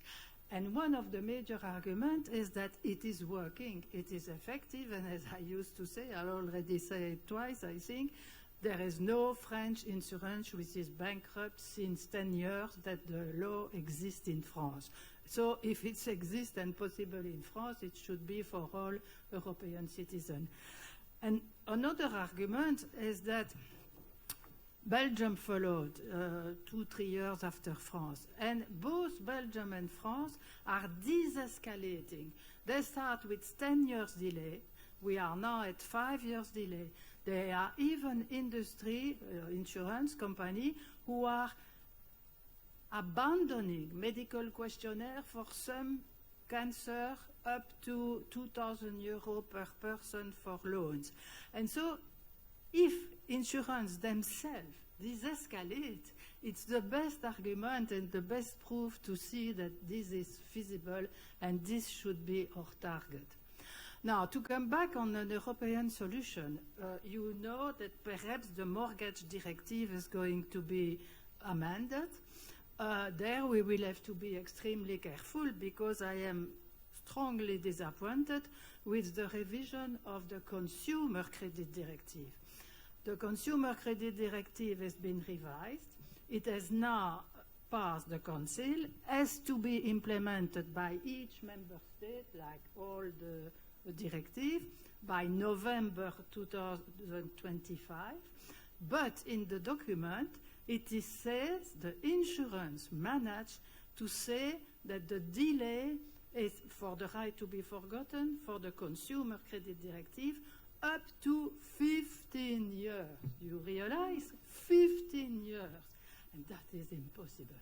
So we really continue the fight for the Consumer Credit Directive, but also meanwhile, that's one extra reason to try to get a legal aspect in all the EU member countries, because the EU member countries who have a legal aspect with 5 years, they are not going to implement the Consumer Credit Directive with 15 years. So the challenge is really important. Thank you. Thank you. And yeah, and I can only just endorse that. I mean, living in France, we wait for the 5 years to come up before our financial security is hopefully there. And we heard in the earlier session how the Sentinels is actually doing a study on is this working in France, which I think is really cool, and it kind of ties up a nice circle. So now I'm going to ask Norbert Couspel to come up and give the European Cancer Organization.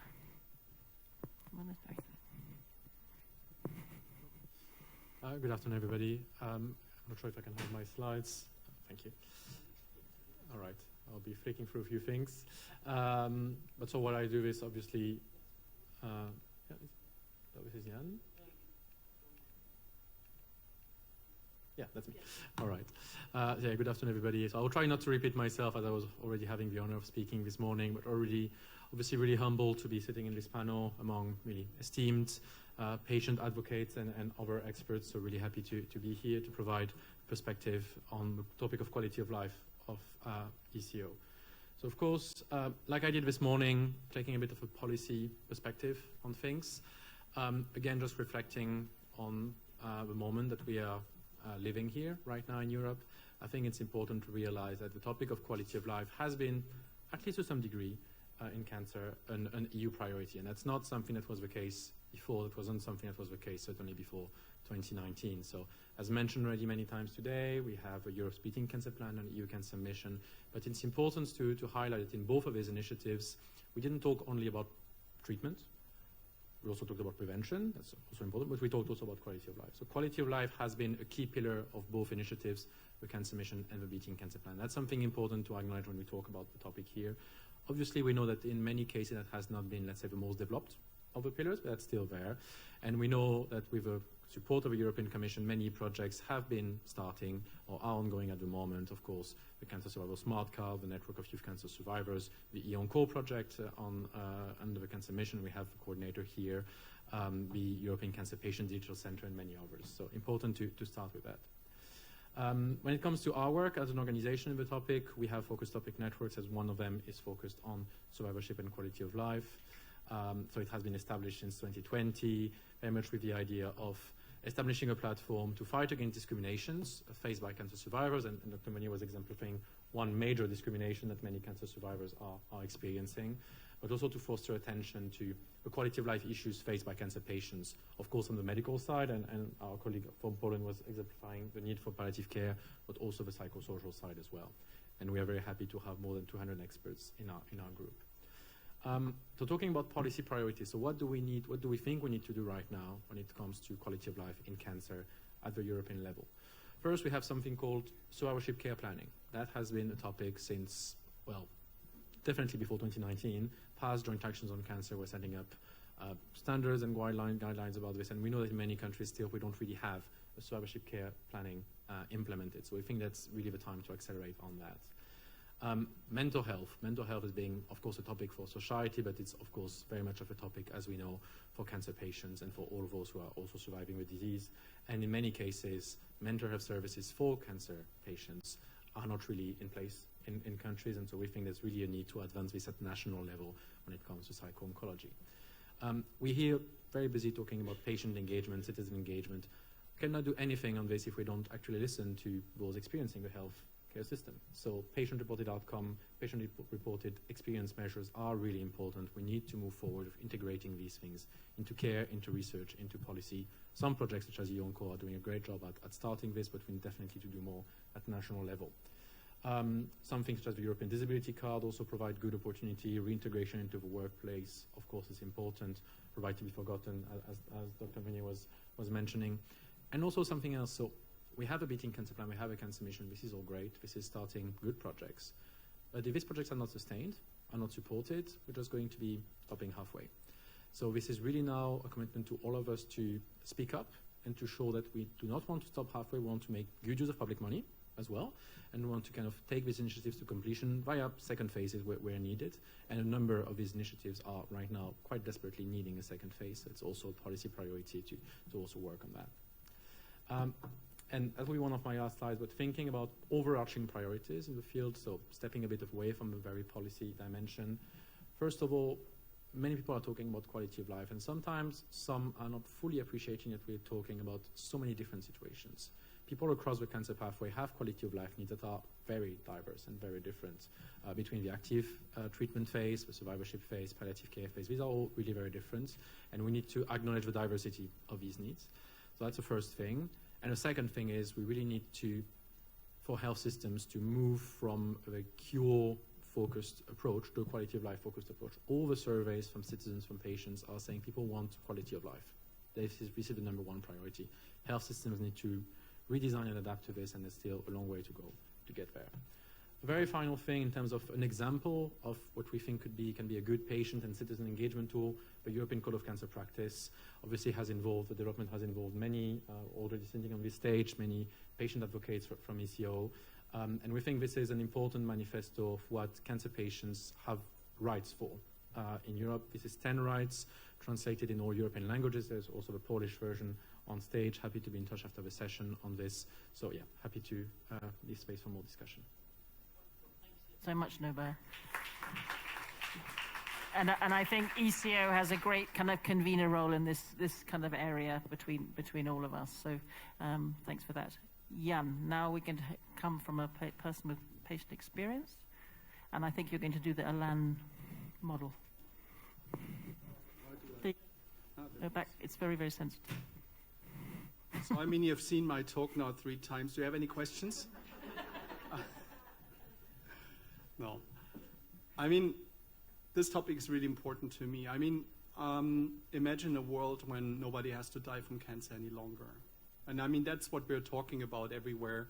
When we hear about cancer moonshots in the US, if we hear about the cancer mission over here in Europe, we actually imagine a world where actually survival is no longer our problem. But what will be our problem then? Our problem will then be survivorship, because cancer will occur. That's the nature of human beings, that there will be cancer. Unless we prevent it, and we won't prevent it in most cases, then people will suffer from that, will go through therapies, and then live on. And I've been diagnosed with cancer 24 years ago with a leukemia that at that time killed half of the people in 3 to 4 years. And I've also been the witness of innovative therapies, which is why I'm still here today. And I've been off therapies after 14 years of treatment and after a phase 1 study with 2 experimental drugs. So there's a lot of innovation going on. And when we meet with the 24 cancer patient advocacy networks, of course, quality of life and survivorship means very different things. It's different for my disease, where we have almost normal survival under current therapies. But we also faced diseases. Gilly mentioned it earlier on. Melanoma was a very different beast a couple of years ago, and now half of the people with late-stage melanoma can survive. And now what I want to talk about is acute leukemias, which is also one of the networks I've co-founded. And that's a very different leukemia than mine. It actually, usually you're being diagnosed when first symptoms appear. You got 24 hours or 48 hours of hospitalization and start of treatment. Otherwise, you're dead. So that's a very different cancer. And what the clinical community looks at is, of course, survival, because we need to keep these patients alive. But nobody's been asking the questions, how do they survive if they make it? And about half of patients survive, so how do they live on?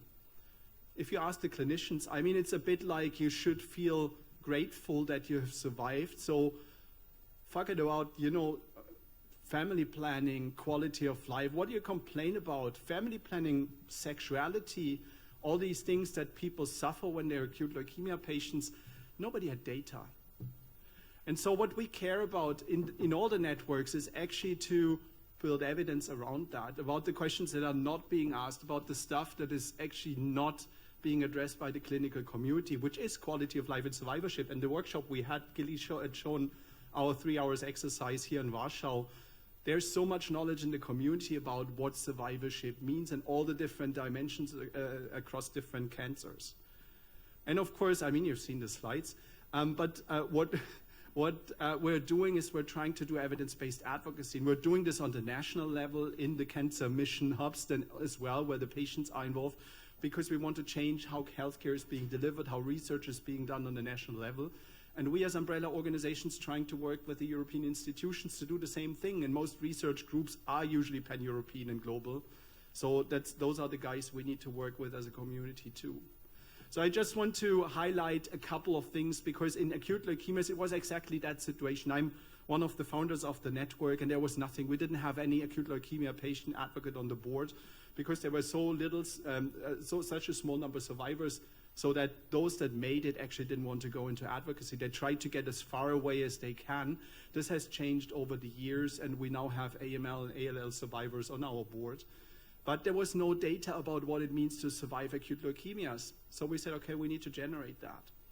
So we ran a quality of life survey, and anyone who wants to tell me every questionnaire should have below 10 questions, I mean, here's the counter example, we had 99 questions in our quality of life survey, and we got more than 500 responses to that. So there is evidence, and we asked everything, all the different domains, because we wanted to know how people feel, how they function, what the long-term effects are on sexuality, on quality of life, on fatigue, on whatever. So there's some stuff, and we publish that data. We also are running a patient and carer preference study at the moment, because we not only want to know what people suffer from, we also want to know what they value and also what the carers value. And this was super interesting, and I would love to talk for another half hour about the results, but in 2 weeks we're going to be at the European Hematology Association, and we as a patient organization have 3 posters and 1 oral session presenting our data at a medical conference, because we want the clinicians in acute leukemias to take care of us when we're surviving. And we have rock solid evidence. So what, I guess you're going to get the slides of the session. You can see all the publications. This is about the patient care preference study. And by the way, one of the topmost concerns in our question of the patients and patient preferences was that they were more concerned about how the carers suffer from their leukemia than they suffer themselves, because it actually drags down the whole family. And there's a lot of stuff we did, and you can actually see here's the discrete choice experiment, so you can do robust data gathering, and it doesn't need to be the clinical community running it. The patient community can run it too, and we can inform the system from health technology assessment over clinical, over the regulators and HTA about what patients really care about. So this is the published work we have as Alan in patient care preferences, and these are the reference that we have on the quality of life data. So if you're interested, read it or come to EHA in 3 weeks. We're really excited. Thank you so much.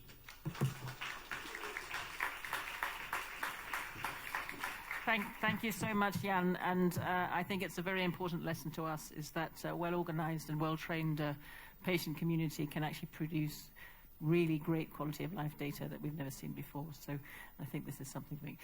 Now we've got these wonderful people here, and we need to pick their brains a little bit so that we can learn a little bit from this. So I'm going to just starting from the beginning, what we were talking about, the models and the impact models and things.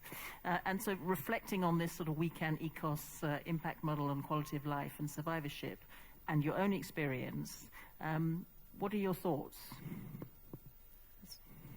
I think this model should include a proposal for comprehensive cancer care, including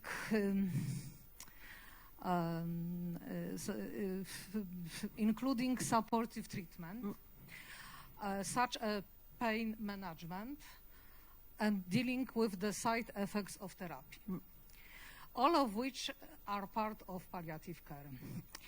In my experience, patients who use supportive care cope better with the challenges of living with cancer.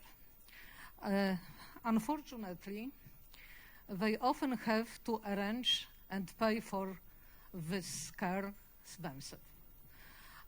Because public health centers in Poland, for example, don't provide access to specialists like psychologists or dietitians, this service is not covered. It is a big problem for me, and it is my proposals.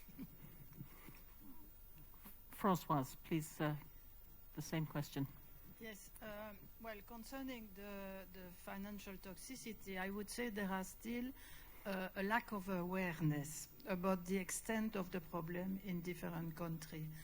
And in order to get that, we should more conscientize the healthcare provider. And for that, I think we should establish long-term follow-up clinic, because the oncologist who is treating an acute leukemic patient usually don't know what the patient has become 10 years later, or what is his major needs and requests. And so they are overwhelmed with the treatment of actual patients who are in an emergency needing care.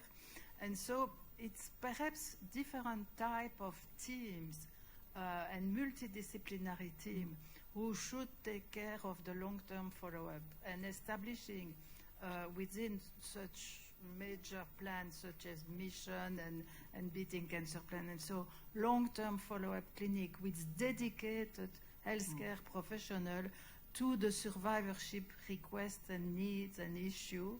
For me, it's important to increase the awareness and to see the extent of the problem. And then when you have that, for me, the most powerful tool to change things and policy and politician is to have patient testimony. Because when you have patient testimony explaining, I had a leukemia when I was 15, I am now 35, I have done business school, I want to create my enterprise and this, or I want to have kids, patient testimony are able to convince politicians. Totally agree. Norbert, you've also been involved in the ECOS project. So I'm interested to know what you... do you want me to ask the question again? Or you've got it? Cool. So far got it. Good. No, thanks. I mean, great to see the workshop Weekend and ECOS have been doing together on the impact models. And I would have two main reflections on this. First, I think this is an opportunity to turn a challenge into an asset, I think. Because, again, just taking a bit of perspective from where we are, when we sit, the moment that we are in, etc. All what we're talking about at the end costs public money. That's the reality. And public money is being demanded on all sides. We know about the geopolitics, we know about everything. So we have a challenge here to basically get public money to still support healthcare and cancer care and good initiatives aiming at improving everything. I think these sorts of projects, impact models, are basically have a potential of giving all of us as a community an asset to actually demonstrate that rather than just asking for more, we're actually providing a solution to spend better on the right things. And I think this is something that we should, again, coming back to the slide that Jan was using, the right packaging. I think the right packaging is having a sort of positive messaging. We're providing a solution here to spend better and actually make a difference, which is what any public person wants to do and wants to be able to say. So that would be one perspective. And the second perspective, just on the quality of life topic, again, we're sitting here as a cancer community. And I'm sure all of us are well conscious that cancer systems are part of health systems, are part of social services, are part of much wider things. So quality of life in cancer, actually, I think, needs also to be looked at as quality of life in healthcare, quality of life in society. And if we are really to push for systems that are prioritizing quality of life more than cure, more than survival only, which is what we all want, I think it's also by ensuring we break down silos and we try to involve as much as possible other communities that want the same thing, so we can really work together to redesign health systems and public systems in general. Great pragmatic answer for complex systems. Jan, you were in this workshop yesterday, hardworking. Your perspective. Yeah, and I mean, I really like the impact model because, and let's start differently. What I learned from the impact model workshop is that we started at the end, because in the end we could do a zillion things in the National Cancer Mission hubs, in the Cancer Mission. I mean, so much stuff we could do and would be very important, but in the end we need to think about impact for patients first. So does that really change the needle largely of how patients live on with cancer or live with cancer or survive, whatever? And then move backwards, what activities do we do over outcome and output? And that's what I learned actually at the workshop just in 3 hours 2 days ago, that actually we all started from the end and said, what do we want to change, where we want to have impact, how do we get the outcomes that we want, and so what do we need to undertake? And I think that's what we sometimes forget when we do this kind of landscape analysis and workshops with citizens and so on, that we sometimes forget it's about what is the big picture, because we need to funnel from 1,000 different options how to improve quality of life into the 3 things that we can actually accomplish, which will really change the needle how patients survive and live on. So I learned a lot, and actually when I was looking at the mirror board this morning after our workshop, I started exactly at the end with these things and said, what kind of impacts did we come up with? And so what should we discuss probably in the session? I learned a lot.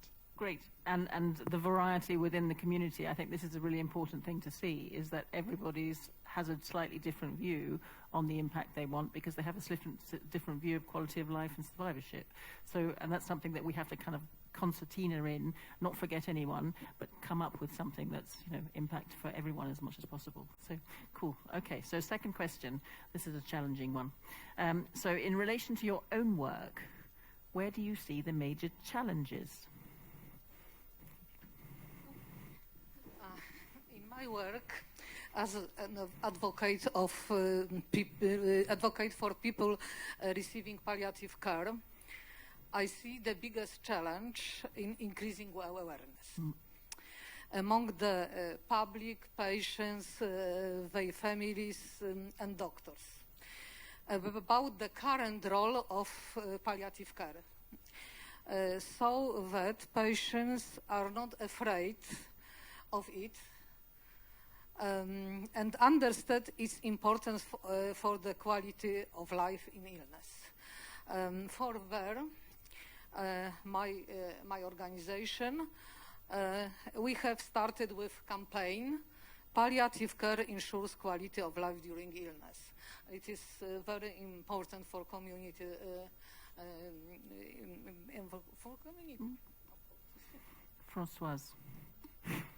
Well, for me, is convince politicians, but mainly overcome the obstruction of insurance company. And that is a huge task. And how do you think that we can change that a little bit?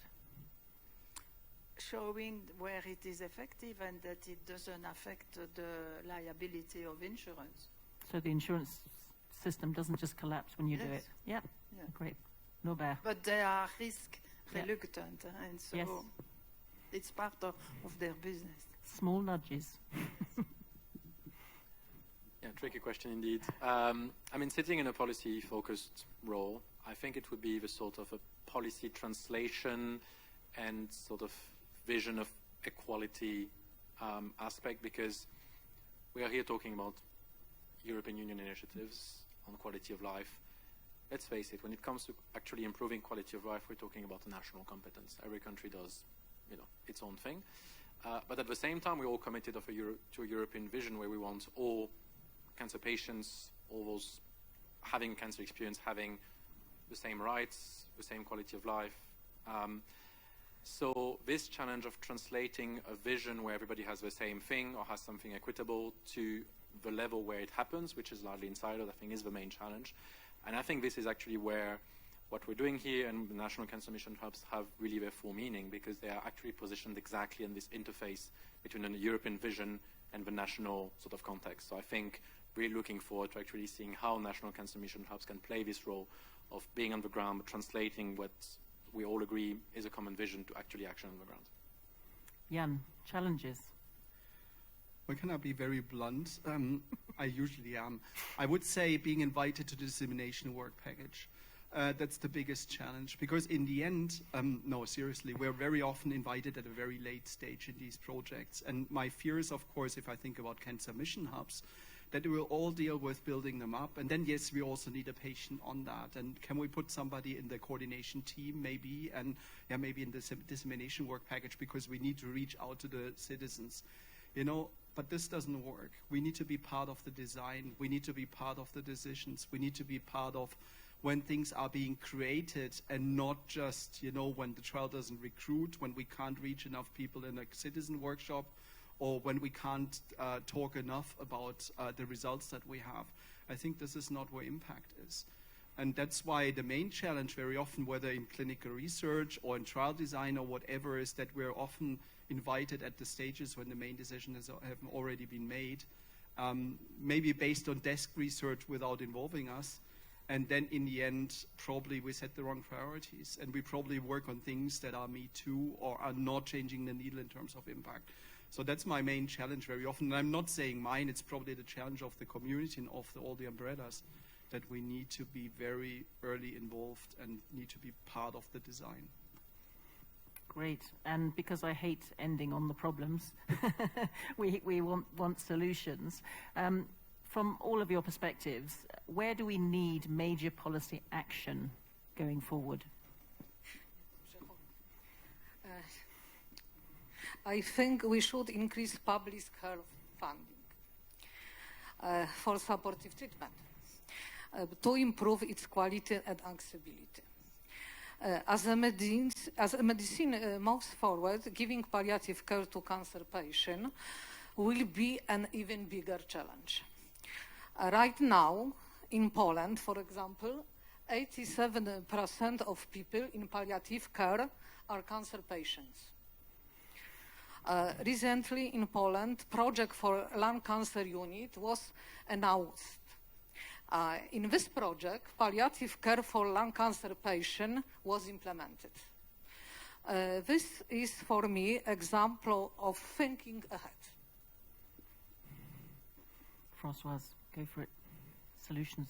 Well, make the survivor more vocal and perhaps use the unique new setting of the hubs and collaboration with the hubs to have really a uniform pan-European survivors' voice. Great. Norbert, solutions. I can't say a legal framework for right to the button, I guess. That would be repetitive. No, I would say training, capacity building, and culture change. I think I really need it when we talk about quality of life. We want everybody to understand what we're talking about. We want there's capacity in the countries to make this vision a reality. It doesn't mean necessarily more money. It means sometimes just being more efficient and smart in the systems. Of course, that means training as well, but that means also that both for people affected by the disease and those also caring for these people, cancer is not a death sentence.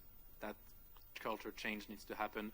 Palliative care, as our colleague was saying, is just not a death sentence either. That's about improving quality of life. So I think investing in that culture change is really a priority. Great. Jan, policy changes, solutions. Well, I think solutions is have strong patient involvement across the cancer mission hubs, and I'm at the moment not 100% clear how that works. But yesterday at the launch event, we discussed about the network of networks. You know, that's one of the main goals of ECHOS and ECHOS 2, and later on is actually build a network between the national activities. And it's not that this is starting from scratch. In Germany, we've had many years of National Decade Against Cancer, where we have done tremendous work with very strong patient participation in the areas of cancer research and cancer care. And so, of course, they're not waiting for the EU to come. There are strong people on that side, too. And I think what we need to accomplish is that the patient advocates that are on the national level, that are involved in the upcoming cancer mission hubs, are being part of the European network of cancer mission hubs, and that they play a role in the discussions we have here, that we actually play that back and make sure that the cancer mission hubs are focused around patient needs on the national level in terms of implementation and local programs, and they sync up well with what we try to accomplish with the cancer mission. And I think that's what we can accomplish now with ECHOS 2, is getting that network done between the patient organizations in that kind of pentahelix that is done on the European level and on the national level. So you mean feedback back to the mission from where it's coming from? Yes. Do you think they're expecting that? Well, we tell them. No, I think it's all very collaborative. Yep. And we just need to get it done, not just talk about it. I think that's always the challenge. Great. Perfect. Okay, so we have a little bit of time for questions from the audience. So this is sort of survivorship, quality of life, how to measure impact. Go for it.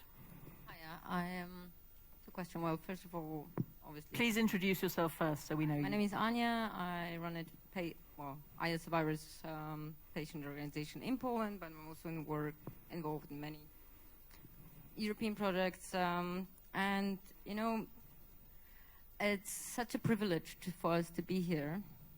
But at the end of the day, did any one of us thought how they actually down the patient in that hospital or that survivor, that random whatever, Germany, France, Poland, does know about those things we're doing here? So maybe we should rethink a bit as well how we communicating broader, and we're establishing amazing hubs, we're having a lot of budgets, but at the end of the day, I guarantee you that the average Joe or the Kowalski has no clue what we're doing. So perhaps we should also think about not just be in an amazing information exchange bubble and budgets and information, but actually make sure that that person down either in the ward in a hospital or the nurses, the staff, the researchers know about those amazing things. I have no idea how we're going to do that, right? I'm not bringing a solution because otherwise if I would have it, I would be able to share. But have that patient, have that survivor in mind every time we are establishing a new program, every time we're establishing a new project. And I hope that the right to be forgotten is not going to be either just a privilege, it's going to be a standard. And thank you for that. Thank you. Anyone want to answer that? Well, I can probably comment on that because those that have spoken to me over the last couple of days that know that I'm quite critical about, town halls or so, because with 400 million, more than 400 million Europeans in the EU member states and more than 400,000 GPs across the European Union, there's not so many events we can ever fund from the European level to actually reach out to the general population. But think about our perspective. Again, we have a lot of we can here, but the 24 umbrellas that we have in there, those 24 umbrellas, we've just done a rough estimation. We have about 1,800 national patient organizations as our members. And if you calculate that each of these 1,800 organizations has probably an outreach to 1,000, 2,000, 10,000, 50,000 patients, depending on commonality of the disease, there's a lot of, let's say, outreach into the community. And my impression is if we get that right with the National Cancer Mission hubs, and if we make sure that we're not trying to, tell from the top down and try to do some flagship events somewhere, but if we integrate the patient community to reach out to all the families affected with cancer and their friends and their networks and the people they contact in Facebook groups, we have a chance. So that's why I always think we need to work with communities. And we had some great examples also during the sessions out there of community work. I think that's probably an approach because I think just, have a big European awareness campaign won't fix it. And this is part of the big picture of citizen engagement. Yes, in cancer, patients are the citizens that kind of need to have the biggest push, but, you can't do it without all citizens feel they own this. And I totally agree with you. Ugo, you had a question? Or this one there?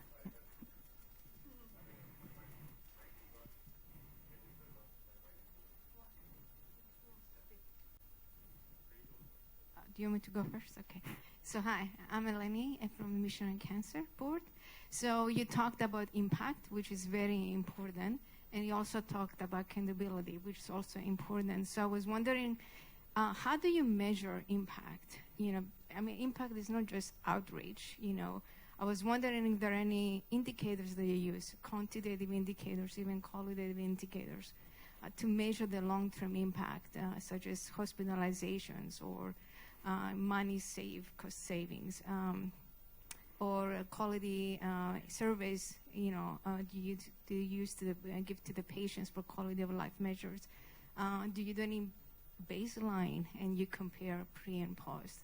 It's just Jan, you're probably the best one to answer. I would just start off with that. I came from a background in international development, where for years, 30, 40 years, we had to measure the impact of the things that we were doing. And when I came into healthcare, not because I chose to, but because my husband was a patient, I was quite shocked that this impact was not really being measured. Nobody had the right tools. So, even when we've been doing the impact assessments and what we've been trying it out in some of the Horizon projects that we've been doing. It's messy. You try and get grassroots impact assessments, you try and get UNDP, USAID, all the big projects. Nothing really fits, and we know we're working on national and international and across Europe levels, and there needs to be some kind of coordination and standardization and things. But I think we just have to do this. We have to try it out. We have to get enough people doing it. We have to get the patient organizations where the real crux of the skin is in the game kind of people are. But it will be messy to start with, and that's part of this complex adaptive system. We just need to be agile enough to be moving through. This one works. This one is usable in another country or another indication. It is messy because we haven't done it for 30, 40 years like they have. And it's not to say that in the development sector, it's great, because in our project we've turned it on, impact for a project. When you have the deliverables and everything like that, there's a measure of how many posts, how many publications. That's not what's impacting patients. A paper doesn't save a life. It's going into the system that saves a life. So that's why I think it has to be really coming from the patient. And we turned it all on its head, and we said, what is impact for us? And this, then we feed back. And this we're trying in one of the projects that we're just in. We'll be reporting out fairly soon, just to try an impact workbook.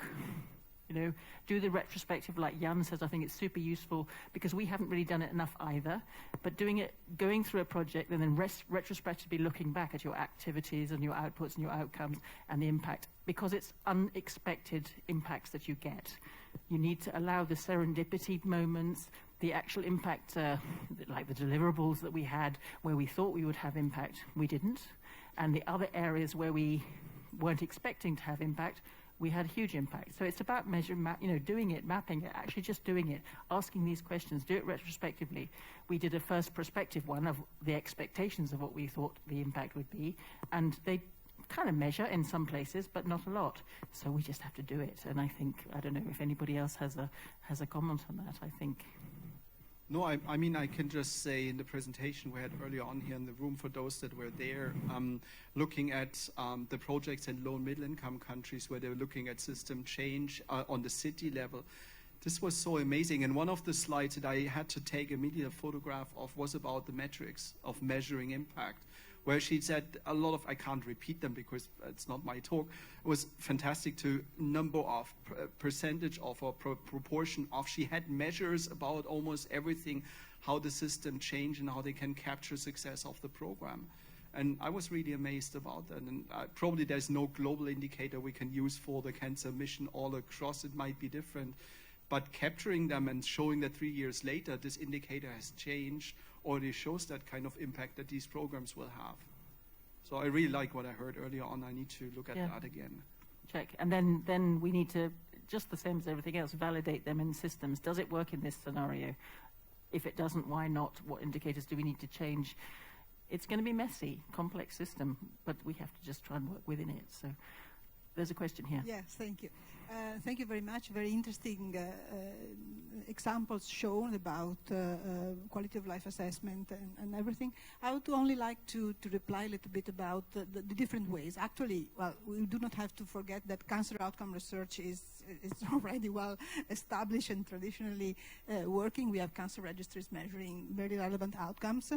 Probably what I agree with you is, of course I agree because I'm very much involved in this kind of studies. What we need to complement is traditional outcomes like survivor, morbidity, whatever, with quality. Because as you know, patients want to know not only, of course, they want to live more. This is our main aim, to improve the length of life of patients, but they also want to know how they are going to live and what are the effects of the treatments that may save their life, but yet leave consequences. And this means, as you were mentioning, measuring quality of life. But we do have actually indicators. First indicators were developed, traditional ones were developed in research for health technology assessment, and here we have things. What we are now needing is we also have tools, Norbert mentioned one, which we are going to develop to be used more widely, not only in small patient population. What we need to have is implementation of this kind of measurements, because this is outside the thoughts and the researches also, unfortunately. And I also like that the bottom-up from patient and advocacy about the importance of this kind of outcomes is needed from patients and patient associations. So I agree with Ian proposing that the possibility to have to reach out and disseminate also to the general public the relevance of these kind of tools. These are not only pages of papers to fill in when you go somewhere and burning surveys. I'm very happy that you mentioned that you were able to have a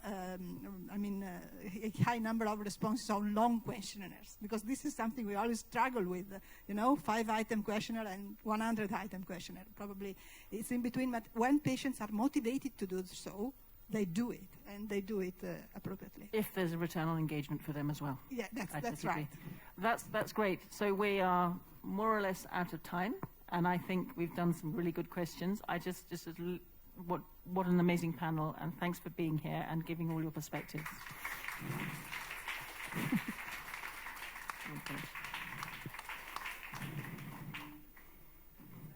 No, that's good. You did great. No, you did great. You did great. You look good. Yeah.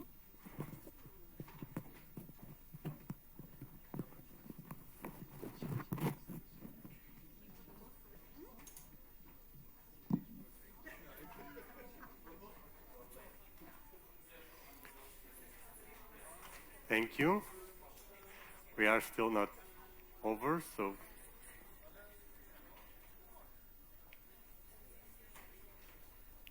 just waiting a little bit. I think that the workshops in the other rooms are still running, right? So we are here a little bit ahead of time. I don't think they will miss that much my final speech here. So I think we can proceed. I will improvise a little bit, just saying that I love this session. Quality of life, I feel from my experience, that is not always the top topic in the cancer field. When we talk about palliative care, this usually something that is in the room because it needs to be in the room, and sometimes it's not even in the room, but it's not getting the attention it deserves. And this is not just about palliative care, it's about continuous and quality treatment from the beginning, not just to the end. I was looking into this amazing panel and thinking, Ian, you mentioned about how you get to more than 80 countries with I don't know how many thousand answers towards a survey that we heard is complicated, 99 questions, about a population with a very low survival rate. And you did it, I guess, you can correct me if I'm wrong, because of the network and because of the multiplying or multiplication, whatever, effect that you have on the networks. It's not you or your network going alone, but going together with others. And this is something that we at the National Cancer Mission Hubs should be looking for. So we are creating here a structure, not necessarily an organization, but a structure that emerges from collaboration. And this is something that we need to amplify. And we need to leverage from this collaboration towards getting to these difficult populations, the minorities, to getting to other countries, to getting to Europe and together, and to get everyone to know about what we are doing here. So this is being launched today, but it's being prepared for some time. But being launched today also means that it will continue in time, and we need to look into these networks to expand our impact that we heard here so much in this session. The same thing with the All Can initiative that I think that we can also leverage from.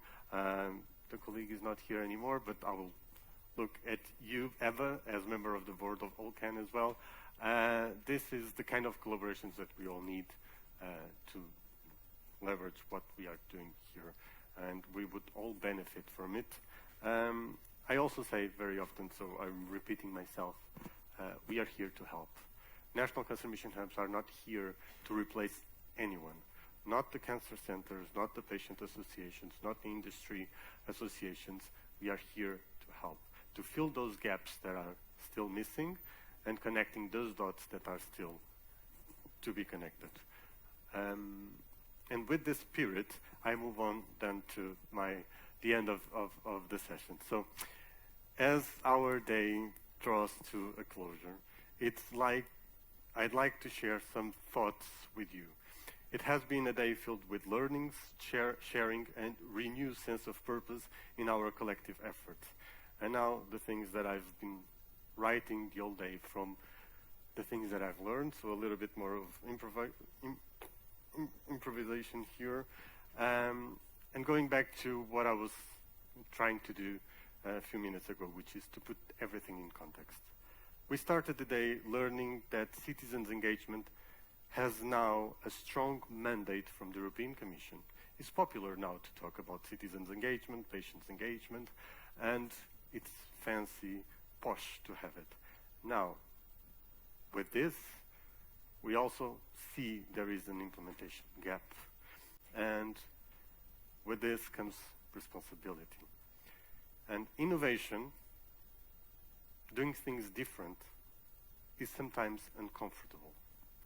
And we need to be prepared for this because it is uncomfortable, but is worth of it. And we have learned that today in multiple sessions.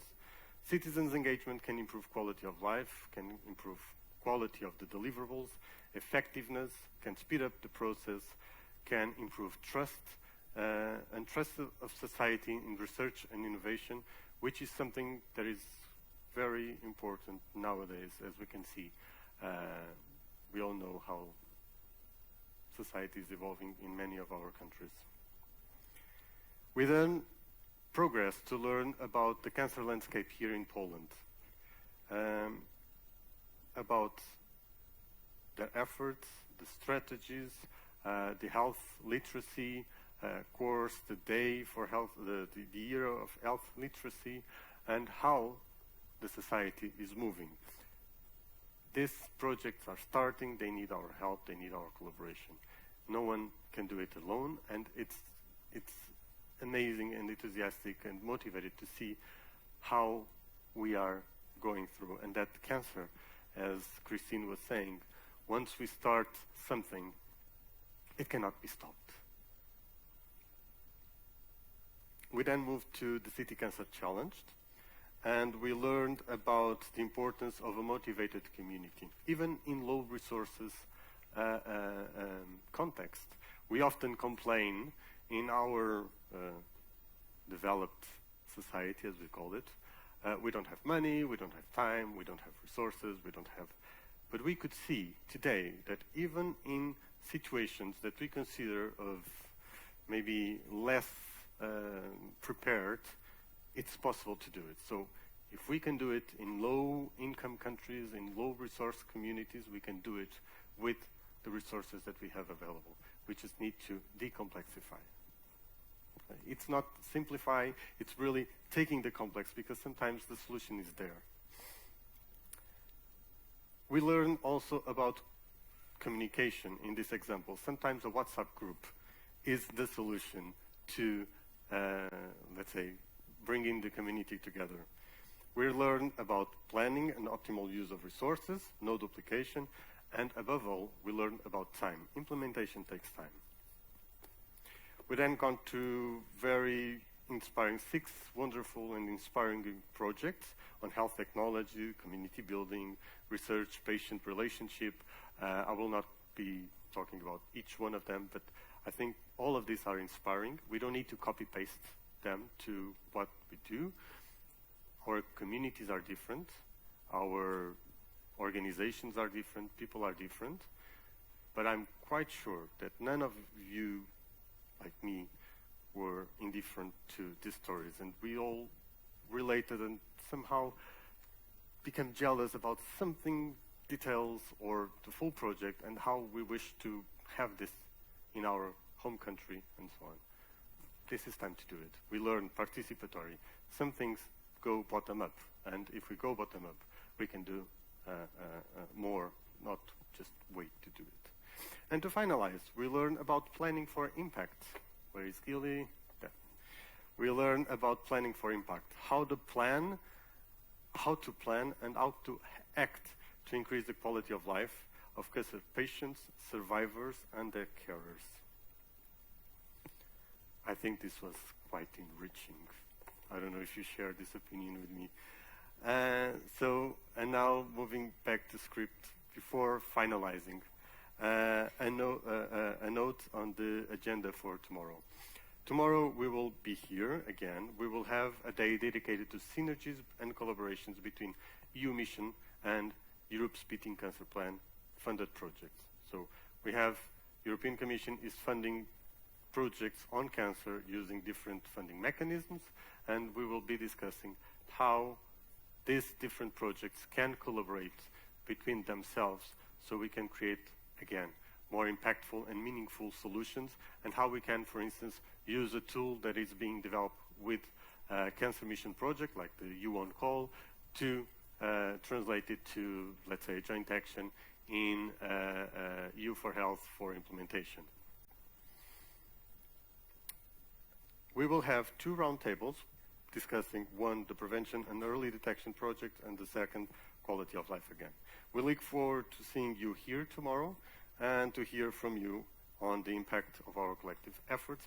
And please don't be shy. Question, raise your hand, pick the brains and challenge our speakers, because this is how things get involved. Also, I want to thank all of our incredible speakers, panelists, workshop facilitators, and everyone who contributed to the vibrant discussions today. I think this is the part where our colleagues should be listening to, because this was amazing. I was mainly at the main stage, as you know, but I took my time during the breaks to ask about the other sessions, and everybody was so happy and motivated and so on. I got my WhatsApp messages saying, this is really interesting, I wish you were here, and so on. So thank you very much for all of you, and please, when you talk with my colleagues outside, just let them know that I did publicly acknowledge them. A special thank you also to the team with the hands-on. You know, I'm here standing, speaking to you, but there is a full team behind the scenes that prepared for this day that we are living here today. So I want to ask you to join me congratulating Eva, Dina, Pablo, José, and our local team, Ivona, Agnieszka, Lydia, and Monica, for this amazing day. Please.